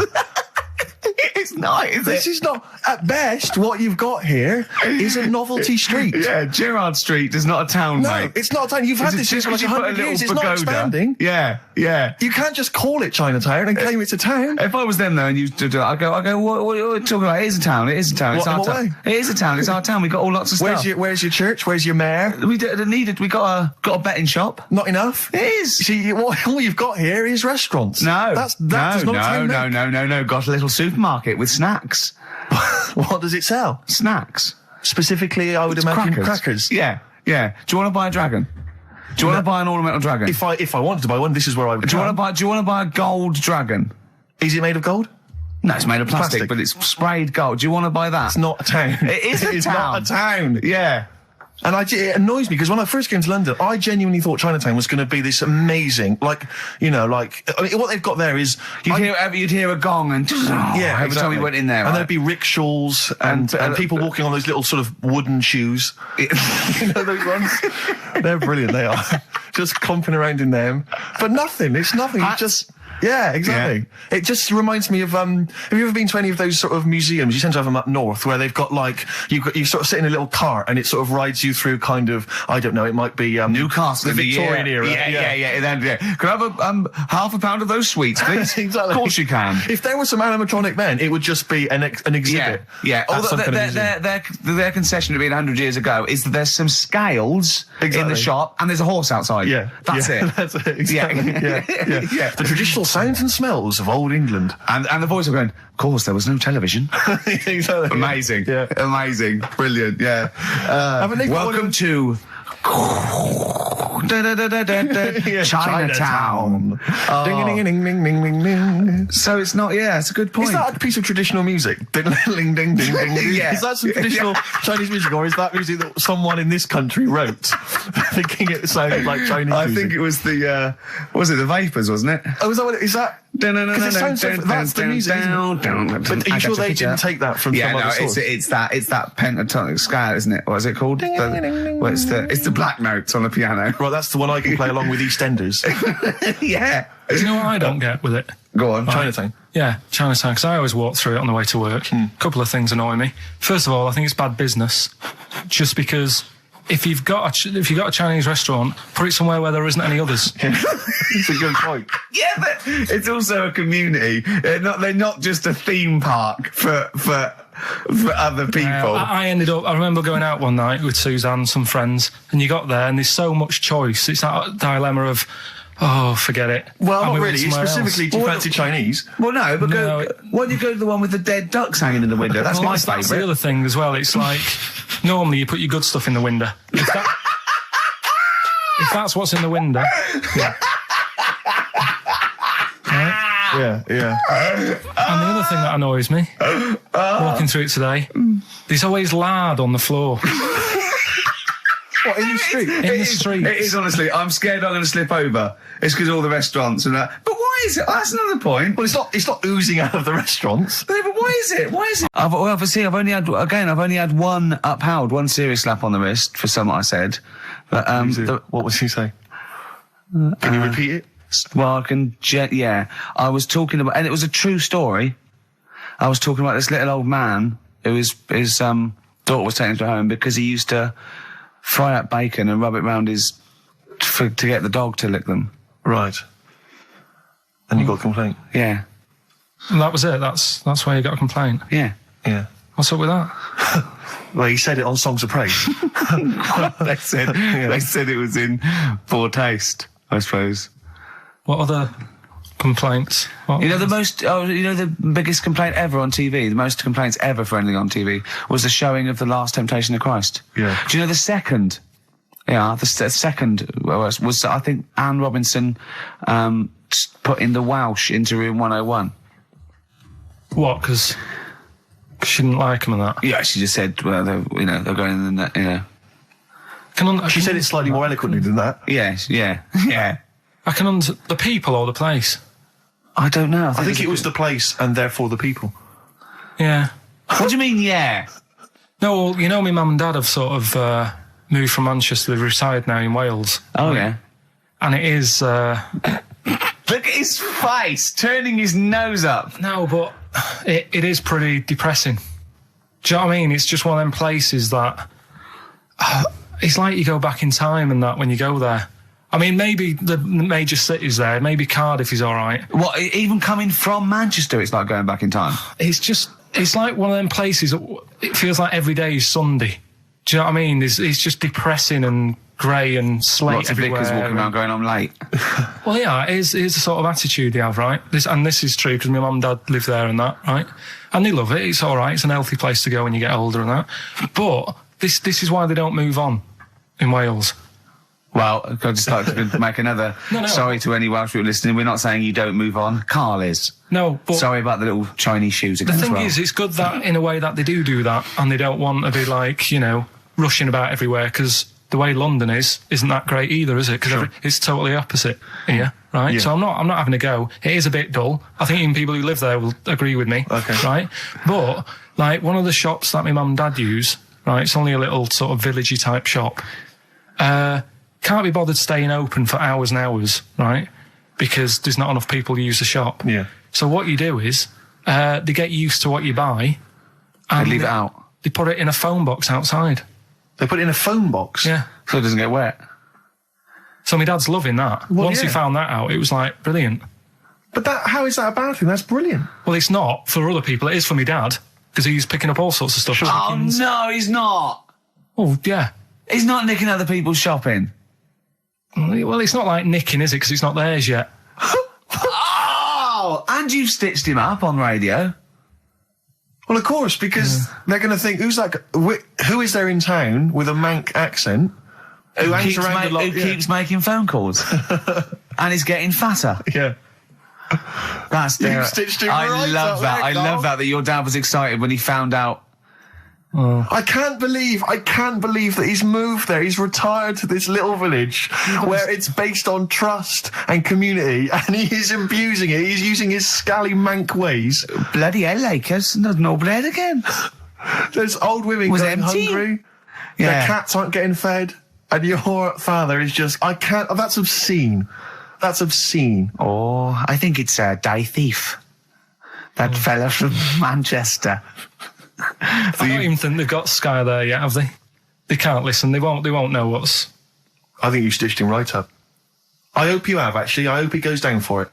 I hope he's hounded out of the community like Frankenstein's monster. Yeah. They should get burning torches, go up to the mansion. Set fire to his cottage. Yeah. Exactly. Right, well... He's out of the choir. Yeah. The Streets? I haven't seen it. Was it? It's Scorsese, isn't it? It's Martin Scorsese, and I've bought the film actually recently because I was intrigued to see it, but I've not actually watched it. But from what I understand, the reason that it was so outrageous is because it has a whole sequence which shows what it would be like if Jesus had lived his life and not martyred himself on the cross, but lived his life as a human being, part of which is him having sex. And so I think that was chiefly what the outrage was, that it was showing this godly man to be, you know, as human as he was supposedly, you know, because he's supposed to be human as well. So so that's the reason. That was the reason that there was complaints there. I don't know. I haven't seen the film. Well, I can't say. You see him, do you? You see him having sex, I think, yes. Although it is an actor, Carl. Yeah, it's not actually Jesus Christ. It's not the real Robert Powell. No. It's an actor playing Robert Powell. Is that, you see, sex on films and all that, right? When I was growing up, I'd be watching... No, I'm just saying an example of this, really, right? When I was growing up as a kid and I'd be, you know, watching films with my dad, right? He'd really be enjoying a film, right? And then a sex scene would happen. Right. And he'd go... On film? Or just behind you? In the film, a sex scene would happen. Your brother up to his old tricks again. And he'd get up and go make a cup of tea, right? Right. Typhoon? That he'd stolen from some sort of telephone box? And, like, even recently, he thinks it ruins a film. Do you know what I mean? Because there's no need for it to happen, is there, really? Yes. Why? Sometimes it's warranted. if the film itself is Yeah, no, fundamentally some about- films it isn't though. Some films it of isn't. course, some films it's arbitrary. I think the films that him and his dad watched together on Channel 5, probably not. Is it only on Channel 5 in your house? But let's put it, if you're watching, I don't know, a late night, Friday night, From you're watching 1983. Yeah, Illegal Briefs. A beautiful lawyer has to defend a man who may be a killer. She falls in love with him, but does she know the real man? Oh dear. You know what I mean, though. Lest you forget, of course, that I... Love Heat. With the bloke that is now in... Go on. Of course, that I, according to the Internet Movie Database, I once appeared in one of those films, in the film Killer Image, a Canadian film, I believe, from 1989. According to that computer... It's all wrong, isn't it? It's all wrong. It's all wrong. Of course it is, yeah. Apparently, I was in that, and I played the role of Kirk. Was it a porn thing? No. I think it's just an erotic thriller. Oh, right. That I suppose it is. You only had a very small part, though, didn't you? Indeed. Yeah. But no, do you know what I mean? Sometimes you don't need to go that far. Say, like in this Jesus program, right? Film. What's it called? The Last Temptation of Christ. Just like talking. You know what? What's his name? Is it Ralph in The Simpsons? Yes. I drawed a kitty cat. It's like talking to that. Yeah. No, but right, this temptation thing, right? Do you know, often we don't get that many complaints on this show. We don't get very many complaints. And I think that's either because there's no listeners, or B, it's because most people agree with Carl, and that terrifies me. Or they let him off, because it's like, you can plead insanity, you can go mental and kill a few people, they go, oh, he's a bit bad. No, but was it because, like, they're saying that he was having it away, or is it because you saw it? What got the complaints? The complaint was the very suggestion that Christ it was a blasphemous thing, not the fact that you saw an actor's knob. So what about if they just cut it down a bit and you like saw the little stable door closing? It wasn't the baby Jesus having sex. It was the grown man. The stable door shutting. No, but do you know what the they do? nativity scene? That is brilliant. The wise men saying, I can't believe we brought myrrh, we should have brought condoms. It's like that, yeah. There's 2 for 1 offering, Boots. Yeah, I don't know what we were thinking. It was frankincense. It's just that it's always awkward. Should we apologise now to the Christian church as well? So Sorry, the little Chinese fellas, little Welsh fellas, and the little Christian fellas. We haven't said anything wrong. No. It's like, you see, when I was growing up... Stable door. I love the idea that in Carl's world, he was born in a stable, just thought, well, I love this place. Yeah. I'm just going to stay here the rest of my days. This is good here. Oh, brilliant. But when I was watching telly with my mum and dad, I mean, it still happens now, right? My dad will sort of go, oh, ruined. Good film ruined, right? Yeah. If some sex scene happens. But why doesn't he But just what are we ignore talking it? about sex scene? Are we talking about a kissing, or are we talking about penetration and looking at the camera? Going, just- are you enjoying this, Pilkingtons? What are we talking about? What is sort of extreme levels are we talking about? Right, last time I was down there, right? Yeah. What was it? Meet Joe Black. Meet Joe Black. Meet Joe Black is a terrible film. Yeah. Right? There was good film. And then you know it's going to happen because, like, the music comes in. Brad Pitt's keeping quiet. A woman's eyeing him up. Sure. So my mum, my mum's worked it out already, and she's going. Anything on the other side, love? She knows. She knows. It's something's. So you can be enjoying a film and you can be an hour and 10 in, and then some spidey senses of one of them can go, should we turn it over? And the other one goes, yeah, all right. Are you sure it's not them protecting you from scenes of sex? So that what they're thinking is, what if Carl gets the idea to have sex? Yeah. That could lead to procreation. We don't want any more like him. We've got to end the line here. You sure it's not the doctor? Keep calling out and going, you are keeping away from exactly. women, aren't you? He must never find out. Are you how sure it's they're not done. embarrassed because they're watching a sex scene with their son? It happens every time, right? There's 2 things that my mum does, right? It's that if there's sex scene on the telly, she'll go, anything on the other side, love? And the other thing she always says, if ever there's anything on the telly with Elvis in it, she goes, oh, I like him, right? And we all know, we sat there, we know what she's going to say next. Yeah. So you don't even bother saying why, right? And she goes, he likes fat, ugly people. He what? He liked fat, ugly people. He didn't always go for, like, the good-looking fans in the crowd. What Elvis did? Yeah. Right. That was always the thing. And I'm sorry. Now, hold on. I don't know what we're doing now with our lives, Steve. Wait a minute. Right. So your mum says 2 things, right? She either says... Is there anything else on the other side? Or, I like Elvis. There's a pause because you know what she's going to say next. She says, he liked fat, ugly people. How often does this occur? Well, because they've got, like, Sky, there's a lot of those channels on. They're like the music channels. So Elvis always comes on. There's either an Elvis film, there's like, you know, a classic hit by him on. And she'll go, I like Elvis, he likes fat, ugly people. And what do you mean he liked fat, ugly people? Is she a fat, ugly person? Because there's that special Vegas show, isn't he, where he's dancing about, right? And he's got loads of scarves around his neck. Towels. Yeah. And, like, he always hands them down to the fat, ugly ones. Right. And I always say it's because they're the fat, you know, they've got a sweaty face because they can't, you know what I mean? I don't know what world they live in. I don't know how we've gone to this subject. What sort of world are you got when you're watching his face? And what do you mean fat, ugly ones? You mean they're in the front, they're sweating a lot because they're a bit chubby? So she thinks, you know, is giving them a towel because it's he's really going, wipe your face, you're putting me off, you fat cow. Stop sweating near me. There's another one. What? So, hairy Chinese kids. Yeah. Jesus. We haven't slagged off hairy Chinese kids. We slagged off Chinese. We didn't slag anyone off. We just said they really haven't got a town as such, and they wear shoes. What did we say? Yeah, little wooden shoes. And what did the I just don't know how we got onto Elvis and big fat ugly women. I don't know I don't know how we sidestepped from the Last Temptation of Christ. Did you see that fat Girls and Feeders Go program? on a minute. Ian, what? I know you're keen to know this, Rick. What are your thoughts on XFM? What? You get there. Let's get behind the facade of Canfield. What do you think about this? Because we used to have, you know, some conversations. You know. You've been with XFM since the beginning, haven't you? I've been here forever. Yeah, it's all right, isn't it? I mean, it's not quite magic. Well, no, a few things are. You know, got me eyes on the big 105.4. Obviously, eventually. What magic? Yeah. Now, do you think you want to do like a rock program on something like Virgin or Radio 1 eventually? Nah, I don't think so. No. No. What do you want to do then? What do you want to do? I want to start playing stuff like the Eagles and Steely Dan and Bruce Hornsby in the Range. Truth be known. But you'd have to go quite mainstream. Like in your bedroom? What? But on what sort of platform though? Because you know the good thing about those is they are really popular. They are. I mean, I think the Eagles' Greatest Hits is the biggest selling album of all time now. It's overtaken Thriller. Yeah. So I mean that those. What are you saying? Iron Maiden aren't popular. Like what I play now. Are actually popular, but they've got a very Slipknot, tight fan Fear base. Factory. I mean, Iron Maiden can go to #1 with just their fans buying it and then slip away again, can't they? Yeah. But everyone sort of likes the Eagles, don't they? Yeah. I mean, I think still. So you could get on sort of like Radio 2 maybe, the rock program on Radio 2. Who does it at the moment? Is there one? No, there's not one. I should do it demo maybe. Okay, well let's I love the way we're talking about my career and other radio stations I could work for. Do you know something I don't? No. No, I'm just saying that this is place going, is not. It's going on the tube, isn't it? It's going on the tube. I mean, you're going to be like. I mean, you'd abandon the sinking ship, wouldn't you? You wouldn't hang around, would you?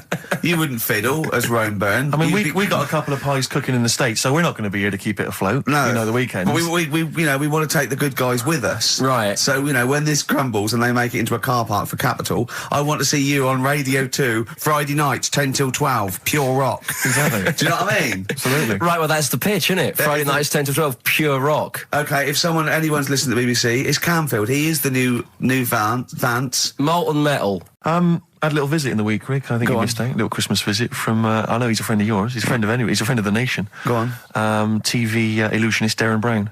Oh yeah. Yeah. He's bought a new pad. Yeah. And he just came around to tell me about it. Yeah. And it's interesting because somewhere to keep his guns. Exactly. And he. I can never know kind of how much, you know, he's just playing with your mind, experimenting. But he was telling me about the place, and apparently he loves you. he's got a B-day in the house. Now we were discussing B-days because never understood that. I've never got my head around it. To this day, he's not meant to. Well, no, but I don't think I've ever met anyone who's used a B-day. Oh, Darren Brown does. He's known as the cleanest arse in Modern Magic. Yeah. Shiny arse, they call him. But, Amdram Societies, we're step. Because I was in the Pirates of Penzance once in an amateur production. You used to like Whose Line Is It Anyway? I did, that was Although I did watch it when it first came on Channel 4 about 15, 20 years ago. But we did the Pirates of Penzance when I was in an amateur dramatic society in Bristol, the Bristol Operatic Society, Light Operatic Society. I don't know why I was involved, because I can't sing. My audition, I thought, this is how desperate they were for blokes. I swear to God, right, I can't sing, you know. Well, you? Yeah, all right, calm down. And I went in and they said, so what are you going to sing? I went, well, I want to surprise you. They said, do you want a piano accompaniment? I said, no, I don't think so. I went to the back, I swear to God, I went to the back of the room and I just sang Thumbelina, Thumbelina, tiny little thing. Thumbelina dance, Thumbelina sing. Thumbelina, what's the difference if you're very small? 'Cause when your heart is full of love, you're 6 feet tall. I just did that. And they just looked at me like I was the weirdest freak they'd ever had. Immediately put me in the chorus, because that was how desperate they were for blokes. We rehearsed it. I couldn't remember the lyrics. Thank God you were doing Thumbelina. Yeah. Oh, but dear. I couldn't remember the lyrics. What was it for? Was it Gilbert and Sullivan? It was the Pirates of Penzance. Oh. There weren't enough blokes, right? So that we had to double up. So some of the pirates had to double up as the policemen who were chasing the pirates. A little bit problematic in the scene when the policemen and the pirates have a fight. That was a little bit tricky. And the worst things, there's this sequence where like the daughters of the Major General all kind of like, oh beautiful, something like, oh beautiful little girls are we, la la la la la la la. And the women they must have all been over 40. I mean, real kind of toothless crones creeping around in their 90s. Is it the sort of women that buy one of those sort of porcelain dolls from the TV and go, look, I've had a baby. It's not a real baby. It is a real baby. I'm going to stab you. Yeah. One of those. Exactly. It's the sort of women that you'd see maybe on TV's Bargain Hunt. The kind of contestants you get on there. Those are women who sort of, they're in Amdram and they think they've clung on to their looks, but they've never made it in the guy who was playing there's a guy who's supposed to be an 18-year-old prince, an 18-year-old pirate, the Pirate King. He must have been 40 years a day. He also directed the show though, so he got to prance around in these thigh-high boots. Ludicrous. It was so embarrassing. It was shameful, really. I'd love to go to Amdram. Amdram is a whole other world. It's such an incredible place. Because there's so much backbiting and envy and... Really? Oh, it's incredible. It's worse than the real world of theatre and TV. It's unbelievable. Because the same old people get to do it every year because they can hold a note. Can we go along? You would absolutely adore it, Gervais. It is film it, a secret camera. Is it true? We're talking about when his dad said that, and then you told me something that I find amazing. Oh, the thing is, it's Christmas. Obviously, I've got to go back to Bristol. I love seeing my family. Well, yeah, I do. But it means I'd see my grandparents, who were, brilliant people. I mean, lovely people, but mental. I mean, utterly mental.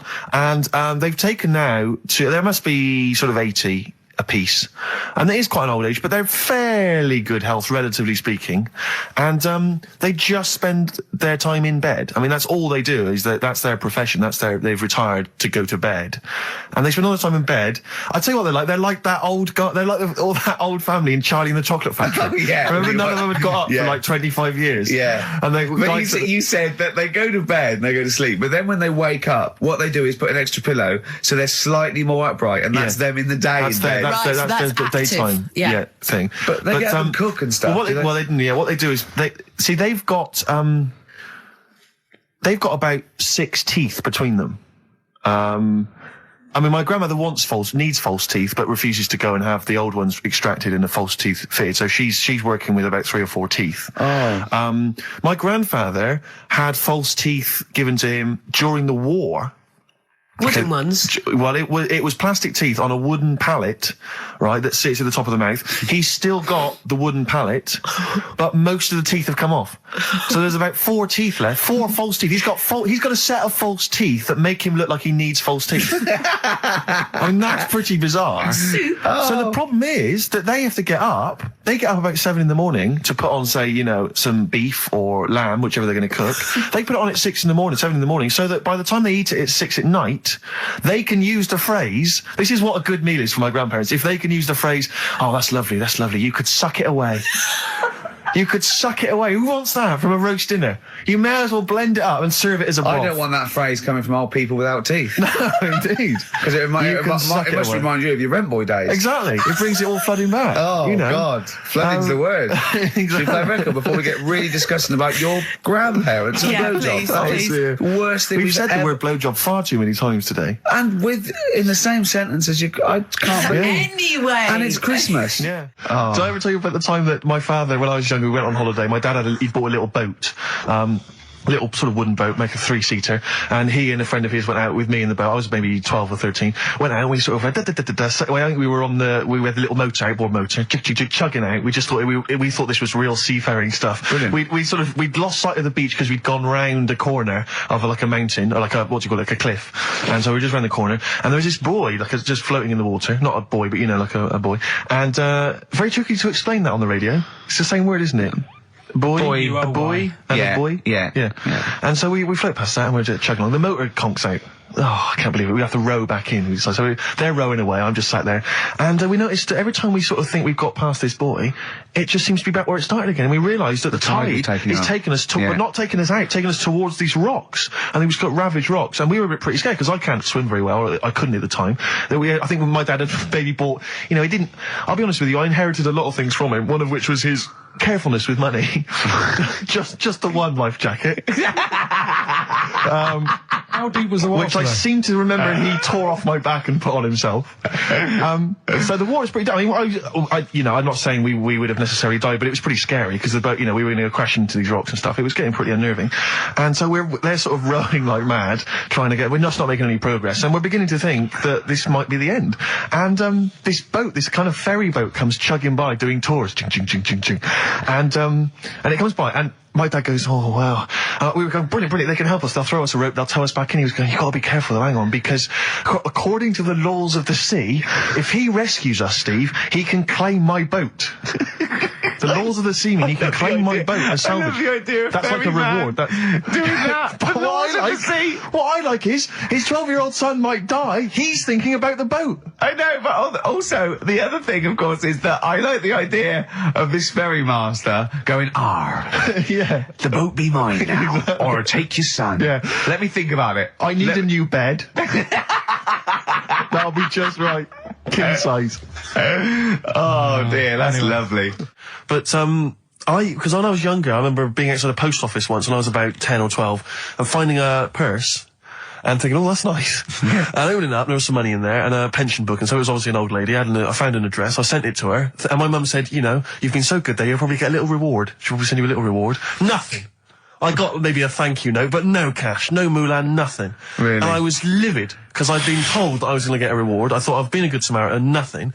So, many moons later, when I was at university, I learnt from that, and this is the most bizarre thing. This explains a lot, doesn't it, Carl? This is like the Mary Celeste. I went to a cash point to I thought, I can't get my card in here. And I realised there was already somebody's card in the machine. They put the code in, but then they just disappeared. They'd been kidnapped or something. So it was just there, waiting, sitting. It said, what do you want to do? And it gave you a number of options. I thought, interesting. Steal or go to heaven? Yeah, exactly. You went, oh dear. Yeah. Well, I pressed balance just to check what their bank balance was. Unbelievable. It was a considerable sum of money. I'm not going to lie to you. It was not typical student debt. It was like, I think they were a foreign student. There was a lot of cash in there, a lot of money. Did you feel a slight bulge in your trousers when you saw the amount of money? I couldn't believe my luck. I thought to myself, now then, I could just take that card out and hand it in, or I could teach them a small lesson. Right. And maybe give myself a reward, because last time I did that, I didn't get a reward. So if I give myself £30, then I'll take the card out. 30? Give myself 30. You didn't really? Well, I thought that's a good reward. And I went in, I handed the card in, I took that. Steve, and that's a little reward for me. And I'll tell you this, don't think it's evil, because I went in and I bought everyone a drink. Well, brilliant. Yeah, I didn't tell them I got the money free. Well done. Excellent. So probably gangsters are quite generous with the money they've stolen from other people. Yes, but someone's negligence, Rick, has lent... the thing is this, Steve, right? I believe it, except they're buying people a drink, Carl. What do you think? Well, I kind of thought that when he said it, but then I thought, but they'll be buying him back. So he's still... So in a way, he's still a winner. Yeah. Everyone's a winner in that situation, including the student, because frankly, if there had been a less scrupulous person who found it, they'd have probably helped themselves to a considerable sum. I cannot believe he did that. There was thousands and thousands of pounds in there. What if Beadle had jumped out and slapped you with his little claw and said, we've been filming this merchant? Well, so what? How old were you then? I don't know, 19, 20. Would you do it again, or was it just to get the world back for the old lady's purse? possibly do it again, yeah.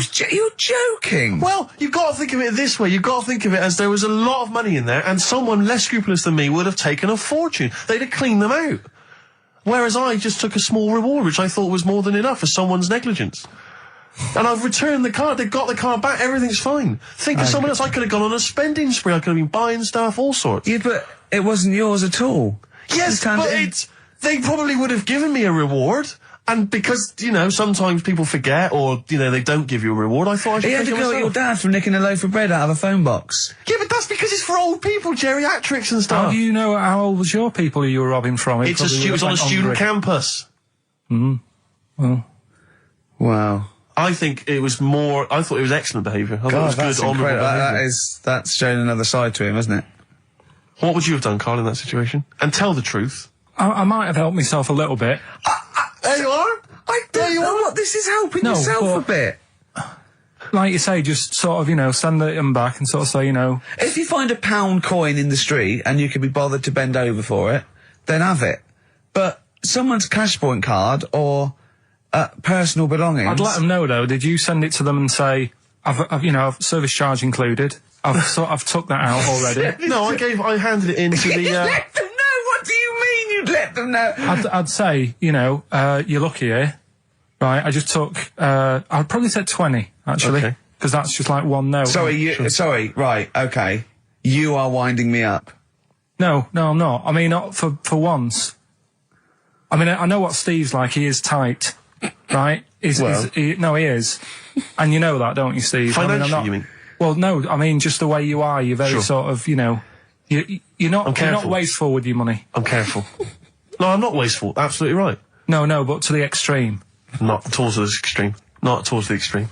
No. Look out for the pennies. The pounds will take care of themselves. All right? Simple to remember. Good advice. Yeah, all right? But the thing is, right, I know that I take the mickey out of you for, like, you know, the way you look and stuff. Sure. Right? Well, I'm right back at you. But the thing is, you can't help that. Absolutely. But I'll tell you something that women don't like. Sure. And it's fellas who are tight with the money. Sure. I'm not frugal with money with ladies. I'm frugal with money with you. Well, I've got no reason to splash money out on you. I've never seen you splash money out. Well, you've never been out with me. Steve, have you ever splashed out on a lady? No, but I hope to one day. The right lady. Play a record. Sorry, just suddenly struck me something. I don't know if I mentioned it before. You mentioned you tried to catch your guy out when you came back once. You opened the door really quickly to see what he was up to. Did I ever tell you when I was at university? Now, I'm very tall and I've got enormous feet. Size 14. Size 14 shoes. And when I was at university, everyone, it seemed to me, was wearing Dr. Martens. It was like you had to wear a pair of Dr. Martens. It was kind of the rule. Dr. Martens was too big for you. Yeah, so that's a big pair of Dr. Martens. That's where the myth of the old woman who lived in a shoe, I think, came from. People with my size shoes.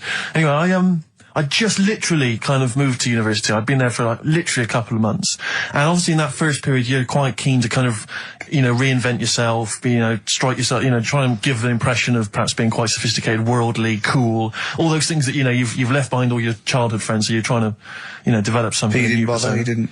What, sorry? You didn't bother? No, I was working hard on it, and I was kind of, you know, I was doing alright, you know, and I had a tie-dye shirt, you know, I was looking good. And, so I was working hard to try and seem kind of cool and not freakish. And I came back from studies once, and I came in, and there was a little old cleaning lady that kind of would always come in every day and clean up our halls of residence. And I came back, and my door of my room was open, and there was like a little huddle of people just peering in, right? And I thought, this is odd, you know, that my door's open and I'm not in there, and there's people staring in the door. And I looked in, and the little cleaning lady had my Dr. Martens on and was clomping around. Making them all laugh. Making them all laugh, doing an impression of me. That's amazing. Imagine that. Imagine the psychological scars that has. I know that she's more popular than you. Yeah, exactly. And they go, come on, Maud, let's go to the JCR. Exactly. And they carry her down. They go, drink. And she goes to, Steve, you better have that spotless by the time I come back.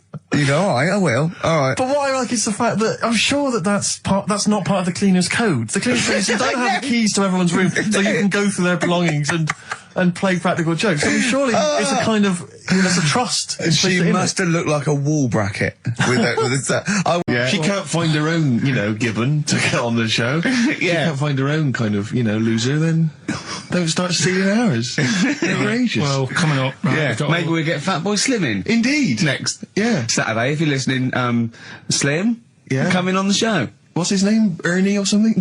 What's his name? Norman. Oh, yeah. Right. Ernie! Yeah. I don't know. Oh, that's great, Ernie Ball. Yeah. He wouldn't change his name. That's it, yeah.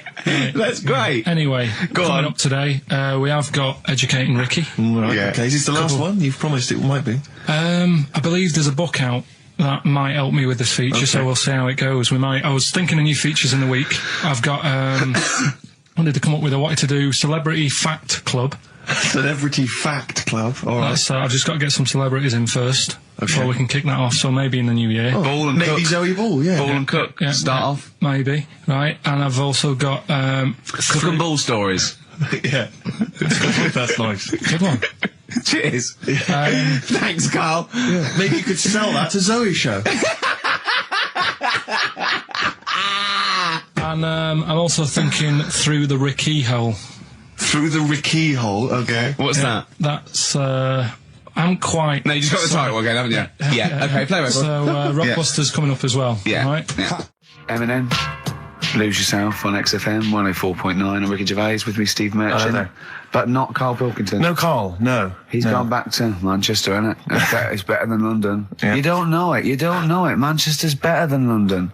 Instead, Claire Sturgis. Claire Sturgis round of applause for Claire, Thanks. Yeah, the bosses. Yeah, he's coming there in sort of the camouflage gear, and is that quite trendy? Is that what the kids are wearing? It's funny. Someone actually mentioned Or that are this you on morning. manoeuvres? Yeah, I am exactly. actually, taking time out this morning from what I normally do. Sure. I missed the second half, talking like that, of Celebrity Boot Camp. I don't know what that Coolio. is it? The fella from Milli Vanilli. What, the one that's not dead? Eh? No, the one that killed himself, Steve. Okay. No, I just want to clarify for people. A lot of people don't realise that one of them is dead. Right.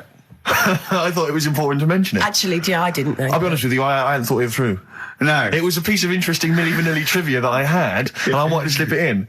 It wasn't really trivia, because it was a question. You went, what? The one Rick, who's not what dead. I'm saying, Rick, is I could have found a more tactful way of bringing up the death of one of Milli Vanilli, because I think there's a lot of people out there now upset. Maybe Actually, didn't realise. people who didn't know. That's quite a shock. I didn't see. I mean, I should have sat people down. Who died? Vanilli or Millie? I think it was Millie. No, it's didn't leave. I don't know. No, but I didn't know. I'm guessing. Actually, I'm guessing. I'm not that? confusing Milli Vanilli and Scritti Pilli, because I mean that is a danger. Oh no, you're thinking of the fellow out of Grumple Palumple.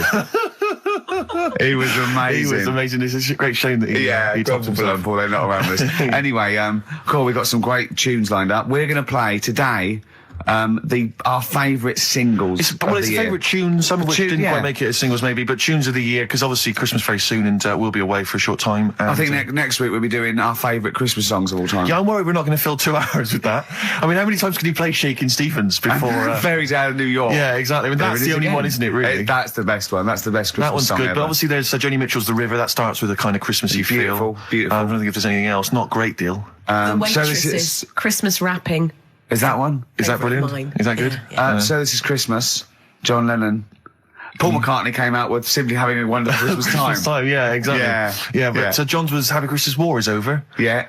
Of course it wasn't, but Hey, but I mean, at least he wanted no, to be. he was dreaming of it. He was dreaming of it. Yeah. I mean, and bless him. And to show how much John Lennon's dead as well. I don't know if anyone's... Yeah, no, they do. Oh, that's just another bit of rock and roll I like John's protest against war. He stayed in bed for a week. Yeah.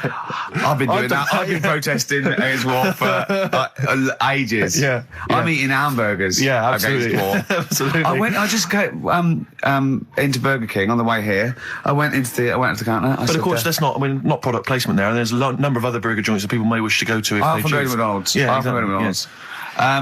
But I went into Burger King because it's close. It's convenient. It's convenient, but then often McDonald's will be convenient. Convenient. McDonald's is just convenient. Depends where you are. Just as convenient depending where you are. And I said, could I have a cheeseburger and small fries? Take away, please. And he recognised me. He went, I've seen you on telly enough, won't you? He went, there's your meal. So I went, thanks. He went, He winked and went, "I'll put large fries in." Brilliant. So that's So, the sort but I of- love it. So it's paying off at last. True genius is being rewarded But I'm by just the intrigued to burger know, joints. because I mean, there's been a couple of times where I've been with you, and we've gone in a restaurant and someone's given you a free meal or whatever. I And it's the know. way that it's like you don't ask for it; it's No. just kind of offered. But I don't know what they're expecting in return. Nothing. I mean, do they Nothing. think that you'll go away and you'll always think fondly of Chad, I who think, works in Burger King? I just think they think, oh, I don't know, they make I'm like going to the- give him a little treat. Yeah, I know. I don't like it, but then I'm always grateful, and I never. Yeah. But the thing is, I'm slightly embarrassed. Did but- anyone around you hear what had happened? No. Because I imagine the resentment, just the whole room No, turning they on didn't. you. I had to go around telling them. Yeah, I went and said, "Excuse me, did you hear that?" He goes, "No." I go, "He just gave me the free thing because I'm on the telly." And I went, Yeah. "I don't recognise." I went, "You don't recognise me?" I'm terrified now that that someone could be listening at Burger King HQ. You know, I'm that assuming little this fella- is an unorthodox procedure. And you that know. little fella's got Well, fired. they know it's Leicester Square now because I just mentioned it, so they know which Burger King it is. Oh my God.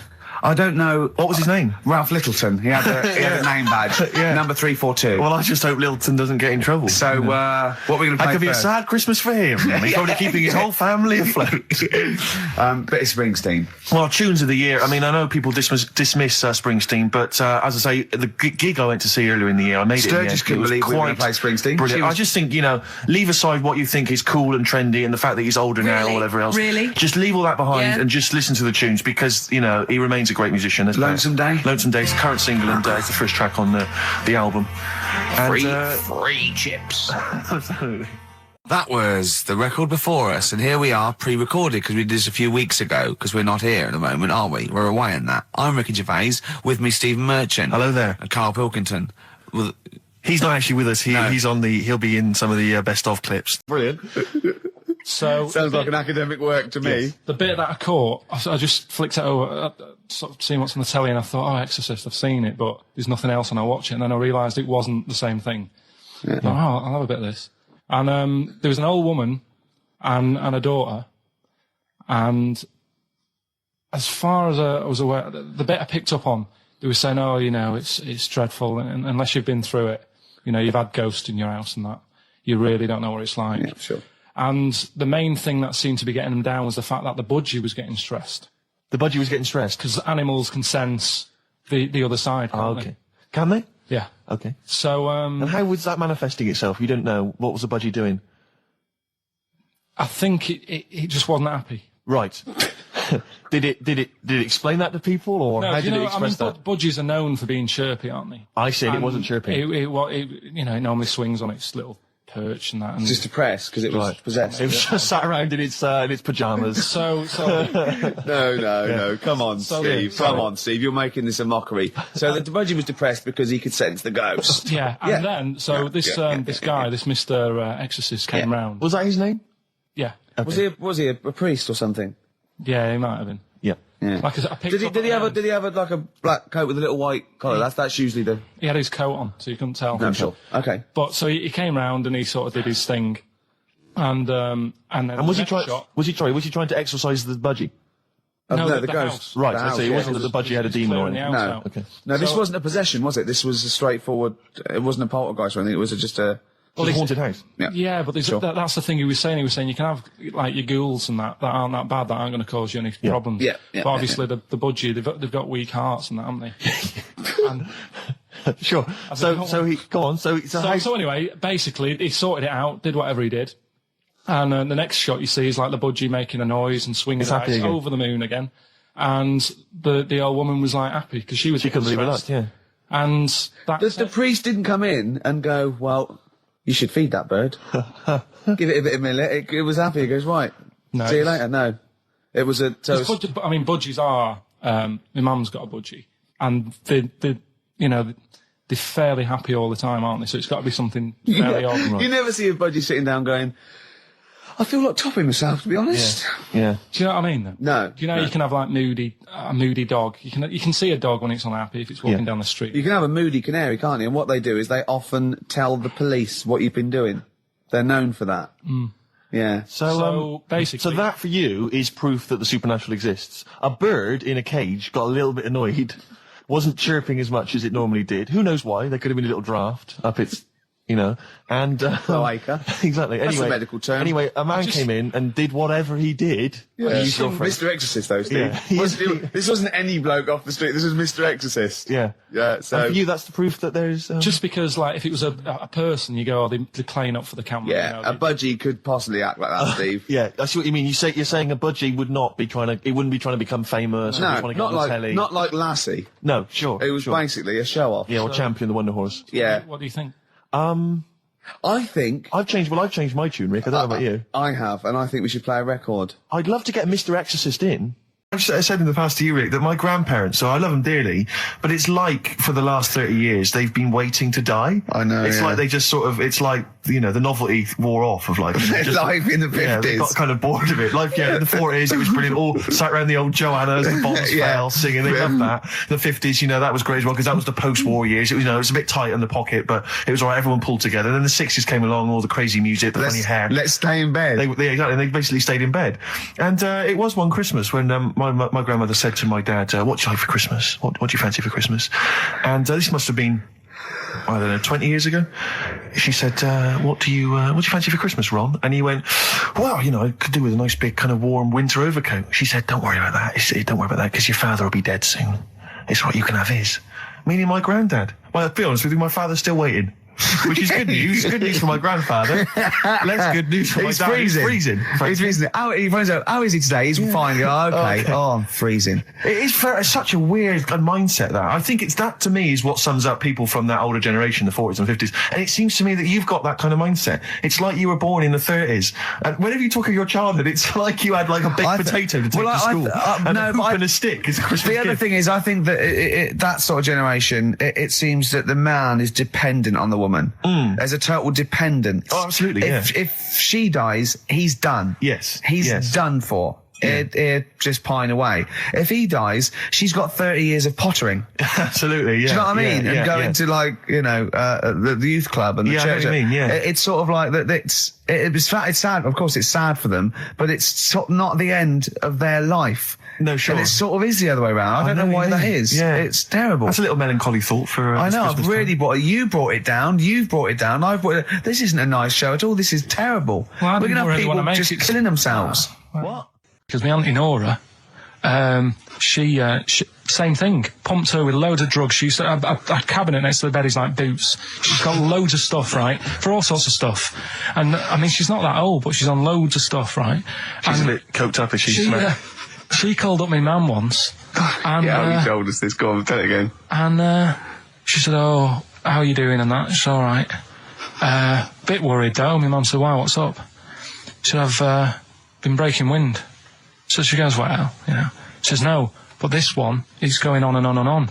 And she was like, she was like, what do you say? What's like passing wind, farting for 5 minutes. one thing, not like, you know, trumping and then nothing. Yeah. Continuous drone of a fart. Yeah. I don't think she had. How big was she? She must be the size of a barn. No, she's not that big. She's good for her age. No, but I mean, quite slim. No, It's but just- fine for 5 minutes. Where's all the gas? Was she circular breathing? Was she sucking it in with her mouth? It was just, I don't know that much about it. But she called up my mum about 2.5 minutes in. Could you hear it in the background? 2.5 minutes in! 2.5 minutes in, she called my mum up, and it went on for a further 2.5 minutes. Oh. And she just stayed on the phone, did she? Where The whole was- time going, well- can you hear that? Well, Did she hold the phone next to her arse? Listen to that. She was off the I'm ground. trying to work a tune down. She was actually hovering. She was 4 Yeah. foot off the ground when they found her, the ambulance Yeah, men. the cat's dead. Don't light a match! Don't light that cigarette! Yeah, it's like that advert. The kids come home from school, switch on the light. Yeah. Then they see Granny Yeah. hovering, turn the light on. Be careful if you have an elderly woman at home. Yeah. Drugs make you fart. so that's what I'm saying, you know, just let these people... What are you saying? No, wait a minute, what are you saying? I'm saying let people enjoy the life they've got left. No, you're not. You're saying don't put them in hospital, leave them at home to die. No, I'm not. Give them a Rubik's Cube and let them die. I'll tell That's what you're saying. Yeah, I'll tell you something now, right? Steve, Right. I'll tell you something. I didn't want to do it because it brings the show down, but she did die. Who, the blue-handed lady? Yeah. How do you know? Because I said to my dad, how's the woman next door? How's She said, Friday? oh, she went last night. They've got an old fella in there now. God. So There you go. So, wouldn't it have been better to leave her at home, where her friends and family can call and speak to her, even nip that round if they want, you know, with a cat, I imagine. No, it's definitely a cat now. What was that cat's called, that you imagine? Probably, I'm seeing like a big ginger one, so I don't know, something like, I don't know, maybe ginger or whatever. Maybe I had a budgie. But that's what I'm saying, just let him enjoy his life, because dying in hospital, I wouldn't like to do it. If I went to the doctors and they said, you haven't got long life left, I'd say, well, I'll stay at home. Yeah. And that's the point I'm getting at. Right, redeem yourself. Have you got the film thing you're in? Right, yeah, I'm in a film. It's Pulp Fiction this week. Right. Changed it a little bit, tweaked the storyline a little bit. Okay. It's just to make it better, yeah. It's just do you know how I've talked about Suzanne's hair and that? Yeah. About when she got it cut, didn't like it and that. Yeah. So it's sort of about that. Listen to it, there'll be a question at the end. You can win some good stuff. Yeah, well. Right? So, and this is the scene where they're in the restaurant, do you know, when they're about to do the robbery? Yeah, play So it. it's not a restaurant, I've changed that, it's the barber's. Right. Alright? Okay. Alright, there you go then. Is there going to be a question after this? Yeah. Okay. Right. Girlfriend came in here earlier. Had a haircut. I'm not happy with it. Look at the state of that. Well, don't laugh. Yeah. I mean, I don't want to cause any fuss, but just want you to sort it out. Afraid I can't do that. Well, you can do that because it looks a mess. Look, my friend, this is just where you and I differ. Well, you've got to do something because look at it. When she came through the front door at home, I thought Dave Hill out Slade had walked in. Funny, I was thinking the same thing. Look, I don't want to cause any problems or anything. She hasn't even seen it properly yet. She sort of had it cut and came straight home and didn't look at it. Suzanne, just look in that mirror. Look what they've done to your head. God damn it, what is it? Suzanne! No! We're not gonna do anything stupid, are we? I'm the manager here. There's no problem. What do you mean it's not a problem? Look at the state of her hair. Be calm, cooperate, and this will all be over in a minute. I'm gonna go home. No, we're not going anywhere until they've sorted your hair out. I'm not walking home with your hair like that. It's embarrassing. So let's just get it. You die. No, forget having it dyed. Just get it cut. Colour's not a problem. Just sort it out. Just get rid of. Let's see what we can do. Right. Good. Look at it. Look at the state of it. I'm trying real hard. Suzanne, just keep your head still there so we can... Just hang in there, baby. You're doing great. I'm proud of you. Just sort that bit out there. Just put that.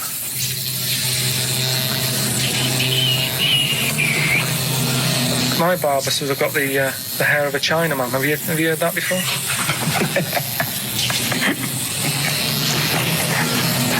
Oh, man. What? What's so funny about that? Is it serious or what? Freaking me out. If my answers frighten you, you should cease asking scary questions. It's almost over. There you go.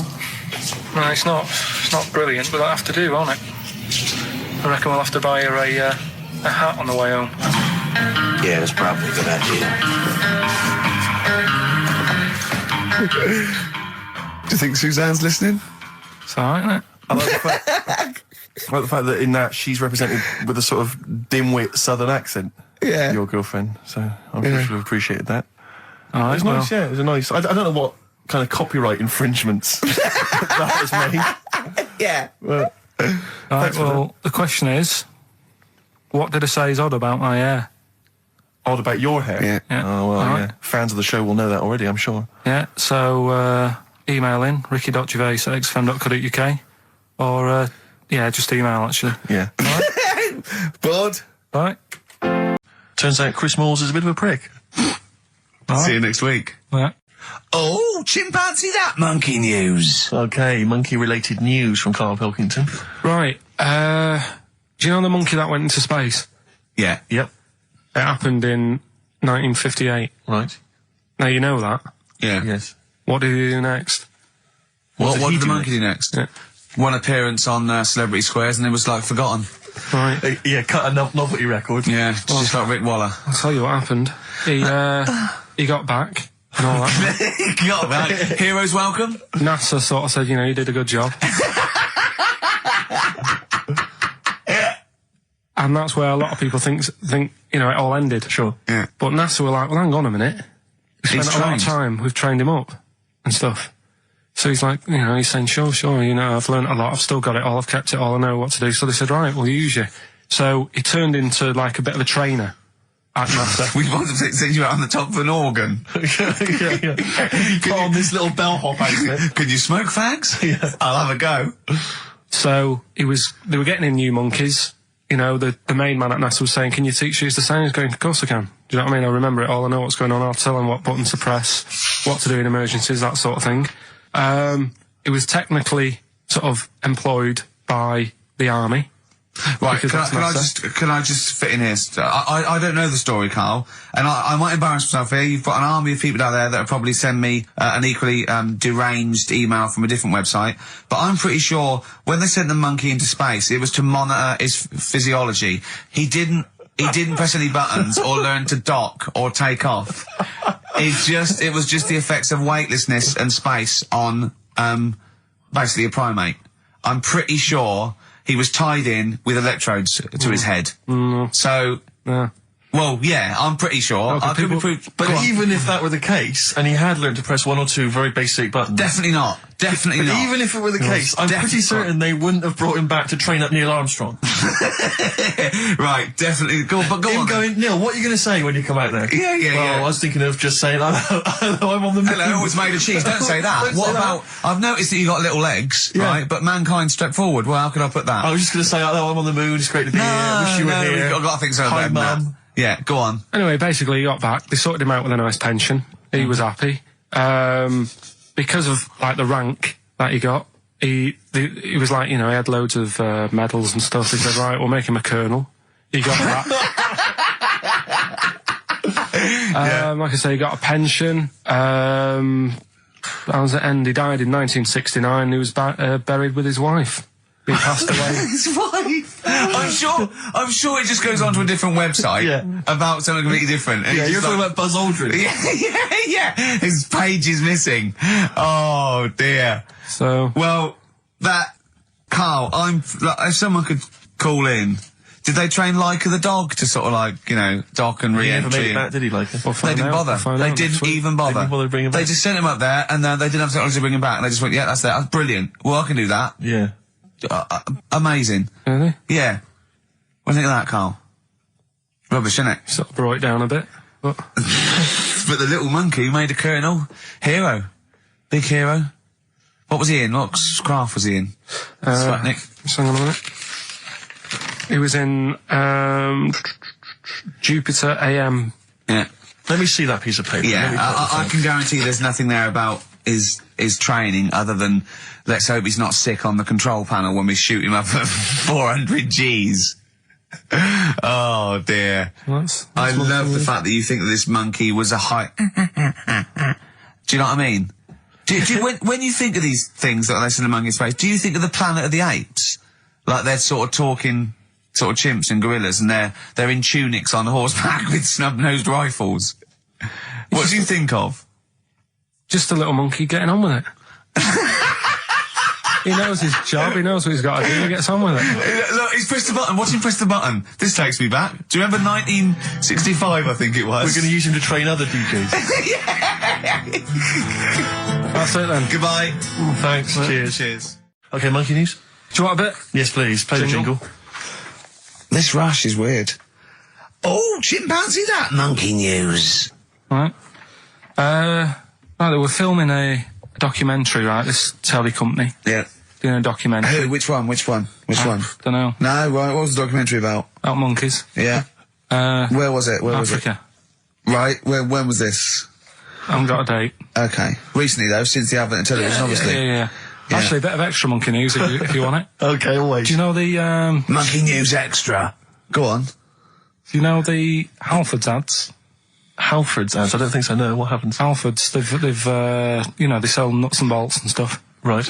They were using monkeys in the ads. Okay. Yeah. And what happened? Packet. Don't they sell bikes, Halfords? Well, mainly bicycles and motorbike stuff in that. Okay, so they're using monkeys in the oven. What happened? I can't handle it. What? I can't do this. Look at him. Look at him. We should go in a competition. Who's the tastiest cartoon ever? Well, actually, I threw up Cheetara. I threw up Jessica Rabbit. I've had some people contribute here on the email. We've got someone here. Dom has emailed us. He's told us that for him, Daphne from Scooby Doo. Yeah, popular choice. And obviously, this is one I've never quite understood. Wilma from the Flintstones. I've actually always felt that Wilma. I don't know. I just thought she was a bit. No, not Wilma. Hungry. Betty, surely. Yeah, Betty. Well, this is what I'm hearing. Wilma. I mean, yeah, Betty, surely, but Wilma. No, I mean, she's quite homely. Betty, come on, Steve. You wouldn't say no to Wilma. No, I suppose not. If it was on, I'd be worried about Fred if he found out. I'd hate to do it, you know. I don't want to do it to Fred. He's a good guy. He is, isn't he? He's a bit of a jump. Whereas Barney, to be honest, I don't think he deserves Betty. Do they both work in the quarry? Because, I mean, let's be honest, Fred, not a smart man. I mean, he obviously didn't come out of rock school with anything other than a couple of basic O-levels. I know, but he's a hard-working, sound sort of guy. They got a big house, they got like a TV, they got that bird thing. Yeah. I be honest, if I was Fred, I would be a little bit disappointed that my kid does nothing, whereas Barney's can lift up sort of tall buildings. Sure. Bam, bam. He's a very strong... You know. I mean, interestingly, Fred loves his job. He's always yabba-dabba doing at the end of the day. He does spent the whole day lifting rocks from one place to another. I'll tell you what, I wouldn't take that from that cat, though. I would. If a cat picked me up by the scruff neck and put me out, right, on the doorstep, I'd go mental. I'd get rid of it. It is a saber-toothed tiger, though, Carl, so it could rip him to shreds. It's not like a normal domestic cat you have nowadays. You know when they go to the drive-in at the beginning? Yeah. And they order, maybe some ribs. Yeah, that huge rib, and it tips the car over. Yeah. Was that her first day on the job?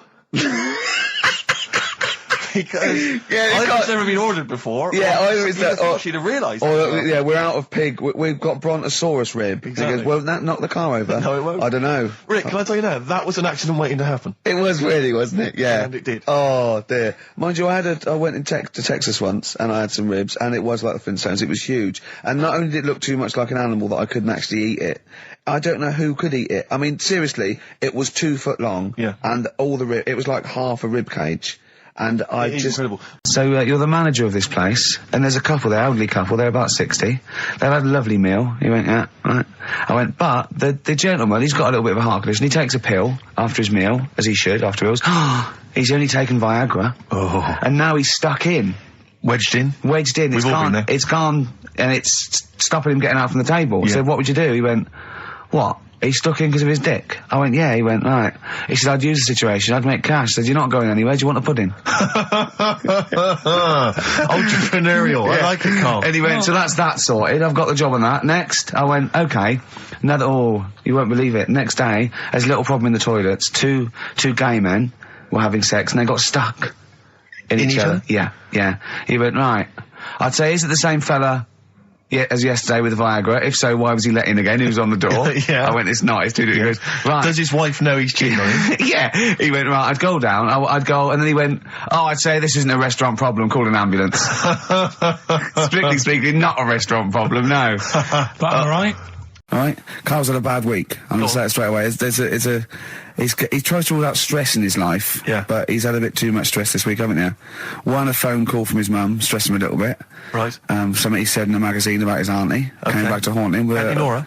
Auntie Nora, yeah. Don't name her. No. She knows who she is. No. Okay, we won't name her, right? We just say it's the one who farted for 5 minutes, and as he saw a skirt when he was young, and I found it like a split tennis So ball. it could be any of me aunties.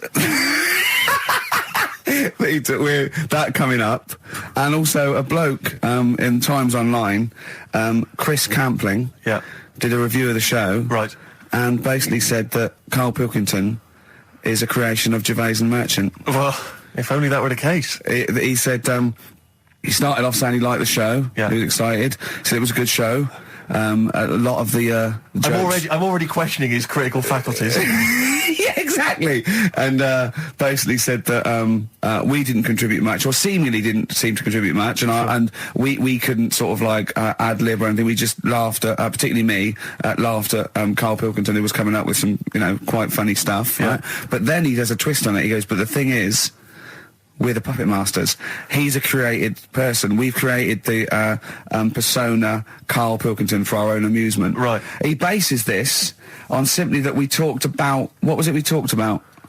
The Chinese not aging well, and he heard him talk about that on my DVD. But clearly I say, Karl, remember when you were talking about that? It's a news or member in the week, and so he thinks it's all scripted now. Imagine if this show was scripted. I'd be ashamed. Yeah. If this show was scripted, I would send back the BAFTAs for the shows the actual shows we've written, and I would say... I'm not having a go at Chris Campling. He's nice about our other work. He likes The Office, and he likes my stand-up and everything, and he likes the show, but he's saying... Because we're not spontaneous, we scripted this and invented Karl. So he's like, you know, we've invented another Gareth. If we had created Karl, I would not have squandered a character that good on this poxy radio station. Absolutely. Also, does he know that we spend about 3 months on half an hour script? So how long does 2 hours of drivel? But the main thing is, as if this could be scripted, it's dreadful. It's just shocking. Or maybe this is scripted. Hang on, you've lost me there. Let me just check the script. Maybe Chris Campling does not exist. Maybe I've made him up. I don't know what to believe. See, the name doesn't wash with me. What was his name? Chris Campling. Sounds odd. That's something that I made up, isn't it? Campling's almost like a joke. It's almost like a gay name, isn't it? Oh, he's a Campling. So I think this is scripted. Yeah. I think I've probably made this whole link up, and Karl is a creation. Campling, that's not a real name. I made that up. I should have come up with something better. Yeah. Sorry. Down to the River by Bruce Springsteen on XFM 104.9. So, yeah, that little fella in the Times thought Karl was just a puppet. We created him. He's an actor. What's his actor's name? Brent Hogwell. We got him from Spotlight. Brent Hogwell. This stupid, dopey Mancunian accent, he just puts that on every week. Yeah, exactly, yeah. Yeah, he speaks rather like Hugh Grant. Yeah.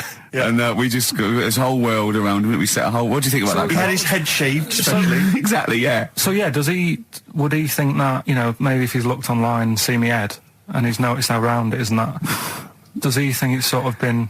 you know, morphed into that shape just for the show, just for 2 hours on a Saturday? Yeah. You spend 5 hours in prosthetic makeup like John Hurt in The Elephant Man. Everything about him was made up. Yeah. We created him, because I remember coming up with Auntie Nora. Oh, yeah. You said, Rick, we need another character. I said, what about giving him an Auntie Nora? Doesn't sound convincing, I said. Yeah, and you said, what is it about? I said, well, I don't know, she farted for 5 minutes and she's got a fanny like a split tennis ball. No one's going to believe that. Yeah. Oh, that brings us neatly... Well, let's put that to bed now. So, Chris Campling, honestly, we do not script this shambles of a show, and Karl Pilkington really is like this. If you want, you can meet him. I'd love to send Karl for a drink with Chris Campling. Can we do that? And then he'll eat his words. Chris, if you're listening, honestly, this isn't a stitch-up. As I say, I'm not having to go at you. It's a very well-written article. It's very, very fair. You're just complimenting on his grammar. Yeah. It's a very well-written article. No, I'm saying we're not having to go. It's not like he snagged us off. I would just love him to meet Karl Pilkington. People in the street come up to me and say, is Karl like that? And I so want them to meet him. Yeah. Or maybe he can send in, if he's online, he can send in 5 subjects for Karl to talk about that we couldn't possibly know about, just so he knows that we just really do throw things at Karl and that drivel comes out. Imagine if it was scripted. But anyway, so Chris Campling, or anyone who knows Chris online, get him to email us and with 5 subjects that Karl can talk about. That's a good idea, isn't it, Karl? It is like I'm the Elephant Man the way I'm being treated now. Come on then, Karl. Right, so the film is Kes. You got to listen to it properly. At the end, there'll be a question about what's happened in there, so you got to listen, take it all in. I love the fact that in pole position, in positions 1 and 2 of his favourite films of all time, is The Elephant Man and Kes. Yeah. That's brilliant. Yeah. Go on. All right. Am I leaving the mics open a bit when this is going out? Yeah, or what? let's have a listen. Yeah? All right. So don't talk then, right? Just put that hot dog down, Rick. And this is the bit in Kes where it's the teacher and he gets up and he has to Glover. talk. What's his name? Is it Brian Glover? No, it's What's the other teacher. The other one. Anyway. Right. Go on. All right, so here we go. Things that had actually happened. I've got another one. What about you, Casper? Casper! All right. All right? All right. You haven't been listening to a word I've said, have you? Yeah, I heard some of it. Yeah, you. Some of it? Just stand up. Always somebody, isn't there? Right, now you're going to tell us a story about yourself. What sort of story? I want you to think of an incident that happened to you sometime in the past, that is true and that you think will interest the rest of the class. All right? Right. What about I work on a radio show at the weekend. Well, are you going to tell us about it? I'll just do. It's 2 hours, and it's with Ricky Gervais and Stephen Merchant, and just sort of play music and tell stories and stuff. What kind of stories?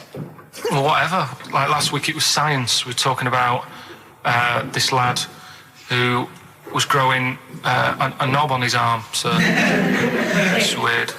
It's tricky, sir, because like with Ricky, he gets bored quick and he won't listen to the stories, and he'll start squeezing my head. All right. I'm not interested in what he does. That isn't normal, is it, sir? That. I mean, it sure is a bit gay. Is he? Just messes about, though. Do you know what I mean? I try and like come up with good stuff, like monkey news and like quizzes and stuff, but then he'll just, Ricky will just mess about. I mean, on Saturday he did it again. He squoze me head. How do you spell that? Squoze. S-Q... Well, you're going to show us the board. This is a new word to me. Squoze is S-Q-U-O-Z-E. Now tell us what it is. It's when he gets me head and he puts one hand on the back of it, right? And he puts the other hand on the front of it and he just sort of swivels it. Swivel, right down the front. Oh, swivel's not it's spelled S-W-I-V-R. How many times a day? How many times a day does he swells it? It depends what time he gets in. If he gets in about 12:30, he could get a good 3 in. But I think, I don't really want to talk about. You've done enough, don't you? Well done, Billy. Big round of applause. Educating Ricky, right, final one. Come on, Carl. Right, what was it? It was, why don't they just get a diary or some paper or something to write on? Yeah. Because snappy. I couldn't think of a heading for it. It's basically, Go on. people who have tattoos, I've never understood it, right? That they have something put on their arm. Well, sorry. Have we started the educate? Is this part of it? Are you educating me? This is something that will be useful in my life that I didn't know about. Yeah. Go on then. No, it's just that they've got a machine out, right, that does tattoos. Tattoos. You come up with a design you want, and you this machine scans it, and you put your arm in this thing, and you press print or whatever, and then it does the tattoo on your hand. Or on your what, arm. like loads of little needles that follow a pattern? Yeah, the computer, basically, yeah. Is it a real tattoo? It's a proper proper one. The fella said... well, as long as it goes out, it pierces the skin with a I just wondered if it's one of those kind of, those kind of... No, it must be lots of little needles or moving needle that can go along. But how is this cleaned, like, in between each person? Dunno, probably... I don't know. Well, no, as long as it's only that... If it's one needle, it's just the head, isn't it? If it's one needle that moves, and does it like like loads of little... What are we gaining from a machine doing it? Just because they're not going to sort of mess it up. But hold on, how do you keep your arm still? Because your skin moves slightly. So the machine it's sort of strapped to your arm. Right, and so it's spread. the fella said that the tricky thing was in all this, it was the fact that nobody would let him test it out on anyone else, so he had to do it himself. But did it work? Because the thing is with a tattoo artist, they can see when your skin's moved and they can see what they've done and they keep wiping it and looking, whereas a machine's just got to trust itself. Yeah. So I think one needle could go wrong. If it was a lot of needles that it just came down, like, 1,000 needles that was an imprint. Yeah. But obviously I'm asking someone who hasn't delved any further than there's a machine that can give you a tattoo. That's all you've got at the moment, isn't it? Well, yeah, basically. That's all you've got? I mean, that's what I've got, because I'm not a fan of tattoos. I don't... But where did you read this again? This was... Internet? This was on the internet, yeah, it was, yeah. Okay. And I just don't understand why people do it. That's what got me attention. Because me... Sorry, what have I learned from this? That if you wanted to get one, you can get one done by a machine now. People say machines are sort of taking over and that, and there's another one. But it's just the fact. I mean, I don't know. So give us the snappy title of this education again. Why don't they just get a diary or some paper or something to write it on? Carl text messaged me in the week, very excited, because he just watched a programme that proved me and you were stupid? Remember we sort of championed the anti-supernatural? Yes. Skeptical view. We're just absolutely skeptical about things like that. We're atheists. We don't believe in ghosts, anything like that, anything supernatural. We're followers of James Randi, a genius of our times. But Karl saw something that proved us wrong. I'd like Karl to tell you what this proof was, what he saw on, and look at him. Go on then. It was on Wednesday night. Yeah. I was watching. You see, the problem is I didn't get the full story, so you could pick holes out of it. Sure. Unlike your usual investigations into the supernatural, which are it was called. Can I just say what the programme was called? Mr. Exorcist. Oh, brilliant. So sounds like an academic work to me. Yes. The bit that I caught, I just flicked it over, sort of seeing what's on the telly, and I thought, oh, Exorcist, I've seen it, but there's nothing else, and I watch it, and then I realised it wasn't the same thing. Yeah. I thought, oh, I'll have a bit of this. And there was an old woman and a daughter, and as far as I was aware, the bit I picked up on, they were saying, oh, you know, it's dreadful, and unless you've been through it, you know, you've had ghosts in your house and that, you really don't know what it's like. Yeah, sure. And the main thing that seemed to be getting them down was the fact that the budgie was getting stressed. The budgie was getting stressed? Because animals can sense the other side, can't they? Can they? Yeah. Okay. So, and how was that manifesting itself? You didn't know. What was the budgie doing? I think it just wasn't happy. Right.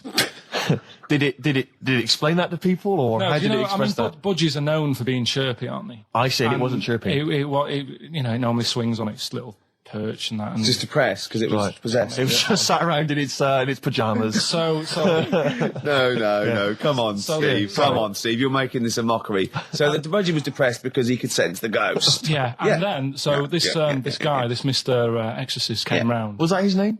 Yeah. Okay. Was he a priest or something? Yeah, he might have been. Yeah. Like did he have like a black coat with a little white collar? That's usually the. He had his coat on, so you couldn't tell. No, sure. Okay. But so he came round and he sort of did his thing, and then was he trying to exorcise the budgie? No, the ghost. House. Right. The house, so it wasn't that the budgie had a demon on it. No. Okay. No, this wasn't a possession, was it? This was a straightforward. It wasn't a poltergeist or anything. It was just a. Well, a haunted house. Yeah, but that's the thing he was saying. He was saying you can have like your ghouls and that aren't that bad, that aren't going to cause you any problems. Yeah. But obviously the budgie, they've got weak hearts and that, haven't they? And sure. So anyway, basically he sorted it out, did whatever he did, and the next shot you see is like the budgie making a noise and swinging his eyes over the moon again, and the old woman was like happy because she couldn't believe it. Yeah. And the priest didn't come in and go, well, you should feed that bird. Give it a bit of millet. It was happy. It goes, right. No, see you later. No. It was a... budgies are... my mum's got a budgie. And they're fairly happy all the time, aren't they? So it's got to be something fairly odd. You never see a budgie sitting down going, I feel like topping myself, to be honest. Yeah. Do you know what I mean, then? No. Do you know you can have, like, a moody dog? You can see a dog when it's unhappy if it's walking down the street. You can have a moody canary, can't you? And what they do is they often tell the police what you've been doing. They're known for that. Mm. Yeah. So basically... So that, for you, is proof that the supernatural exists. A bird in a cage got a little bit annoyed, wasn't chirping as much as it normally did. Who knows why? There could have been a little draft up its... and... cloaca. Exactly. That's anyway, a medical term. Anyway, a man came in and did whatever he did. Yeah. Mr. Exorcist, though, Steve. Yeah. This wasn't any bloke off the street. This was Mr. Exorcist. Yeah. Yeah, so... And for you, that's the proof that there's... Just because, like, if it was a person, you go, they're playing up for the camera. Yeah, a budgie could possibly act like that, Steve. Yeah, I see what you mean. You're saying a budgie would not be it wouldn't be trying to become famous. No, or not like, telly. not like Lassie. No, sure. It was basically a show-off. Yeah, or Champion the Wonder Horse. Yeah. What do you think? I think... I've changed my tune, Rick. I don't know about you. I have, and I think we should play a record. I'd love to get Mr. Exorcist in. Wouldn't that be amazing? Never dabble with things you don't understand. Sorry. Like women. See what I did there? He's turned that back on me. Karl Pilkington. Tell us about this monkey, Karl. You're going to love this one, Steve, right? So last week we were talking about how, like, a lad left his family because there was problems at home and that. He went and lived in the wood. He got airy. Right? No. Leave it there, Rick. We haven't got time to go into it. Right, so... That's what happened. And that's what happened. He lived with the monkeys. He went airy. That's what happened. Looked into some other stuff about, like, airy kids and all that. Yeah. Came across this story about a bloke right, who worked in a zoo. Oh dear. Right. So Trouble's brewing. Loving his job and that, but it's quite a lonely sort of job because you don't see many people. You're just dealing with animals all the time, right? So anyway, he gets a bit pally with a monkey because it's the closest thing to a human. Well, that ape is. Right. Yeah, but you can't really go that close to apes. Well, dangerous. what do you mean? What type was it? Do you Just mean let him tell the story. Was it a chimpanzee? I reckon it was a chimp. Yeah. Yeah, Oh, you don't even know. So it was that's a an chimp. ape. It was a chimp. Yeah, but it doesn't matter, does it? So he It's the gets story. pally with him. Right, so he gets pally with What, him. do they go on and holiday together? Well, no, I mean, it starts On the off pool together. just checking each other out and, you know, probably sharing lunch and that together. Yeah. Right? Anyway, this goes on for a while. You know, they're getting on well and that. And then after a while, right, the monkey starts sort of imitating him a bit more and sort of walking upright. Oh, God. Yeah. Right? So he thinks, oh, that's a bit weird. Anyway, they get on really better and what have you. So he thinks he could live at home with me, this. Yeah. Because we're getting on the storm. Yeah. Right? So he takes him home and before Is you this know the it... beginning of Beneath the Planet of the Apes? I think it is. I think you've seen this on video. I'm worried, because he's already imitating him and they're moving in together. I'm thinking it's maybe a bit like single white female.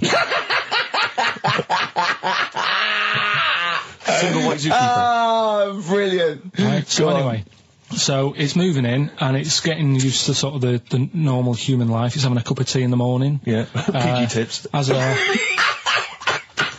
It finishes the day off with a dear. Finishes the day off with what? He doesn't have to move a piano at one point, does he? Finishes the day off with a little brandy? Yeah. He pours himself a... Is he wearing a smoking jacket? I'll tell you what, Carl, you're a maniac, mate. No, this is why it attracted me. It's amazing, right? So he's having his brandy and that, loving his life. Next thing you know, he sort of, I don't know if he loses it or he gets shaved, but the top half of his body is hairless. Right? Apart from his head. Right, so he's got a nice... So it's the opposite of the kid. Well, no, yeah. this is what I'm saying. That would happen. Right. Well, hang on, but so you don't know if he was shaved or if it's How did it say, then the hairless, what? I'll bring it in for you, the story, and then you can see if I've gone wrong. Keep going. So anyway, so this is going on, and he's having a great life. Then the zookeeper starts getting a bit annoyed because he's having a better life than the zookeeper. The zookeeper's in the zoo. This is such rubbish. So the zookeeper's still got to do a day's work. The monkey's at home, he's partying. Well, it gets to a point when he says there's no point you coming in to the zoo because the whole reason of you being there was because you're being kept there. Right. And he didn't want to bring the memories back, so he said, you stay at home. So you're talking such... Just let him finish. God, I don't know if I can sit here and listen to this drivel. I'm fascinated. It's nearly over anyway, right? It sounds extraordinary, Carl. So he's walking up, right? He's having a tea in the morning, finishing the day off with brandy. Gets a bit out of hand, only tries it on with the zookeeper's wife.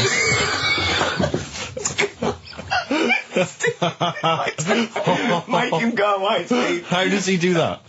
Well, because he's around humans a lot, he becomes a bit of a charmer. And, but what is it that he could do to seduce her? Pick fleas out of her? He didn't say. He was built. Yeah, he is well known. So what about that? Wait, what do you mean, what about it, Carl? It's obviously not true. It's obviously not true. This wasn't on the internet. This was in a book. So it's not a quick joke and just put it on a website. This is in a book. I don't understand how... I love that he becomes a charmer. He's got better taste in brandy. Exactly. And What was it that he was doing that seduced her? I don't know. Maybe because he was at home more than the zookeeper was. But what would he be doing, Carl? He's not going to be talking with her. They're not going to be playing like Trivial Pursuit. Maybe she liked the silent type. He didn't go into that. He just said that's when the trouble started. Carl, play a record. Right.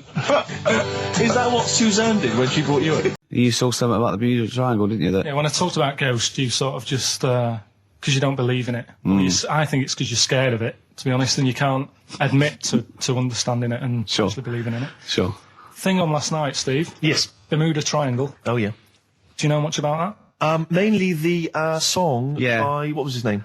What's his name? Bermuda Triangle, where people disappear. No, Bermuda Triangle. What's his name? No, Barry Manilow. Barry Manilow. Yeah. Are you familiar with the lyrics? Bermuda Triangle, where people disappear. Bermuda Triangle, don't go near. Yeah. I shouldn't really make a joke out of it. No, you're right. Go on. But what it is, right? There's a program saying what it's about. What do you know about it? As I say, mainly from what Barry's told me, but certainly planes and various boats have gone missing within the Bermuda Triangle. Planes. Yeah. Yep, but obviously that documentary didn't explore it. He learned a lot about that. I learned a lot about American history through "We Didn't Start the Fire" by Billy Joel. Again, most of my knowledge of the sort of Tsarist Russia comes from Rasputin by Boney M. Well, listen. Yeah, he was the lover of the Russian queen. They put some poison into his wine. Yeah, yeah. They shot him till he was dead. Yeah, which is, go on. Right, well, this, those Russians. Sort of bit of an earthquake in the sea. Sure. Lets out methane gas. Okay. And apparently, if you were swimming out in the sea, and there was like an earthquake and some methane came out, you can't swim in it, you just sink. Okay. Even if you're a good swimmer. What happens if you're two lads from your school and they heads? Yeah, that's like a buoy. So you can see them a mile off, and their webbed hands would get them into shore. Because they did actually say even if you're wearing a life jacket, if the water's full of methane, right, you just sink. You just sink. So what it's saying is boats have gone across the sea, got a load of methane in the sea, and the boat just sinks. Right. What about the planes? Is it then sort of planes with little sort of floaty things on? Could be. That'll be the sort they've landed in the sea. Right. And methane's coming. Well, sorry, Carl, what did the documentary say? Not I imagine. Yeah, your hypothesis might be working. Yeah. What did they say on the They documentary? didn't cover that bit. They didn't cover the planes. They didn't do the planes. Something else they said about it, though. Go on. Loch Ness, the monster, Yep. Sure. probably doesn't exist. Okay. What it is... Interesting. Hold on, interesting. Oh, interesting. What they thought Loch Ness probably didn't exist. Curious viewpoint. Hold on. What proof have they got for that, Carl? How can they go around saying stupid things like that? It's methane. Right. Again, in Loch Ness. And people have seen... what's the lake? It's in... Loch Ness. Yeah.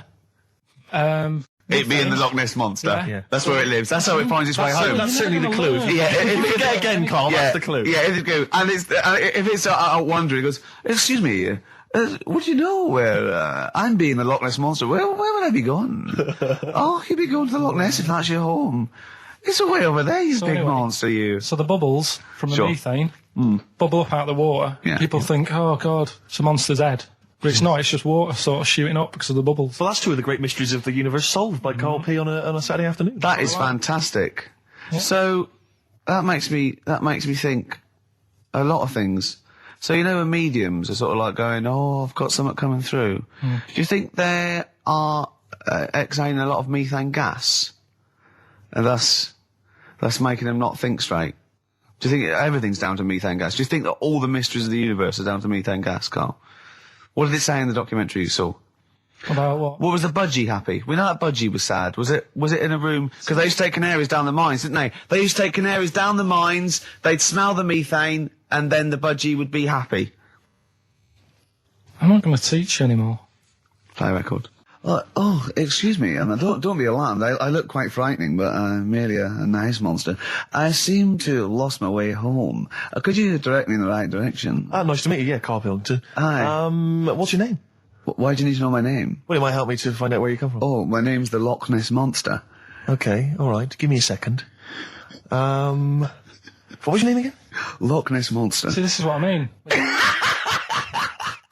Just doing some research, right?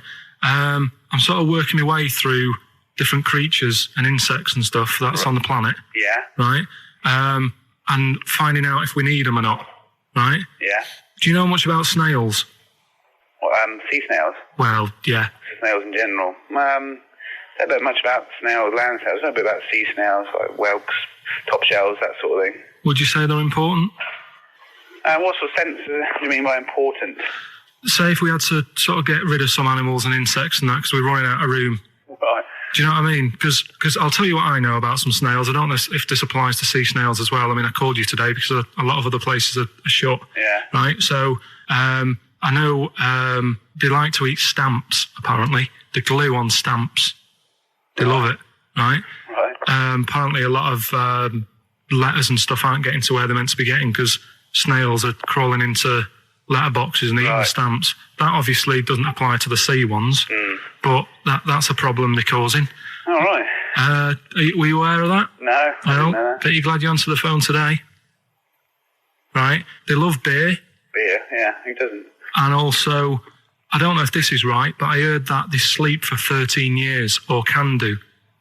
Right. I wouldn't know if they can sleep for 13 years or not, but... I mean, sea snails are pretty important. Yeah, they do quite a good job in the sea. They graze on algae, and they provide food for other animals. I mean, you can say that about any fish, you know, or any animal. Why do they exist? Would you be upset if, you know, someone said, we're getting rid of them? Oh, yeah. You would be? They're an animal, you know, I wouldn't... Forget being like favouritism and all that I get for them, right? There'll be other things knocking around you can sort of spend your time looking after. You'll still have a job. Don't be worrying about that. Because I'm not going to get rid of all the fish. Jellyfish need looking after, so you're safe. Yeah. But do we need them? Come on, there's loads of people saying, come on, we've got to move on through the animals, and you're holding them up saying, well, I want to keep them. Well, who's saying we need to... That just sounds a bit crazy to me. Just imagine. Do you know what I mean? And they would come to you because you're working in an aquarium, so they'd be asking for your advice. Right. And you're slowing it down. Well, they asked for my advice and I'm giving it to them, so, you know, that's what I think anyway. Yeah, but snails, you know, I mean, like I say, they drink beer and that, you know. What did they do apart from some food for a whelk? They were around, their descendants were around a lot longer than we have been. Yeah, they've been around a long time, but what have they done? Well, they've survived that long, so they must be doing something pretty good. Well, apparently they sleep for 13 years, so really, even though they've been around for ages... I don't think that sounds a bit... But I don't think they sleep for 13 years. Not all of them, just the tired ones. So, snails, do we need them? Well, yeah, I just think they've got to, just as, you know, it's not for us to say, do we need them or not, we can't just... So you think we should keep them? Yeah, definitely. Right, listen. Right, so they're making this documentary, right? And stumble across a little gang of... Come on! Get on with it, please. Little gang of monkeys. That's the first time I've ever laughed. I'll hear that. I know. Well, brilliant. What do you want, a cake? Come on. Can we play a song? Oh, I don't understand what is wrong with you freak. It's making me laugh. Just tell us the story. All right, then. All right. So anyway, right, so there's this documentary being made. They found a little gang of monkeys. Right, play a song. I don't know what's going on here. I apologise. It's just if you were looking forward to monkey. Got to hide your love away. According to the Beatles on XFM 104.9, I'm Ricky Gervais with me, Steve Merchant. Right, Carl, come on. Monkey news. Everyone's composed. A jingle, please. Oh, chimpanzee that! Monkey news. Excellent. Okay. Right, where were we? We were just start again. There's some people making a documentary. For what? Okay, making a documentary in a jungle and that. Right. Stumble across a little gang. Okay, come on. All right. A little gang of monkeys. Yeah. Oh, come on. So the camera crew are there filming it. Yes. Everything's going normal. Nothing odd about it. Okay. They're not running a restaurant. They've not got any barber shops. Nothing. No. Just regular monkeys going about their business. Yeah. So anyway, what normally happens is the monkeys sleep with a partner. They already do what? They don't sort of sleep around and that. Once they find the girlfriend or the boyfriend or whatever, they stick with them, right? Okay. But anyway, they were watching this one, right? And it's going around a bit, sleeping around. Oily. And it was getting fatter. They thought, this is a bit odd. Yeah. Right? So, followed it round. And, see it having it away. Turns out, little prostitute.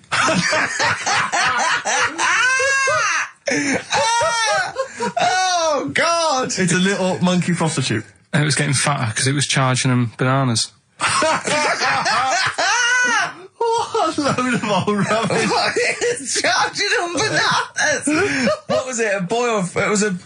Woman. Little woman monkey.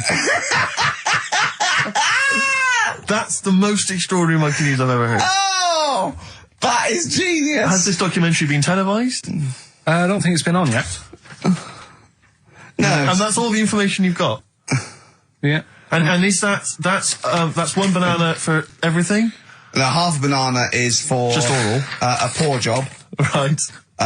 If you want full-blown monkey sex, it is 2.5 bananas. Sure.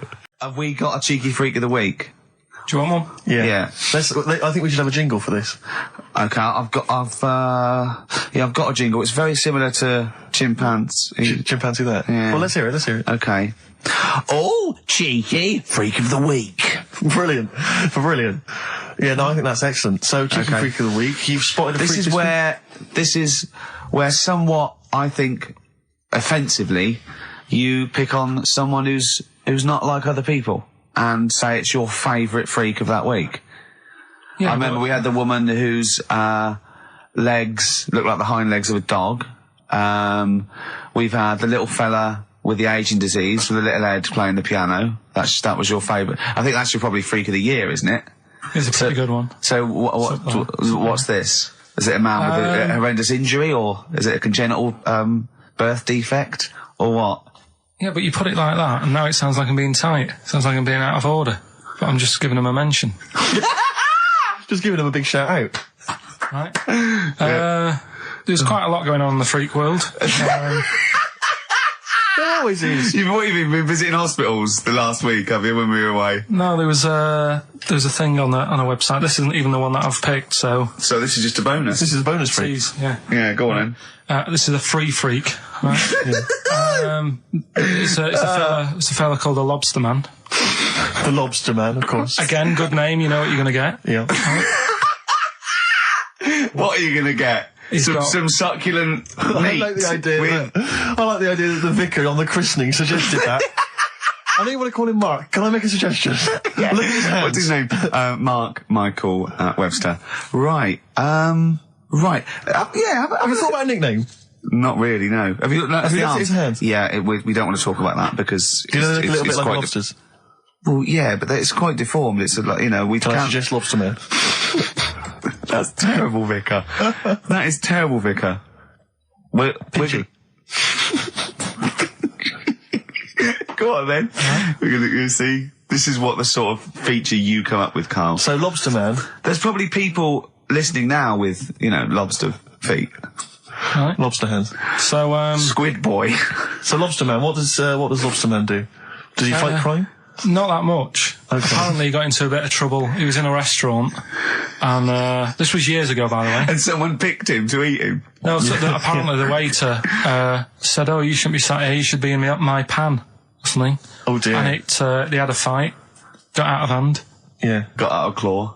And, yeah, so that was... What do you mean they had a fight? What did he do? A waiter took the mickey out of someone with... No, can I just make clear? I'm assuming his hands look a bit like those of a lobster. Yeah. Yeah, well, it's fused, so it's just like two big fingers. They're fused, I assume, probably in the womb, and they're just like, instead of like having 5 digits, they're fused in it. But he can pick stuff up, can't he? Yeah. What does he pick up? He mainly eats crabs and jellyfish, doesn't he? Yeah. Yeah.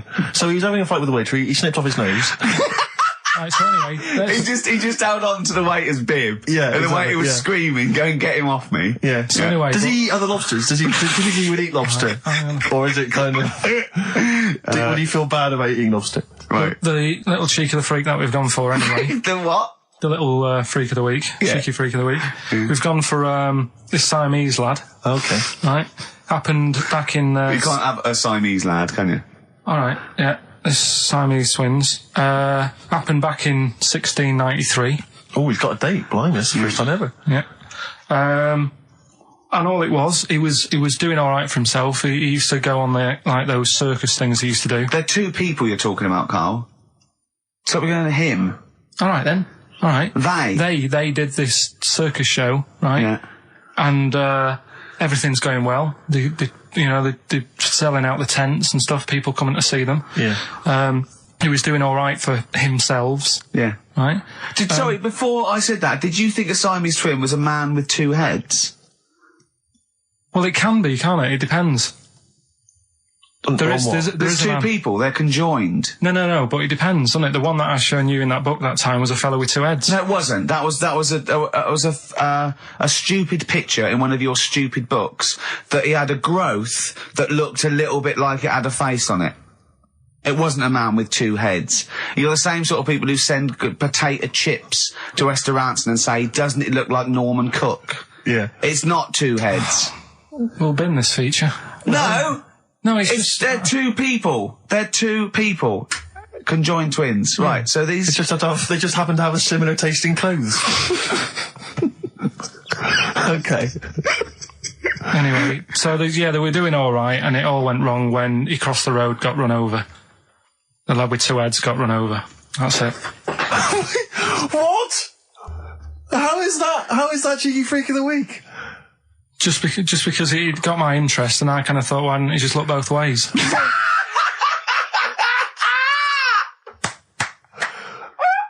I'm intrigued to know Why wasn't he looking both ways? I'm intrigued to know how you get run over. What was it, 1629? Yeah. Well, it's horses and that, wasn't it? Yeah. Oh, why wasn't he looking both ways? Karl Pilkington, you are a genius. Play a record, you fool. Cheeky Freak of the Week, do you want to... Oh, definitely. Should we do Cheeky Freak of the Week? Cheeky Freak of the Week? I can't wait. I'll always do these. I'd start off with these. All right, well, let's have the jingle for Cheeky Freak of the Week. Oh, no. Do you remember it? No. I remember it. Oh, Cheeky Freak of the Week. Brilliant. Something like that? I want some more, though, because that was slightly half-high. Oh, Cheeky Freak of the Week. Excellent. Right. This, we're going back again. Yeah, 17th century? Well, it was 1829, right? Oh, I'm impressed. Now, the problem is with Cheeky Freak of the Week... not so much the week, is it, if you're going back to 1829? Well... Not even of the century. You haven't even done Cheeky Freak of the century. There's... What's the problem with Cheeky Freak of the Week? Just because...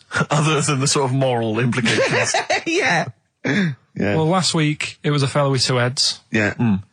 We've done Siamese twins. It's Siamese twins again. Oh, no, it was Siamese again. twins. It wasn't a fellow with two heads last week. It was Siamese twins. Conjoined twins, sorry. They're two different people. This is what I'm telling you. But this is the problem. They're going to crop up quite a lot just because they've got double a chance. All right?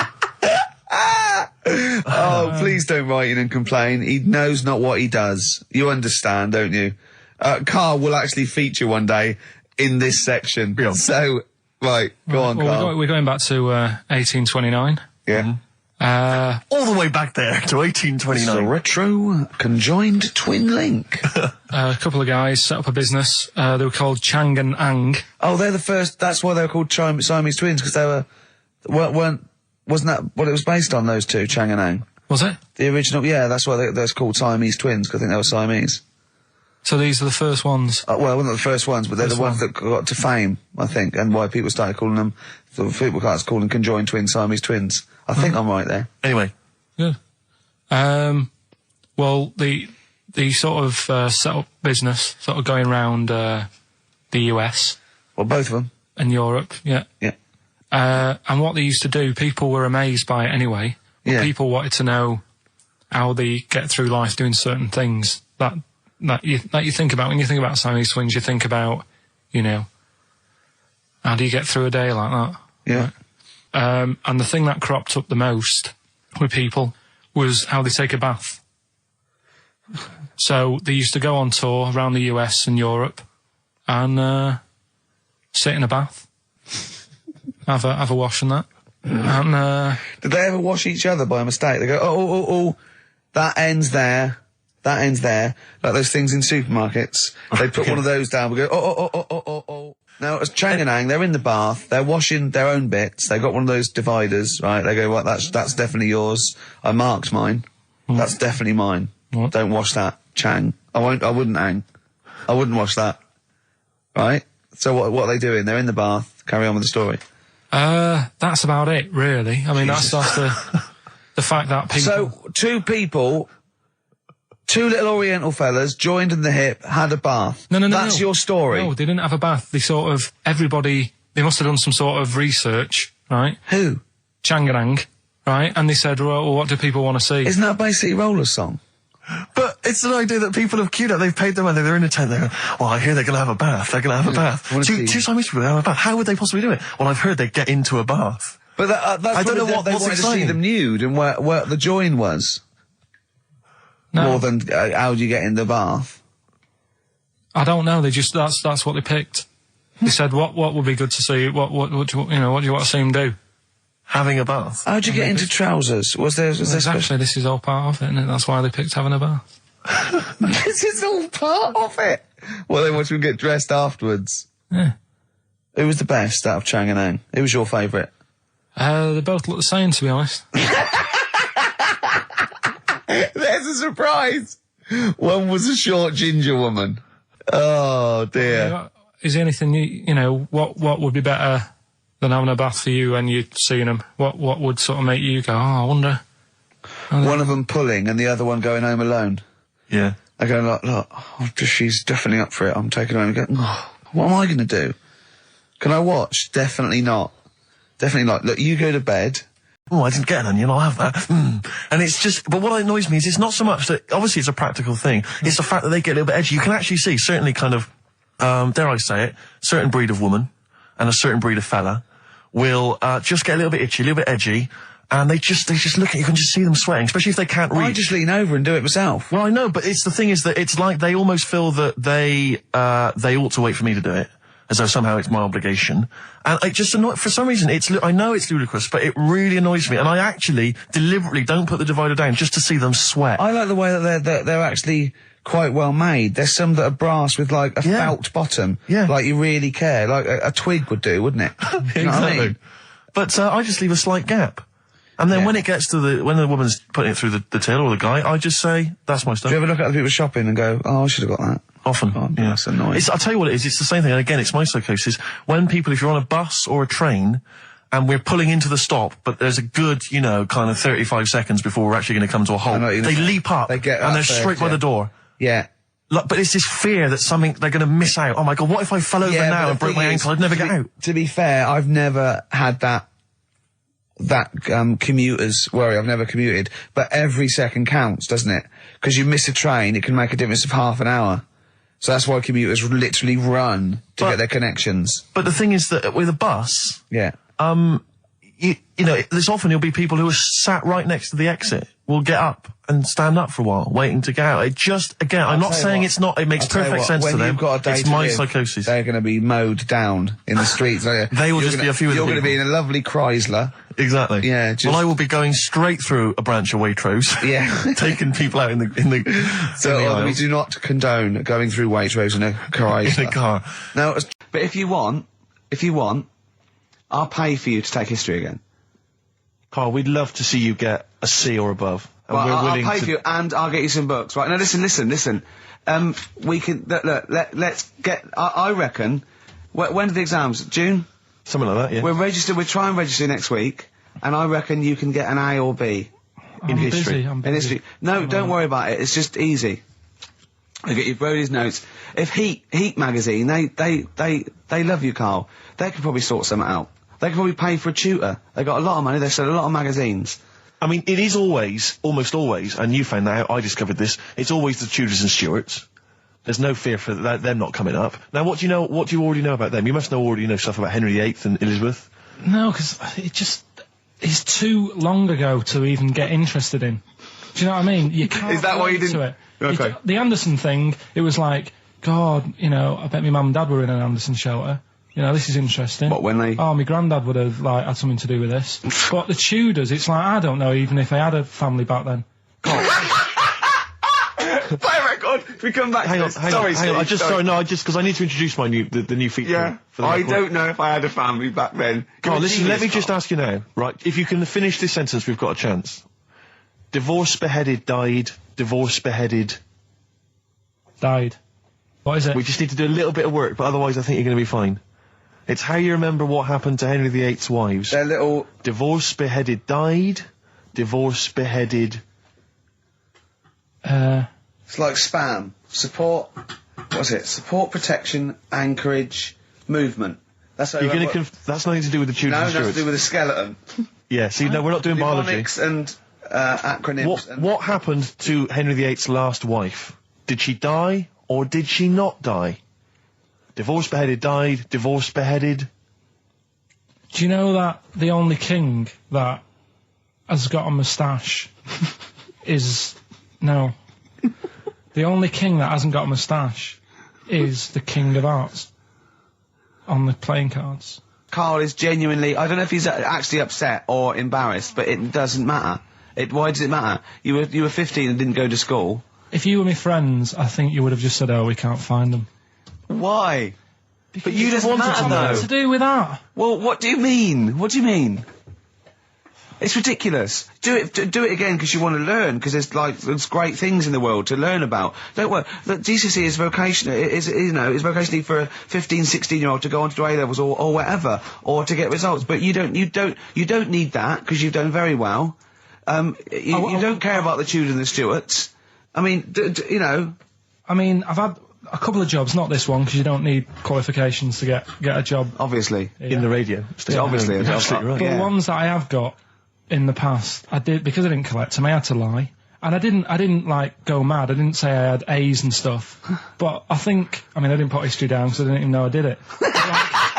So it's a bonus. I kind of treated myself to like a D and a couple of C's and that, so it's like, well, he's not. I love the fact that Karl even then was honourable. It's like, I'll at least put down the ones I think I took and lie, but the ones I didn't take, I won't lie about. Yeah, and don't give yourself a B. Exactly. If they're going to find out you lied, give yourself a B next time, It could Karl. backfire, couldn't it? I mean, my brother's a bit mental, and he used to do things like go for jobs and say, oh yeah, I've done this before. Like being a mechanic, and he's never even picked up a spanner. And yet, he'd have the confidence to go and try and fix cars. Well, I'm not that daft, but God, an E. Who do you blame for this? That's just an easy way out. I have to blame myself. No? Yeah. What was the teacher like? Well, there's loads of different ones. I didn't like. I mean, the history teacher, it is my own fault, because with her, she's a bit mental, and I used to kind of stop the lesson by saying, "Oh, miss, tell us about your fireplace you've got that is made from a gravestone." Because that's what that would stop any English teacher in their tracks. And she loved telling you about it. Yeah. It was like, oh, I learned that from a teacher. So that's why I didn't know about divorce, head loss, and all that. Yeah. Dandruff legs. Horse, head loss, dandruff legs. But remember now, divorce beheaded died, divorce beheaded survived. That's all you got to remember. And what's that? That's what happened to Henry VIII's various wives. In order. What does it spell out? No, it doesn't spell out. It doesn't spell anything. You just got to remember the rhythm. In order in which he married. Yeah, but it helps. It's like when my mum taught me the alphabet. She taught me as like a song. A, B, C, D, E, F, G. Yeah, constantly. No, not like that. Huh. That's how everyone else could do it, and I couldn't do it that way. Why? What tune did she do it to? It was A, B, C, D, E, F, G, H, I, J, K, L, M, N, O, P, Q, R, S, T, U, V, W, X, Y, Z. I feel like, it feels like Christmas Day. What, you didn't get the gift you wanted? Yeah, do you know that, like, anticlimax? Yeah. When, you've been looking forward to it for so long. Yeah, you know. Well, I mean, I knew you were looking forward to it. That's why it took you 14 years to get the result, and then it was 2 other people that got them for you. Do you wish that we hadn't done it? No. It's alright. It's alright, isn't it? What's your girlfriend going to say? I don't think I'll see her again. She likes a man who knows about the Tudors and Stuarts, does she? Yeah, first gladiator, then the... Yeah, you've been bluffing. Whenever she said, where did it go to Stuarts, you go, good.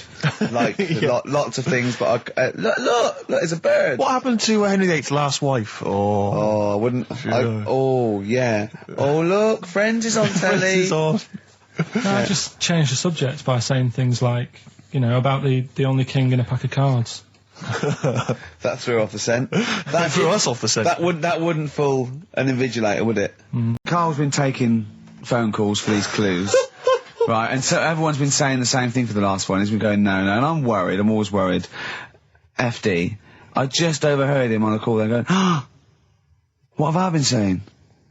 Oh, no, it's FP. Dickhead. Right, give me the clues out. It's a roll-up. Right, tell people. We're really sorry to anyone who would have got that right. Okay, right, do the clues quickly. Tell them it'll be a rollover, so we have to do 3 new ones. Do you not write these down, I don't write the answers down in case Ricky looks over the thing and sees the answer. Why would I cheat? I'd rather you do something right with your life. Right, well, the clues were I've got 3 other jumpers like this one. Yeah. That was FT. Yeah. You got that. 4 tops. Yeah, that's all right. Good, well done. That bunch of people can't make up their minds if they want to sit in the sun or not. That was C. They were getting that. That was charlatans. Charlatan, right? A bunch of them charlatans, right? What do you mean? What's Charlie? No, it's like, shall I go out? Shall we? Charlatans. They got it, right? Where I went wrong with this one, the Jamaican fella, he had to have some aspirin. Why? It's my fault, you know, I'm not cutting, there's no point passing the book or anything. I said FD, a lot of people were saying, Fred Durst, like, forehead hurts. which is a good one. Yeah, which would have been as good as any of yours. But I made an error, so we'll roll it over. No.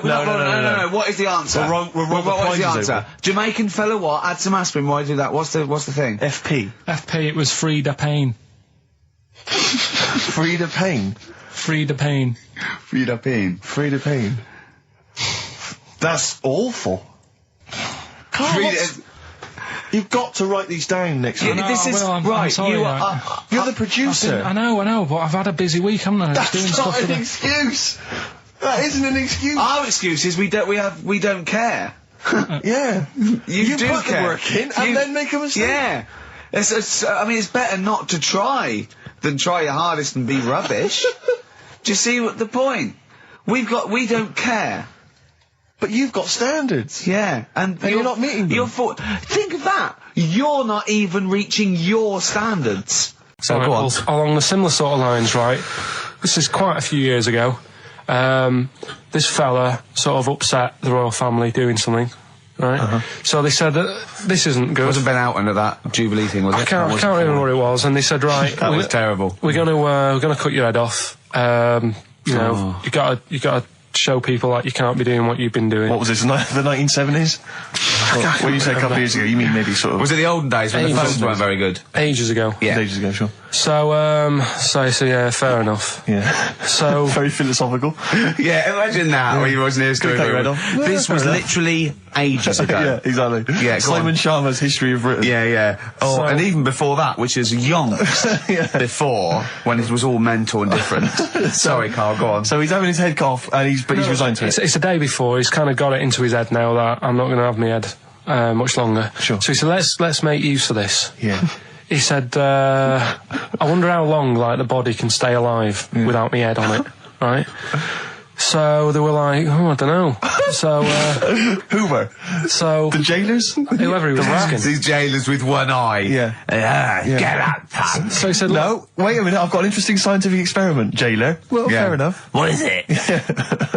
So, he said, what I want to do, right, he said, you know, surely it's my last right. You know, I'm gonna be dead tomorrow. Sure. So let's do a test. He didn't draw it out this long, did he? Yeah, he said let's test this out. You know, he said do us a favour. He said, you know, it's my last day. What I want you to do is you're gonna cut my head off. Let's put a white line on the floor. Right. And see if, you know, because there's no point asking how far he can sort of walk without an head if there isn't a line, because you don't know what to count. Do you know what I mean? If he loses his head and he's running around all over the place, you can't really count That's that. not impressive enough, yeah. So they said, let's make a white line. Sure. Yeah. Who said this? He did or they did? I think they started to join in with him and saying, well, let's make this a... Sure. You guess it. Go on. So, they got Norris McWhirter down. The Guinness people. Oh. Yeah. So they said, let's get this white line. Yeah. And dedication's all he needs. We'll do this tomorrow. And he said, all right, then I'll see you in the morning. Yeah. I'll see you in the morning. Night, sleep tight. Bye. I love the fact that Carl knows exactly what was said. That's beautiful. Yeah. He doesn't know the story or what order it is in or when but it he was. knows exactly what was said. But he knows the intricacies. All right then, see you in the morning. Bye. Oh, kissy. Oh, I'm not like that. Oh, you joker. Don't let the bed bugs fly. Yeah. Anyway. So he gets up. Do you want a paper tomorrow? No, I'm all right. Go on. He gets up and they say, right, you know, today's the day and that. And he said, well, you know, I've got used to the idea. So here's a white line for you. Got used to the idea. Go on. So they go, right, you ready then? And he said, I go on. And they cut his head off.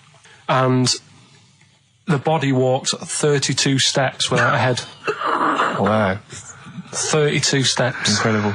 And that's the lesson, really. Did it get as far as it walked along the white line, did it? Yeah, it stayed along the white line, did 32 steps, and then started to stumble a bit, and it just fell over. Yeah. But, you know, it was a test that your body can still keep alive for a little bit. Yeah. When you've lost your head. Absolute twaddle. Absolute twaddle. Alien gives man a beer. I am going to burst. Right, listen, Carl, you've got to tell me. Right, first, let's do it in reverse. No, we're not going to do it now anyway. What do you mean? We've got to do it now. This is the first interesting thing you've said in an hour. Okay, the listeners have just been subjected to rubbish and mistakes and everything for the last 6 months. Please, we've got to do Alien Gives Man a Beard. What is that? Tell us that. Right. Sorry, this is just you telling me something, is it? This feature is you telling me something. I'm teaching you something. Educating Ricky. Huh? So are we playing it now? We're already into this feature. Well into this feature, are we? Yeah, I suppose we are, yeah. Should there not be a jingle or something? Yeah, can we have a jingle? There's no point, because look, I come up with ideas and you dismiss them straight away, so I'm not wasting my time making stuff. Right. If you don't like well, okay, it. let's play Educating Ricky. Right. Brilliant. Go. Right. So- Ding-a-ling-a-ling-a-ling-a-ling. Educating Ricky. Right, what are we going for then? Hanging the bacon, airy Chinese kid, alien gives man a beard. I think Alien gives man a beard. I'd like to do that. Right, there's this fella, I think it happened in America, and he saw a bright light in the sky. And, God, if you're bored. and he stood there. This is a true story, is it? Yeah. He stood there, Yes, of course it isn't, Steve. and he saw this bright light, and it came closer and closer, and it was a UFO, right? Yep. And he looked at it, and it disappeared, right? And he gets back in his car, He looks in the mirror. and he looks in the mirror. Yep. He's only got a beard. He has. You sure it wasn't someone else who got in the car? And he was still standing out there? Right? What? And it turned out, Yeah. he got home and said to his wife or his girlfriend, it's a bit weird. So I just got out of the car to look at a bright light, and I got back in the car, I grew a beard, and she said, never mind your beard, where have you been for 3 days? And what had happened is... He passed out because he was pissed. No. The UFO had taken him for 3 days. Yeah. But he'd only thought that he'd only looked at it and it went away. Yeah. But what had happened is, he yeah. took him and he grew a beard because he hasn't had a shave. Right, okay. I mean, was Will Smith or Tommy Lee Jones anything to do with this at all? Did you see this on a video maybe and thought it was an educational film? No, it's from a book that some kind person sent in to me. Here. Can I just ask again, just again, I'm just throwing this right back at you. Do you think there's any other possible answer here? Right? A man is absent for 3 days from home. He's the grown a length beard. of time that it could take to grow a beard, lest we forget. What if he hadn't actually seen a bright light in the sky? What if he was lying? What if he was lying? He got knocked unconscious. He'd had a car crash. Just any lying. number of other No, things. just lying. Or he was just lying. Yeah, he'd been on a bender, getting pissed for 3 days And that with was his his mates. excuse to his wife. And they went, Dennis, what are you gonna tell your wife? Well, wait a minute. Wait a minute. He's not going to believe I was out with you, lads. Just say you're only away for a minute. No, she didn't know I wasn't away from it because of the beard. Oh yeah, look, it looks like you've been out for 3 days. Well, we have. That's Exactly. right. Okay, we've got to cover that then. Alien abduction. Great one. Okay, let's try that. Do you see? That's a little scenario there that could have been played So out. when you say educating Ricky, what have I learnt from this? Never listen to you again. That's all I've learnt so far. Never listen to you. Yeah. He's having a good chat with my dad about stuff he got up to when he was a kid and that. Yeah. Right, because he got up to loads of stuff, and every time I see him, he tells me something, and I think, it's like, why are you just telling me that now? It's brilliant. Yeah. Right? So, I mean, to me, he's kind of like Ronnie Biggs or someone. He's just the most extraordinary kind of. well, this happened, right? I can't remember. There was a delay yesterday. There was problems on the Paddington line, and he was saying, "Oh, trains aren't what they used to be." Sure. He said, I was looking. They used to be horses, didn't they? Well, he was looking in the booklet, and it was saying how you can have your bags collected if you want, but it costs you £5. Yeah.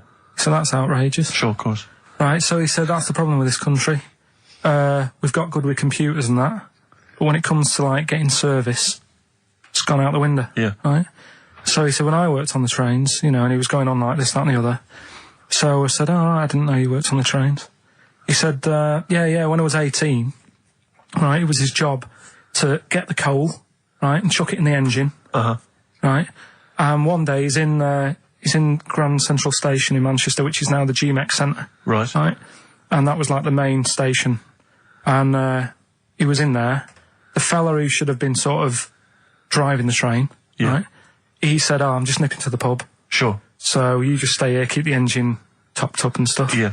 So he's like, yeah, all right. For a quick getaway. Yeah. Right? So the fella goes in the pub, and my dad's in there, putting the coal on. He did his bacon and eggs on a little shovel. Yep. And anyway, fella comes up. He said, right, can you move the train forward now? Oh, blimey. So he was like, oh.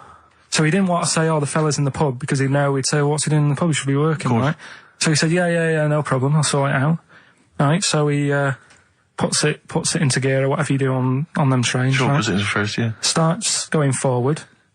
Now, people who don't know about trains, something that I learnt is if you're carrying a load of coal or whatever on the back of it, they don't have brakes on each carriage, right? It's only the engine that has brakes on it.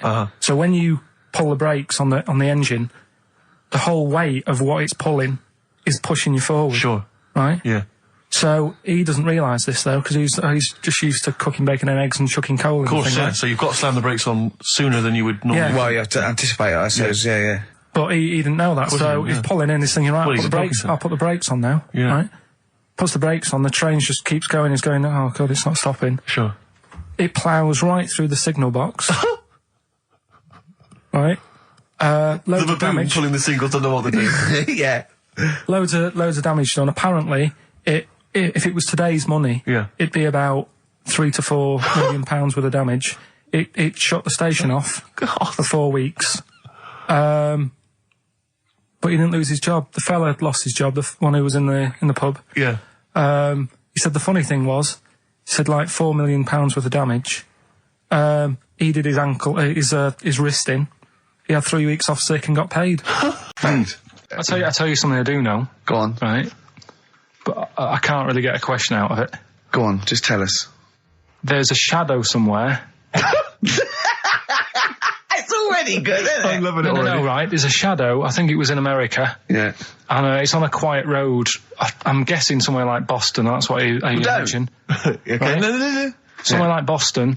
And people at night used to see this shadow moving about. And they'd go, what's that? Right?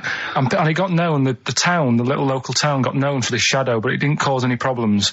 What are you talking about? Well, it was like, you lost me. What are you talking about? Do you know, like some places get famous, like Scotland's got the Loch Ness monster and that, but it doesn't cause any. Yeah. But it doesn't cause any problems. It doesn't exist. Go on. Right. So there's this shadow walking about on the road. What do you mean? No, what's he again? Rubbish. Right. So he's walking Nonsense. about. Where did you read this? Where did you He's see walking this? about. This was on the internet, and I'm sure. Sorry, sorry. Right. I thought it was shite. I didn't know it was on the internet. Right. So this shadow is moving about, and independently of an object. Yeah, and the local mayor and that is like, yeah, it's a bit weird, but it's not harming anyone. The mayor involved. Was he elected to that post? Hey, mayor, we got a problem down here. Seems like a shadow. Well, it's not causing any. No, it's just causing any problems. Yeah, But that's the thing. It was left for years, and then it did start causing problems. I see. That's it. If you leave these shadows to go unchecked, Rick, they go crazy. Yeah. You let them run amok in the city. Yeah, you've got to stand What around did it do? on What did it roaming do? shadows. What did the shadow do? It was pushing people off the bikes. It was what? It was pushing people off the bikes. There's this monkey, right? Oh yeah. I think his name was number 6 or number 7 or something, right? In this lab, right? Yeah. And anyway, it's in there with like the rabbits and little mice and stuff like that. And the rabbit smoking. The nurse, right? The nurse, not the nurse. The woman who works in the lab. What would you call her? A nurse? Depends. What depends what her job was. If she was a lab assistant, you call her a lab assistant. All right. I mean, they probably call her by her name. All right, lab assistant, right? Kirsty. So she's. I think it's probably Kirsty. Right, Kirsty Morris. Well, she's in there, right? Yeah. And she don't work with many people and that. She's mainly on her own with just putting lipstick on rabbits and stuff like that, right? Chimp fancies her. So chimp fancy her. He's putting on lipstick. Chimp fancies her. She's got hairy legs. He gets pally, right, with this woman because he gets to a point when she sees him every day. It's the way he sort of tries to string out like it's a narrative love story. Did the chimp put its hand out and grabbed her, and then you thinking that he made a move on her? So right, come on, he's allowed out. He's allowed out. It's not a story, is it? He's allowed out the cage and what have you every day. So he's wandering about, and as time goes on, he's watching what she's doing more and more. Yeah. Right.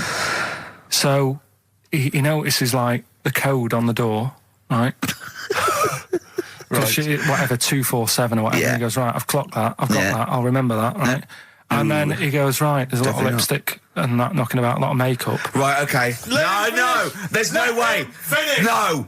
Because Steve, you know what's going to happen.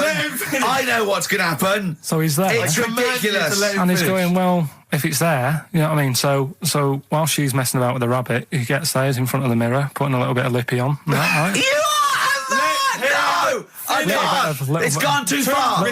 No, it's gone too far, Steve. Right, your mic's off, Rick. He's finishing the story. So- Turn mine off as well. It's gone too far. Turn him off. Just let him finish. Right, so the thing is, right, it's this monkey wandering about.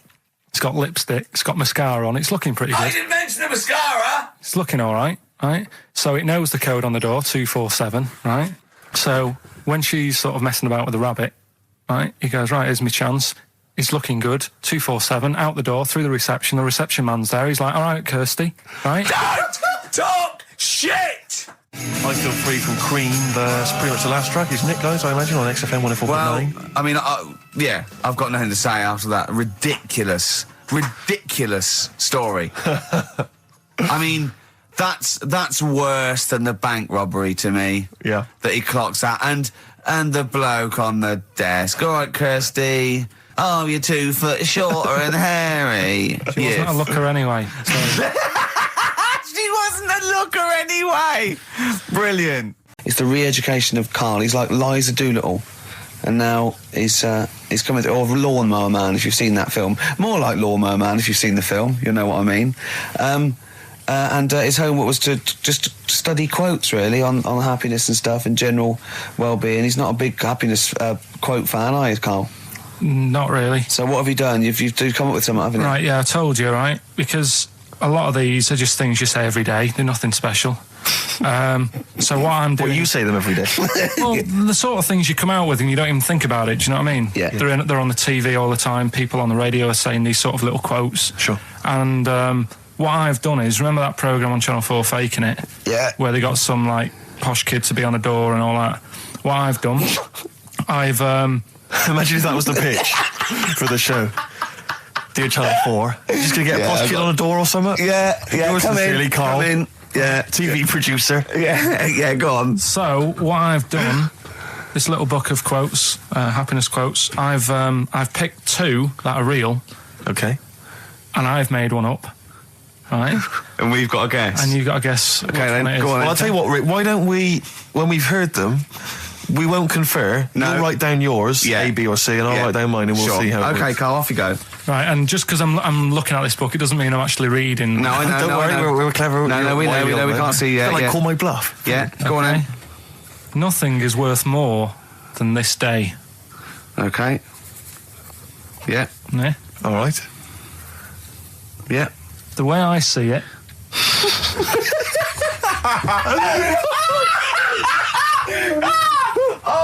Oh God, my head's gonna burst. No, hang on. My head's gonna burst. No, Hang on. this might not be Karl's. Oh, it might not be. How do you know I haven't tweaked them a little bit? Yeah, good Okay, point. fair Good enough. point. No, good point. The way I see it, if you want the rainbow, you got to put up with the rain. Yeah, okay. All right? All right, yeah. Okay, hang on. It's not here. Come on. Cat food. Cat food, come on. It stinks a bit. But if you don't put up with the smell, the little kitten will die. Steve, I don't know what to say. I don't know what to say. Imagine this in faking it. Imagine their faces when he says that, and they're going, "Oh my God." Oh. Karl, play a song, mate. We'll have to confer on this one. Right, Blair. Well, that's just amazing, Karl. Just read them again. Two were real, one was fake. Go on in. Right. First one. Nothing is worth more than this day. Excellent. Next one. What does that mean? Well, cherish now, cherish your time. Okay. Because you can't get it back, and you know that's the way I saw it. Carpe diem, whatever it is, seize the day and all that. Okay. If you want the rainbow, you've got to put up with the rain. Yeah, of course. Yeah, rough with the smooth. You know, it's not all plain sailing, but you know, rainbow's beautiful, but it comes because of the rain, which you might not like. So make the most of everything, and good. Cat food doesn't smell good, but if you don't put up with it, then the little kitten will die. Right, now, Karl, that is a good effort. Now, that one's yours. I mean, obviously, right? Right, no, but it's a good effort, right? I mean, it slipped seamlessly into the others. Yeah. Don't think it didn't. No, but it's good. I mean, we knew it was that one. But what I will say is, it's good, but what you don't know, maybe subconsciously, is, I mean, it's very similar to the putting up with rain and the rainbow. But that's good. Why do you think that? Well, what does mine mean? Well, even though it smells bad, it's good for something. Right. So I didn't look at it like that. What did you look at? I kind of thought... Was yours more specifically about cat food, generally? Because, normally it's an analogy. Yeah, or a metaphor for something, much bigger. Well, no, the way I mean, Dolly Parton, who I think did the rainbow rain thing, she wasn't specifically concerned about weather conditions. No. It was a sort of general idea. Yeah, It's all about life. Yeah. Well, that's what I've done. Go on. I've used an everyday thing. Yeah. And put it with today's problems, right? Go on. So, my girlfriend, she might like to go shopping for clothes. I hate it. Right. But because I love her, I put up with it. Ah, that's nice. Yeah? Yeah. So, you love that little kitten. You can't stand the smell of the stuff you got to feed it. But because you love it, you go, well, I'll put up with this just for a few minutes and then I can, squeeze its head later and give it a little... Sorry! Squeeze its little head. No, yeah. Well, that's just the thing that I do with cats. Put it in a bag and drown it in a lake. Well, you take your dog out on that, or maybe on a Sunday. Come on, let him finish. Rick, let him finish. You take your dog there. You might go there on a Sunday. Have a taste of it when you're there. Right? That was AP. The answer? Alex Parks. Right?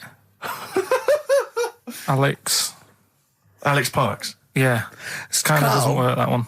That one doesn't work, I know. It's you know that one doesn't work? Yeah. Okay, good. Okay, well, that's fine. That's what I was trying to work out when you were messing around. That's why it isn't that good. Okay, come on. The other ones. The first one was the German fella. Can't do any photos because it's been nicked. The German fella can't do any photos because it's been nicked. That was the initials were AC. I've got it. Right, it's Aztec camera. Yeah. But what's that got to do with the German fella nicking it? Because the way he'd say it, he'd be like, Aztec camera. So why ain't you taking any pictures? Can't. Why? Aztec camera. Why is that German? Just sounds a bit... Right, do you know that's rubbish then as well? You know that one doesn't work, do you? And the second one was, if you keep eating, this bit of your body will get bigger. PC. Yeah. Phil colons. Phil. It's honestly right, Carl. Phil Collins. Phil honestly, Collins. right, okay. I don't know what the PC term is for this, but I honestly think. I think you're quite bright, I think you're quite streetwise and all that things, but I actually think. Oh, I've got to be so careful here not to offend people, but I think you might be. Could you maybe describe it through a sound? You might be educationally subnormal. Does that worry you? No. I've got by all right. I'm not going to worry about it now. You know what I mean? I'm 30. Do you know what I mean? Why start worrying about it now? But you've got the mind of a 12-year-old. So what? Sure. Do you know what I mean? I don't worry about stuff. If you don't know about stuff, you don't worry about it. Yeah. So I'm happy. We went to Jonathan Ross's house for his birthday. I didn't. No, me and Jane, and we went there, right, and there was lots of people there. And Darren Brown was there. Jonathan got Darren Brown to do it, and it was incredible. He did all these tricks, right? I mean, incredible. It was just amazing. And he did one with a bloke who was there, a friend of Jonathan's, I think his name was Ray. And he got him to give the pack. He said, count the cards. And he counted out 52 cards. Yeah? He went, think of any card in that pack. He didn't touch it yet. He's counted 52. They were in his hand. He said, think of any card. He said, what was it? He said, 3 of spades, something. He went, find it in the pack. Couldn't find it. He said, count the cards. There was 51. Right? And he couldn't find the card. And he had no idea. And we forgot about it. He went, oh, it's gone wrong. And he forgot about it. And he kept, so he was going, I wonder where that card is. And he kept looking at it. Right? I found out that about a week ago, Ray went into hospital with appendicitis. Yeah? And the surgeon, as we said, there was something crumpled up. There was a thing, and it was a card. It was the card that was in his thing causing appendicitis. And when he came out of surgery, there was a card from Darren Brown saying, was that your card? That's amazing, don't you think? I mean, that's incredible. Thing and then a crab went, I know what it is. It's a 5 of spades. It's another wind-up. Yeah. You were going on about Einstein, and I said he's not that good. E equals MC squared. It sounds good, but I've never used it and that. Right? I've never used it! You haven't used 2 and 2 equals 4, Carl! The fella with an apple fell on his head.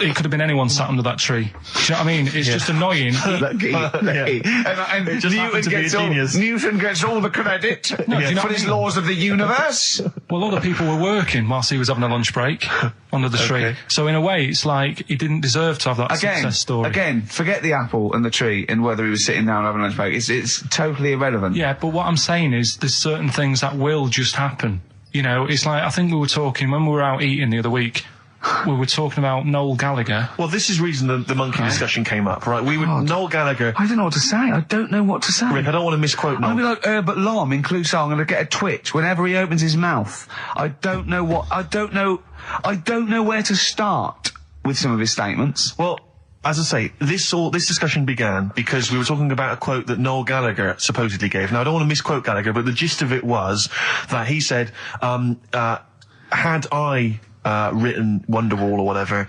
instead of the Beatles writing Strawberry Fields or whatever, I'd be the one that was considered the great songwriter and it wouldn't be the Beatles. You know, it's just the fact that they came first that meant that they get all the credit as being the greatest band. I don't know where to start with that statement either. I mean, that's Gallagher's thing, and he's, you know, well, whatever. We know what we think of that. What was your point, Carl?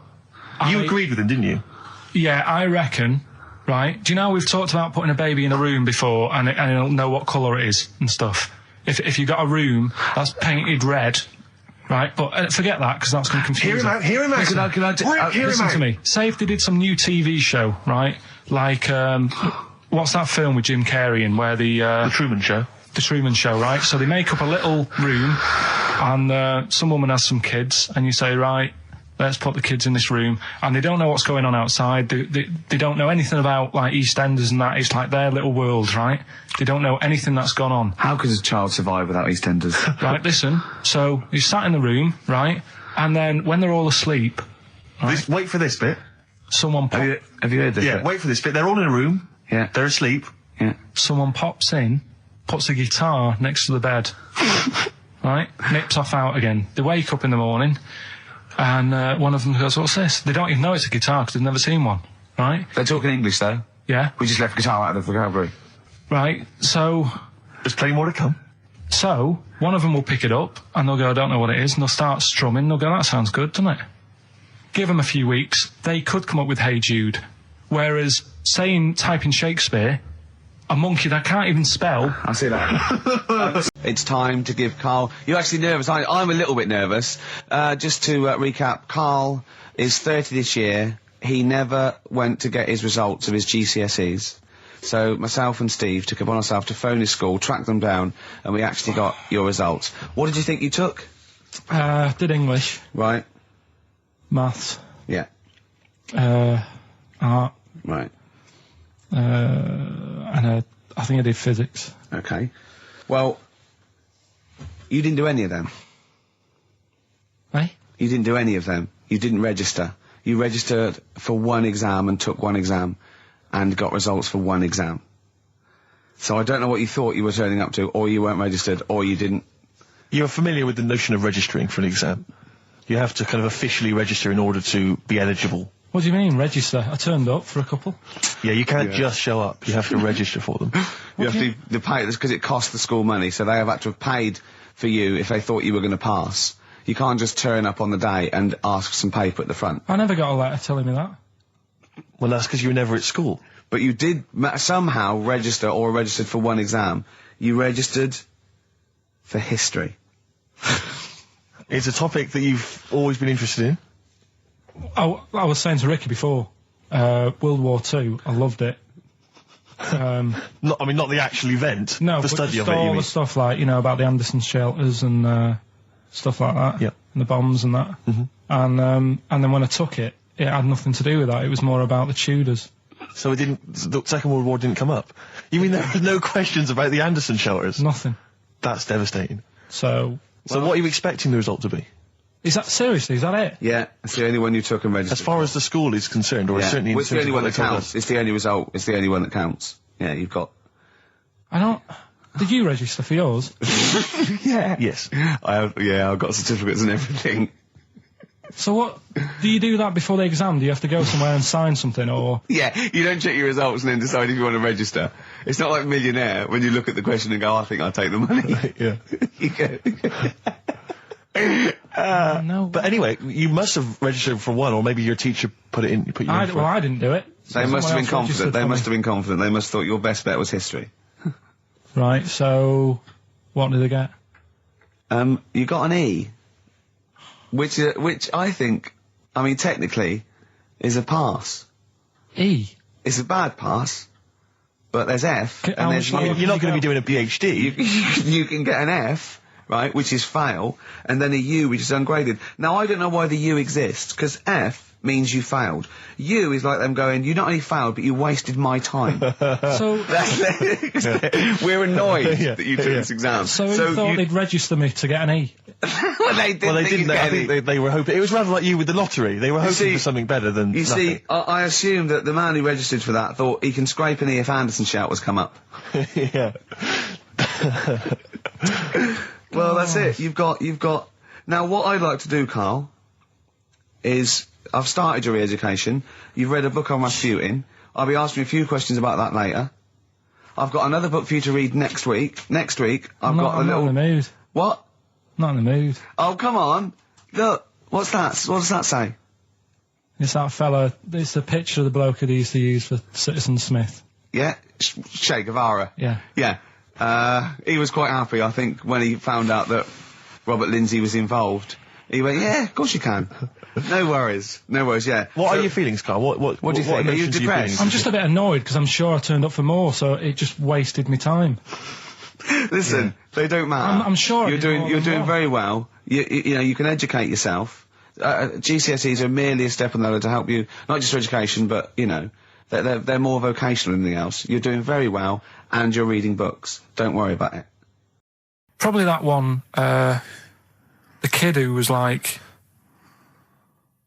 7, but aged to about 38. That was pretty weird. That amazed me. That sort of blew my mind. No, it was worse than that. She was about 90 or so, wasn't she? She is now. But back then... Oh, a couple of months ago she was 38, but because of the ageing... She's sort of aged fast and that. Yeah. It's really... This is the one that you think should be allowed to get fags and beer and an off-licence because she's got the body of a 90-year-old. Well, yeah, it's only fair, isn't it? Let her have a decent life. Even though she's 6? If she wants a packet of fags... The doctor said, you know, you're older and that. Even though you're 6, you are sort of 72. If she wants a packet of fags, let her have them. She was 72 September, wasn't she? Yeah. So, yeah. But it was that's probably Do you actually think that would be a good idea to give a 6-year-old with an aging disease a packet of fags? If that's what they want. If that's what they want. And a pint of Tennent's. All the stress and that she goes through. It was saying something about how she has to have a passport picture done every 3 months or something. What's your last room 101? Oh, God. It was, holidays. Holidays. Well, you want to put holidays in room 101? People who are sort of annoying on holiday. Oh, yeah. Do you know when you go away? Oh, yeah. It's sort of touched on this before. Is this going to be the Scouse guy? Yeah. Go on. Oh, it's so long now. I mean, it was a holiday when we went to Tunisia. And the Scouser pissed you off, surprise, surprise. Yeah. Yeah. But the annoying thing was, you know, when you go on it was a cheap holiday, and, like, the lesson here is, you know, if you want a good holiday, you gotta, like, spend some money. Yeah. And we didn't on this one. We spent about, I don't know, 400 quid for 2 of us for, like, a month or something ridiculous. And we got there, and, you know, you get to the hotel and you go, we have made a mistake. You know, it's a ropey hotel. You know, you can tell, like, the blinds and stuff as you walk in, they're all dirty and stuff. And you think, well, let's make the most of it. You know, let's not get down about it. It's a holiday. It's for a rest. And you try and make the most of it. And we had to meet. You know, like, you have one of those things where you get to your destination and the rep says, right, you know, go and unpack your bags and that. Go and sort yourself out in the room. And tomorrow morning we'll meet up at 10 o'clock. And I'll go through, you know, the best sort of place to go for camel rides and, you know, the best deals I can get you. That sort of thing. Can anyone here walk like an Egyptian? So she says, right, tomorrow morning, meet 10 o'clock in the discotheque. So we get up and we have breakfast, and it wasn't a good breakfast. The kitchen was, like, bit horrible. The food wasn't good, and it was run by sort of midgets. What do you mean it was run? Not there's anything wrong with that. There was little fellas running around, and the annoying thing was one of them sort of started to fancy my girlfriend. How did he manifest his affection? No, you're not saying there's anything wrong with midgets, though, are you? Just saying it was strange that there was. Yeah, but even midgets shouldn't be cutting in on Karl Pilkington's territory. I know, no. But it's also that thing of, you know, they've got little fingers, and it's sort of ruined. I'm so sorry. No, I'm not. It is a bit of a phobia of mine. Okay. Do you know what I mean? They are nice people and that. Sure. Oh, God. But the annoying thing is... So what was he doing then? How did he... I don't understand how he was chatting up your girlfriend. Was he crawling under the table so you couldn't see? He just kept... Whispering to her from underneath there.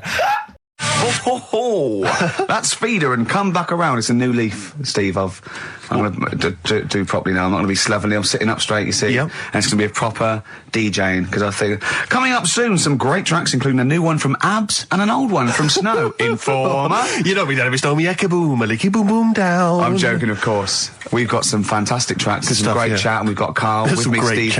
I'm Ricky Gervais on XFM 104.9. There he is indeed, with him, Steve Merchant. And Karl Pilkington, of course. Say hello, Karl. All right. Yeah, nice.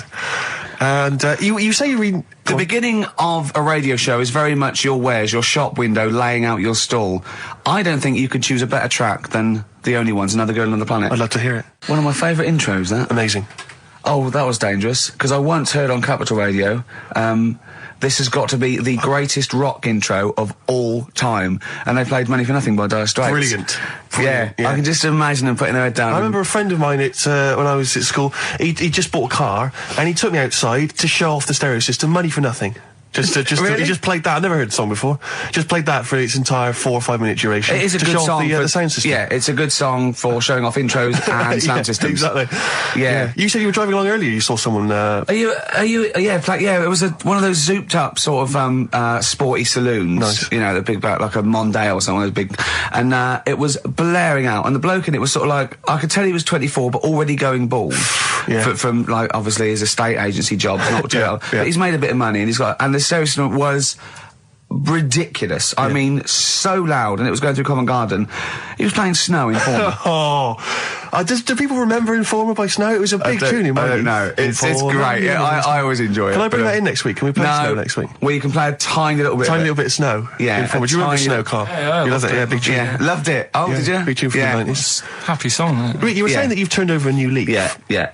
Is that in all aspects of your life, or is that just in your broadcasting career? Because the reason I bring that up is because, do you want to describe what you were eating just now when we came in? Because you're a 40-year-old man. You've put on a little bit of weight, so presumably you're watching what you eat. Well, no, but it sounded exotic. I went into a cafe and they didn't have a cheese sandwich. Right. And can I describe what it looked like to me? Right, it looked to me like a big slab of cheese. You've just got them to just cut off a big block of cheese, like the size of a CD case, or one of those double albums, right, of cheese, right, and just lightly melt that for me so it drips over my hand and it gets really greasy in the bag. But just lay some strips of bacon on the top. Yeah, but listen, you've embarrassed yourself. Is that what it was? No, it's a croque monsieur, so it's French. It's a what? A croque monsieur. A croque monsieur. Yeah, and so I thought, I've never heard of a croque monsieur. You're having see, you embarrassed yourself. Is that how it's pronounced, or is it croque monsieur?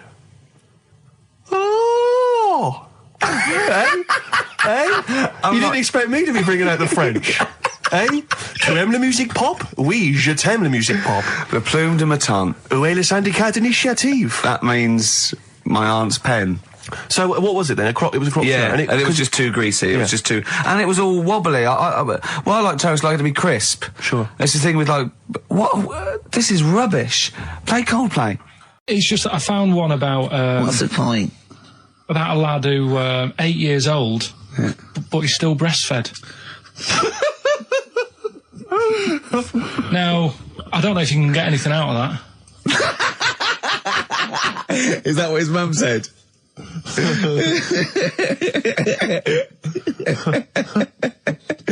do you mean I don't know if I can get anything out of that? You don't need to. No, it's just that, you know... Where did you read that? That was on the internet. Oh, well, yeah. You're always unspecific when you mention it. It's just it was on the internet. Well, I'm trying to think what I put in. I think I put in Y to see if I'd confuse a computer. And then, go! You are... No, I did honestly. I did a search, put in Y, and he came up with funny things that, like, why is this person doing that? Why is that? And it had a picture of this 8-year-old lad, sort of, you know, on his mum's nipple. And it was saying, you know, is this healthy? You sure that wasn't asking you that question? What? I put in why? Just to confuse the computer. Like, the computer go, what do you mean? Yeah. Stop it. Yeah. Oh, look, yeah. Last week, I was walking, home with him, and I went, he was saying something stupid, and I went, I've got a competition for next week. Let's do a phone-in, and it's called Karl Pilkington, Genius or Fool. Yeah. Right? And he went, no. I went, why not? He went, well, it'd be confusing, because they say there's no difference between genius and being a fool. We do though, don't we? No, but it's rubbish, and people say there's a fine line between madness and genius, and, you know, it's a ridiculous soundbite. They don't say there's a fine line between a genius and an idiot. Well, the people who do are idiots. Yeah. So what would you do there, though, just to sort of wrap that little thing up? What would you do? That lad loves his mum's milk. What are you asking me to come up with? No, I'm just... A title for the story? No. It's just what would you do? Right. What do you mean, what would I do? Well, it's causing a bit of a problem in the area, right? What area? In America, I think it was. Oh, America are a problem, are they? George Bush is worried about this kid who's breastfeeding at 8. Imagine it like this, right? Right. No, so, Carl, what are you asking me? About this spurious story you saw on the internet? I saw it on the internet. There's an 8-year-old lad, he likes his mum's milk, and it's saying, is this right? Should it No, be it's going not. on? But what do you want Ricky to do about it? It's not his responsibility. Yeah. No, but the little town that he lives in, they're all causing an uproar, right? Going, this isn't right, you know, I can't let my kid play out in case he's in the garden with his mum getting a bit hungry, right? So, oh, God. What should they do? Because his mum's saying, well, he likes it. Yeah. And he, you know, so what do you do? I don't know the laws. No, but I'm not asking you to sort out the laws. I'm just saying, if you lived in that neighbourhood, what would you say? If you went up to him and said, look, everyone's getting a bit fed up with this, look. I'd say, what would I do? What do you mean, what would I do? What are you asking me? Right, it doesn't matter. No, what are you asking me? What are you asking me and Steve and the public? I'm just saying, say if you live next door to this woman. Yeah. Right? The kid's hungry, 8 years old, he's out playing on his bike and he goes, Mum, I'm getting a bit peckish, and he goes, all right, son. She whops one out. And he starts having his milk, right? You live next door, you're putting your washing out, and you see this going on. You're getting a bit sick of it, because it's gone on for months. 8 years, I assume. Why is it your business? Why are you such a nosy neighbour that you're concerned? What would you do, Carl? Let's turn it back on him. Yeah. What would you do? What's your solution? What would you do? Well, I thought I'd say, right, why are you doing this? And she'd say, because he likes it. And I go, all right then, put it in a bowl first. Most grapes eaten in 3 minutes. I'll go. Do you want to do that? Grapes are easy, aren't they? That's easy. Great. Come on, grapes are easy. From Jesse Mailing, that's called Wendy. White Stripe, Seven Nation Army that jumped twice. I apologise for that. You're the producer, Carl. Yeah. It jumped twice. Well, it's not my fault if people are slipping around because a burger's on the floor. You're trying to squeeze my head when the song's playing. What difference does that make? Well, anyway. Right. Don't take any. Right. I've just got some grapes there. We've counted them out. What's the record then? Okay, well, the most grapes eaten in 3 minutes. You've got 3 minutes, Carl, and you've got to beat Matt Hand from the UK, who consumed a total of 133 grapes in 3 minutes on the 8th of November 2001. Right, there's 150. There's 150 in there. Right. Okay. So you've got 3 minutes. What are the rules? The rules You just are... got to eat them and swallow them. And it's like Cool Hand Luke, right? You got to just stuff them in and don't choke, because I got worried with the burger. That's a good advert for McDonald's, isn't it? Not only was I impressed by the cheapness of them, but he couldn't even get one in his mouth. Yeah. So, value for money there. Maybe they'd like to send us some free stuff. Yeah, free stuff, or just money. Any some money would be good. Next week, Carl, you're eating Sony Walkmans. That's right. Yeah. Available for... Right. Right, Carl. Right, I think this is going to be good, right? What we're going to do, right? We've got Song 2 by Blur set up. We know that's 2 minutes, so you can play that, because that'd be boring radio hearing Carl choke, wouldn't it, for 3 minutes? Exactly. So, when I say go, Carl, right, I'm going to go right on the minute, right? You've got to have a handful of grapes, and you've got to press Song 2 by Blur. When we come back, you'll be stuffing your face. Hold on. You ever do that? How can you work the buttons? I can do that. No, I don't think you can. You cannot touch the grapes until the opening note of Song 2 begins. When the Blur 2's, when Song 2 stops, can we just push up the fader so because you'll be stuffing Don't worry, your face? We're almost. Let's go. If we go. Okay. Any second now. Okay. Right. You're Okay. ready, 3, 2, 1, go! And he's off. Good work from Karl there. He's approaching it cautiously to begin with. Cautiously. And he's Come on! Well, let's just, just keeping people up. Come on, don't make him laugh. He's choking. He's choking. Oh, Karl! Quick! Keep going, Karl. Come on! Come on! What happened? Did he just throw up? No! Don't make him laugh! Oh, come on! We can make wine. Come on, Karl. You're doing so well, mate. I want to go. Come on. Only. Why are you making him laugh? That was a world record attempt. Come on. He's over. Keep going. Come on. You got 25 seconds. Come on. Oh, I think that was a shame actually, because you were doing well, but something went wrong. I know, and I think those are bigger grapes than the ones I've seen before. They're quite big grapes. Look at his face. He looks so despondent. Come on, Karl. 8 seconds. Just a few more. 5. Come on. What's the matter? 2. 1. It's all over, Karl. It's all over. Better count how many you did. You can get good at this. We can get good at this over the weeks. I think that was a fairly pitiful attempt, actually. I really thought you had a... It's interesting, actually. These are harder records than you might think. Yeah, I know. 6, 8, 10... How do you feel after that record-breaking attempt? Not happy with that. What are you not happy about? The fella who did it, was he in hospital and just had loads of grapes? I was bored. I'm sure he wasn't producing a radio programme, that's for sure. Well, to be fair, neither are you. What was tricky about it? What did you find hard? I think having Ricky standing over me, sort of shouting, "Go on!" isn't normal. No. But that wasn't... He hasn't eaten any! Hold on, that's 50, you have to. That's quite a poor attempt then, by the seam of it. Would you think about trying to maybe do that again in a couple of weeks? Would you do some practice and try that again? No, leave it. Leave it for the experts.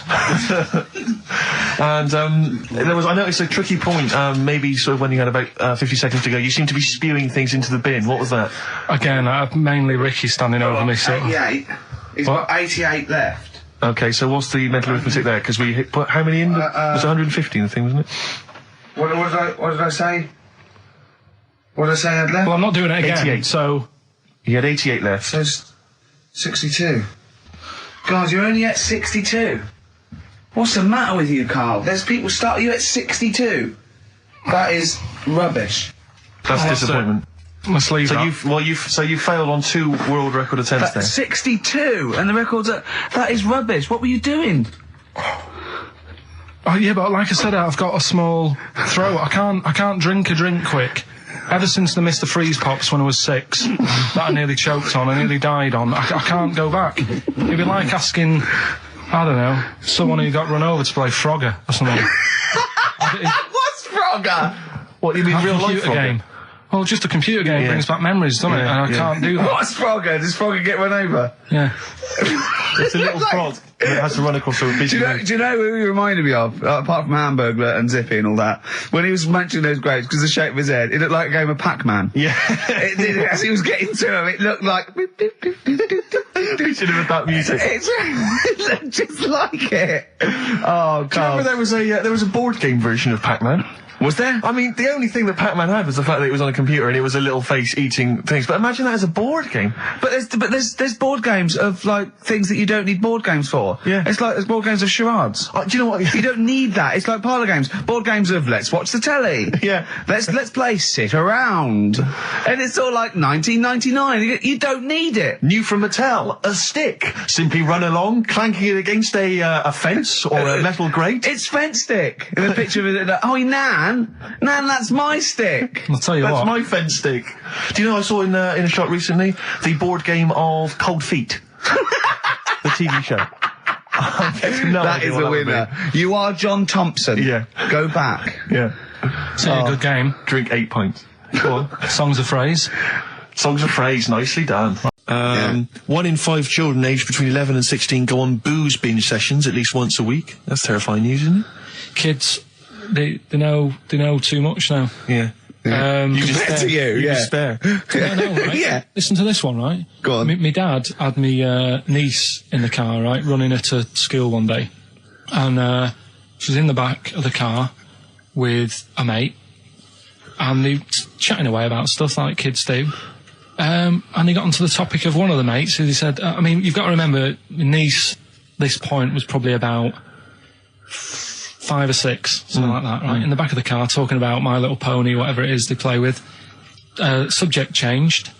That Lisa in our class, she's a lesbian, isn't she? Right. That was that's what they were talking about. Yeah. Chatting away about it.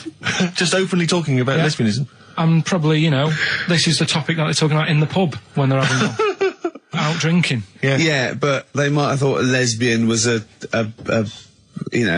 funny word or something. You don't necessarily know the ins and outs of it, do they? He's weird though, isn't it? Because when I was younger at school, you didn't you swore a little bit, but it wasn't like major swear words, and you sort of did a little bit of nicking, but nothing like they get up to now. I mean, my girlfriend, when she was about 7 or 8, she was walking to school with her mum, and she called her a C-U-N. Right? You are joking. No, she said, because she thought it was she said she thought it was a big furry animal. So she was being nice, and I remember, where'd you hear that? Where'd you hear that? Like, just heard it at school. So they might not know what it means. Well, I tell you, I'm gonna have to use kind of euphemisms here to tell this story, but when I was at school, I learned, the stronger version, it's not the same word, but it's very similar with one letter changed. I'm gonna use twit. Yeah. You know the word I'm thinking of? Yeah. But I'm going to use the word twit to replace it, right? And I went round... You think that's twat? Yeah. All right. That's what I'm thinking of. And, so can I say it? Am I allowed to say it? No, it's weird though, because some people from Cornwall use that like saying twit. So if people listen in Cornwall... Do you know what a twit is? A pregnant goldfish. Well, I learned the stronger version of twit. Yeah. Twat. For those that aren't sure. I learned this in school when I was like 10 or whatever, and I didn't know what it meant. I thought it was just a stronger version of twit. Yeah. I thought it was just if you were really annoyed with someone because they were a real twit. Because A is worse than I. Exactly, apparently. So, Carl would be a twit. And so I started using this at home because I didn't realise what it meant. I started using this at home. Oh, you twit, you're a twit. And saying it to my dad, you're a twit, but not saying twit. Yeah. And my dad didn't know what it meant either. That's great. I couldn't believe. So he started using it as well, right? So then we'd be driving in the car. He'd be saying to my mum, "You stupid twit." Say to my mum, "You don't pull over. You're going to bum it, you twat." Saying this. Then I learned at school from Mark Johnson what it really meant. Yeah. Stopped using it. Obviously, finding out it was quite an offensive word. Yeah. I didn't want to bring it up to my dad. I didn't want to sit my dad down and say, "Dad, you know that word we've been saying? Yeah. You know what it means?" So now, to this day, I've never brought it out with him. So we'll be driving. I go home for Christmas, we'll be driving around, he'll be calling my mum that word. Left, right and centre. I think she knows. I think she's just embarrassed. Or she's just upset and she knows what it means. She goes, why does he keep calling me this terrible word? But he's the only one, I think, in our family who doesn't know what it means. No one's got the guts to say. I don't know whether I should tell him this Christmas. Oh, what a twat. I know. Well, do you want a bit now, or what? What no, I wanted you to tell Steve about your holiday, because you told me in the week. Go on. Steve, I mean, bad idea. I had a feeling anyway about going away with like Suzanne's mum and dad, because I've never been into sort of family holidays anyway, right? Even when you see it, whenever I've been on holiday and you see like families on planes and that, and they're all having a laugh and a joke, loving it, and then on the plane going back, you can see that they've gone off into groups, and like, the dad isn't talking to the daughter and all that business. So I thought, asking for trouble, but I do everything once. Do you know what I mean? Boxing, dancing, going on holiday with parents and that. Give it a go, see how it goes, right? So not your A-levels, but fair enough. It started off. It started off bad, didn't it? Because last week I told you that our dad called us up and said, I want to take some tea bags with us to Madeira. Yeah. What's the best way of packing them? Yeah. Right, so I knew there was going to be problems like that, because the thing with Suzanne's family, right, they like having a routine. They know what they're doing every day. They know what they're having for tea every day. It's the same thing every week and stuff like that. Yeah. So I thought this is going to be interesting, because they can't do what they normally do. Sure. Right? I love it. I love you treating it like an experiment. Yeah. Right? Just watching them all the time. So the first problem was they'd never flown before. So I was winding them up a bit. Saying, it's murder. It's really horrible. Plane goes all over the place. And my mum had done some research.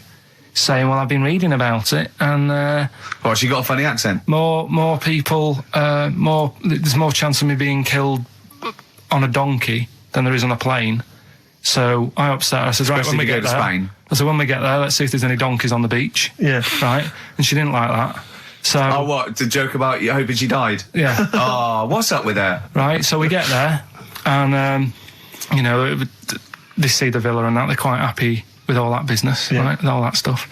And then, as time went on, I was getting a bit sort of fed up with them being around us all the time, because I think you should have your own time when you go on holiday with the family. You should say, right, you go off and do your thing, we'll do our thing, and we'll meet up later and talk about what we've been doing and stuff.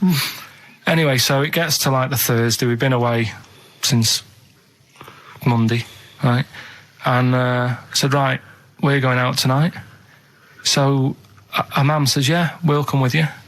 I said, no, it's just us, we're having a bit of time on our own, right? Is it true you said to her, you told me this, you said to her, you started to annoy me, I want some time on my own? Well, I just said, I told her at the start, I said, it's going to be interesting this, because people annoy me when they're around me a lot. Sure. So I wasn't nasty to her, I just was saying people, not her. All right. Yeah. Do you know what I mean? I'm just saying, you're going to get on my nerves. So, you hailed a donkey for her. So, no, but seriously, right, with the flying, do you know those stockings that you can get because of deep vein thrombosis? Sure. She had them on in the cab.